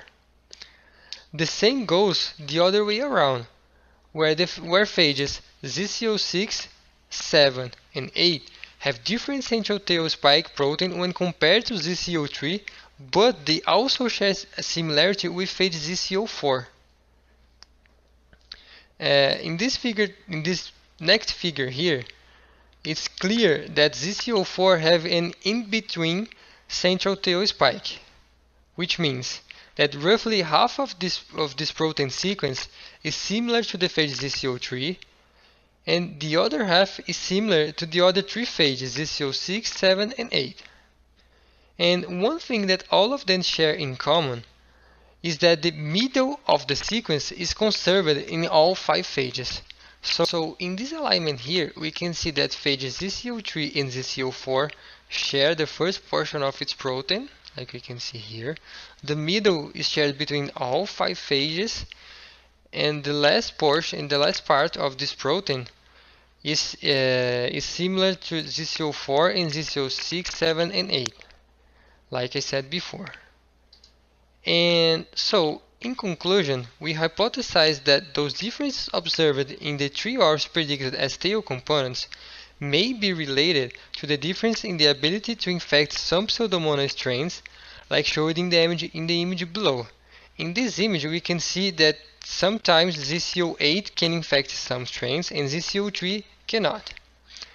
So ZCO3 and ZCO8 differentially infect the same strain of Pseudomonas aeruginosus. And again, in this case here, in this green part, ZCO8 can infect this strain while ZCO3 can't. And this might be related to the irreversible binding between phage tail and the bacterial receptor. And phage tail, I actually mean tail fiber, the tail fiber or the tail spikes, or even the central tail spike.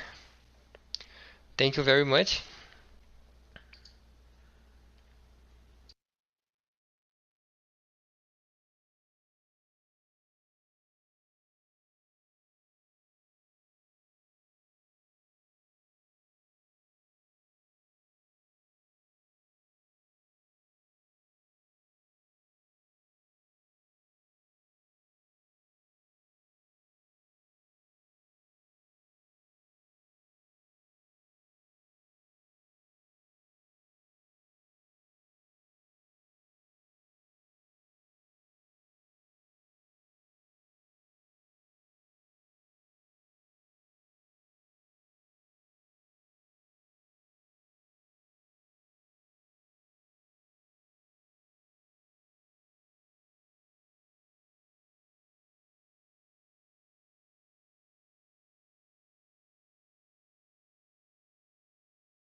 Hello everyone, my name is Igor.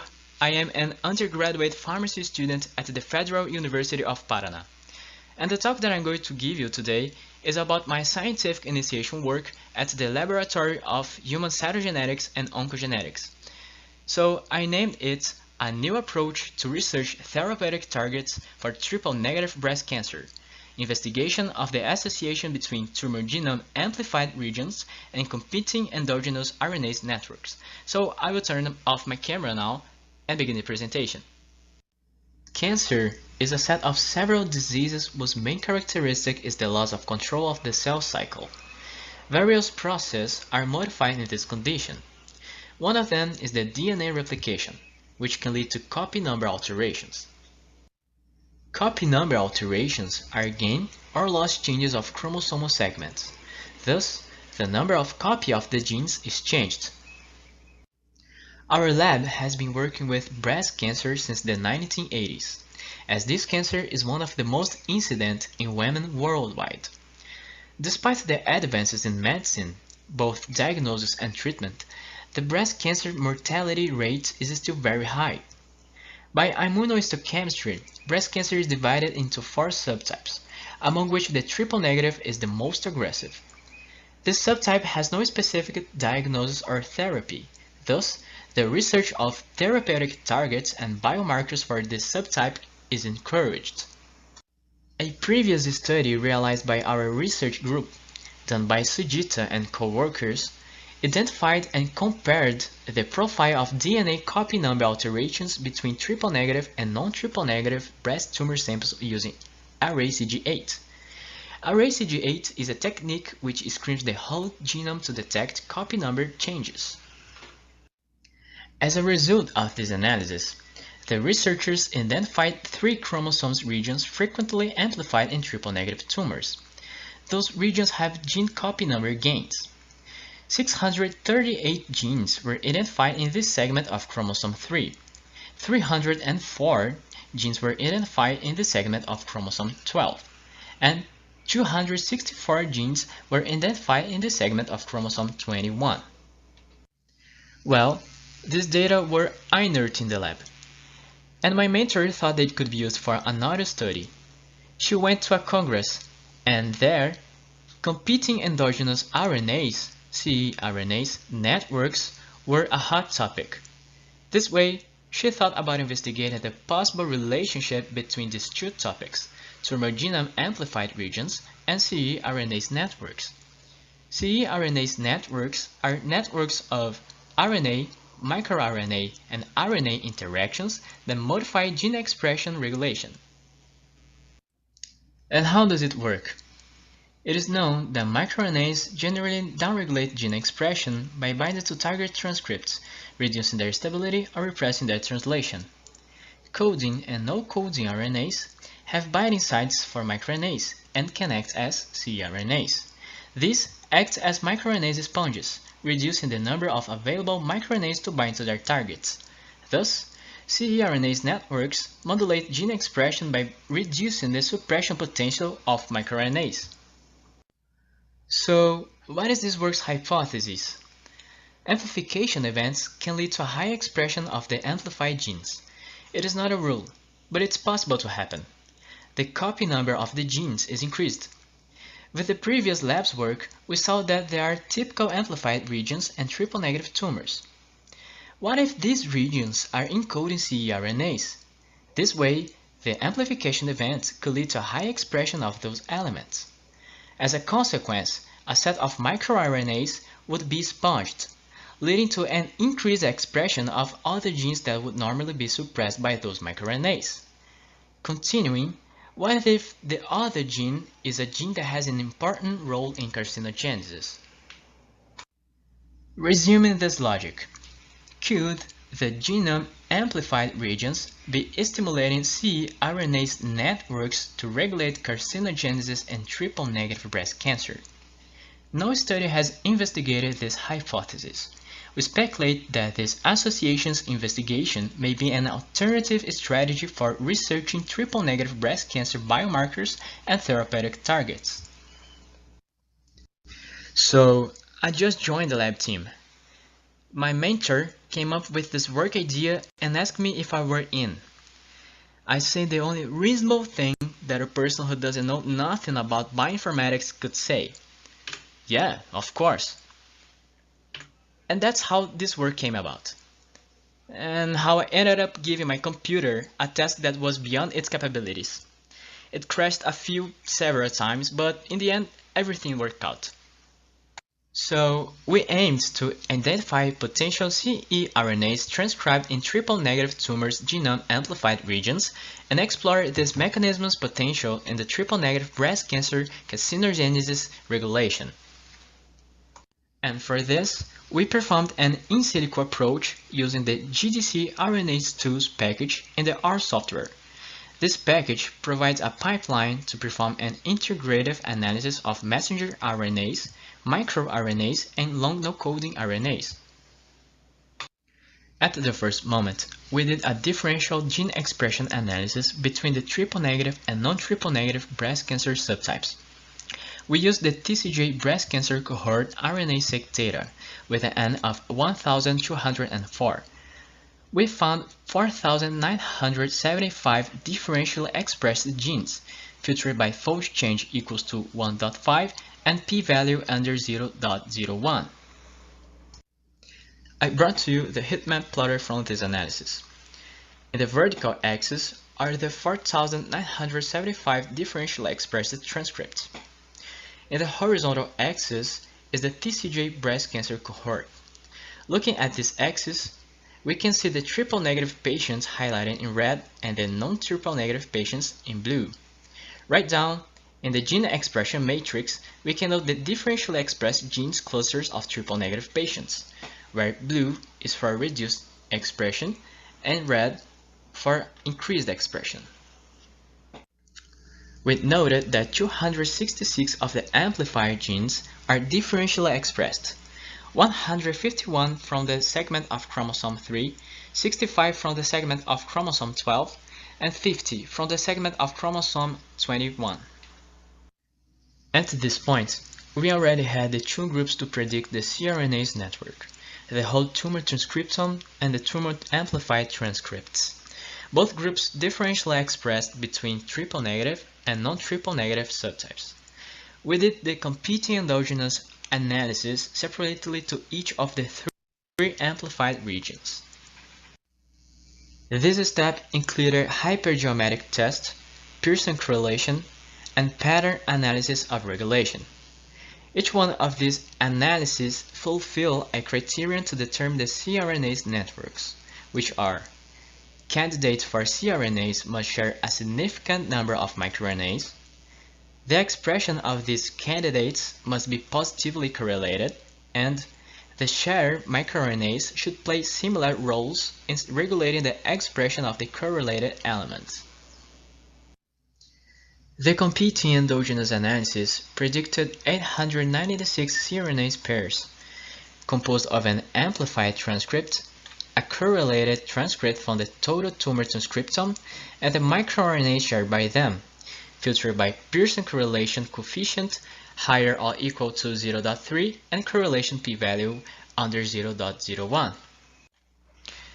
We found 553 pairs with the amplified regions of chromosome 3, 197 with the amplified segment of chromosome 12, and 146 pairs with the segment of chromosome 21. Of those 896 pairs of cRNAs, we needed to select only those whose correlated transcripts were both overexpressed. As the total number of pairs were huge, we decided to work with the top 10 cRNA pairs from each amplified region, based on their correlation value. Then, we selected the overexpressed pairs from each top 10. We did this by just looking at the log fold change of the correlated transcripts. This resulted in a total of 8 overexpressed cRNA pairs, and using those 8 pairs, we plotted a possible network. This is the cRNA's network of the 8 overexpressed pairs, our final result. The graph shows RNA, microRNA, and RNA interactions. The smallest circles are microRNAs, and the other ones are the ceRNAs, the amplified transcript and tumor transcriptome. The larger the size of the circle of ceRNAs, the greater the amount of microRNAs it shares. The elements were colored according to the similarity of shared microRNAs. We noted that microRNAs from the microRNA 302 and microRNA 520 families are the most frequent in our network, representing 20% of the microRNAs involved. These families are described as tumor suppressors. A result that corroborates our work's strategy is the time protein antisense RNA1, the TMPO-AS1.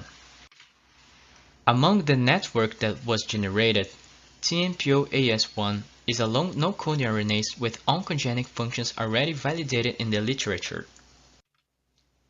Mitobe and co-workers demonstrated that silencing TMPO-AS1 significantly compromised proliferation, cell cycle progression, and migration of triple-negative cells in vitro. The silencing also reduced tumor growth in vivo in mice with triple-negative breast cancer. This long no-coding RNA is possibly being overexpressed due to interactions with an amplified ceRNA in our network. In conclusion, we identified potential ceRNAs being transcribed in triple-negative tumors' genome-amplified regions. The ceRNA network around TMPO-AS1 and the most frequent microRNAs families present themselves as potential candidates for specific triple-negative breast cancer therapy. This way, our analysis strategy can be an alternative to traditional research methodologies. We speculate that our approach may discover molecular interactions and gene regulation networks that have not been identified by conventional genomic and proteomic methods, since the complexity of ceRNAs networks affects a huge universe of molecules. The next step in our work is to validate the in silico results, and we can do this through experiments on cell lines, by modulating the expression of ceRNAs and evaluating the expression of their correlated genes, with whom they share microRNAs. For example, we expect an overexpressed ceRNA to result in overexpression of the transcript it shares microRNAs with. And that's it. Thank you for your attention, and I would like to send a special thanks to the event organizers for the opportunity to share my work. Thank you very much.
Então, bom, a gente está dando fim aqui ao nosso evento está chegando ao fim, e a gente tem alguns agradecimentos aqui para fazer, né, nessa semana de organização, nesses meses de organização. Então, primeiramente, a gente queria agradecer aos nossos palestrantes, tanto a Márcia, a Lígia, o Michel e o Murilo Cevato, que participaram da mesa redonda e deram excelentes explicações acerca do tema. A gente também tem que muito agradecer a B3C, a PGPCS da Fiocruz, a própria Fiocruz e a Varstation, e principalmente, novamente, aí, nossos palestrantes que deram excelente conteúdo das discussões dentro da área de genômica humana. Bom, obrigada também a todos que contribuíram para o sucesso do nosso evento, todos aqueles que se inscreveram, estavam online hoje assistindo o nosso vídeo. Nosso evento ele não se iniciou hoje. Durante todos esses meses, a gente teve alguns webinars com a presença de outros pesquisadores, e por isso também a gente agradece muito todos eles, o Dr. Setúbal, o Dr. Lucas Miguel, o Murilo Couto, a mestre Lívia Maria e o Gustavo Mendes. E a gente lembra também que o simpósio ele é apenas um dos eventos da semana da RSG. Em comemoração a esses 5 anos da RSG, hoje a gente está com o simpósio dos 20 anos do draft humano, mas amanhã a gente tem o SIG, o Drug Design, que também terá excelentes discussões sobre o tema. E, além disso, a gente fecha essa semana com 4 dias de curso que ainda estão abertos, e vocês podem participar daquele que mais te interessarem, e a gente também tem pacotes promocionais para esses cursos. Mas, então, agora a gente vai chegar no momento que a gente também estava aguardando por ele, a gente vai falar aqueles pôsteres que foram enviados para a RSG e tiveram dentro nossas regras de melhor pôster por votação popular. A gente olhou todos os pôsteres que foram divulgados nas mídias sociais, e o melhor pôster, por votação popular, né, aquele pôster que teve mais votos, foi o Comparison of Fermentative Profiles of Cellulose Fermentation Yeast and Industrial and Laboratory Scale Through and Co-Expression Network. Ele foi feito como autora principal a Milena Antunes Picarelli Gutierrez. Então, a gente em breve vai estar mandando um e-mail para você, Milena, para a gente enviar para você o vale presente que você ganhou com esse pôster. Na nossa apresentação oral, a gente também teve a melhor apresentação oral, dentre todas que a gente teve aqui no nosso dia, né, de apresentação, e a melhor delas, que foi avaliada pela equipe da RSG, foi a da Jéssica Vieira de Assis. Parabéns, Jéssica, com a apresentação Evaluation of CRCA4 and CG26 Gene Expression Correlation and Cell Differentiation and Proliferation Biomarkers in Human Colorectal Cancer. Parabéns às duas, tanto a Milena quanto a Jéssica. Muito obrigada novamente a todos aqueles que participaram. Em breve a RSG vai enviar para vocês todos os certificados combinados, e a RSG também está aberta a novos membros, caso vocês queiram fazer parte da nossa organização estudantil. Entre em contato conosco através das nossas mídias sociais, que estamos em todas elas praticamente, né? Tanto o Facebook, tanto o Instagram, o Twitter e o YouTube.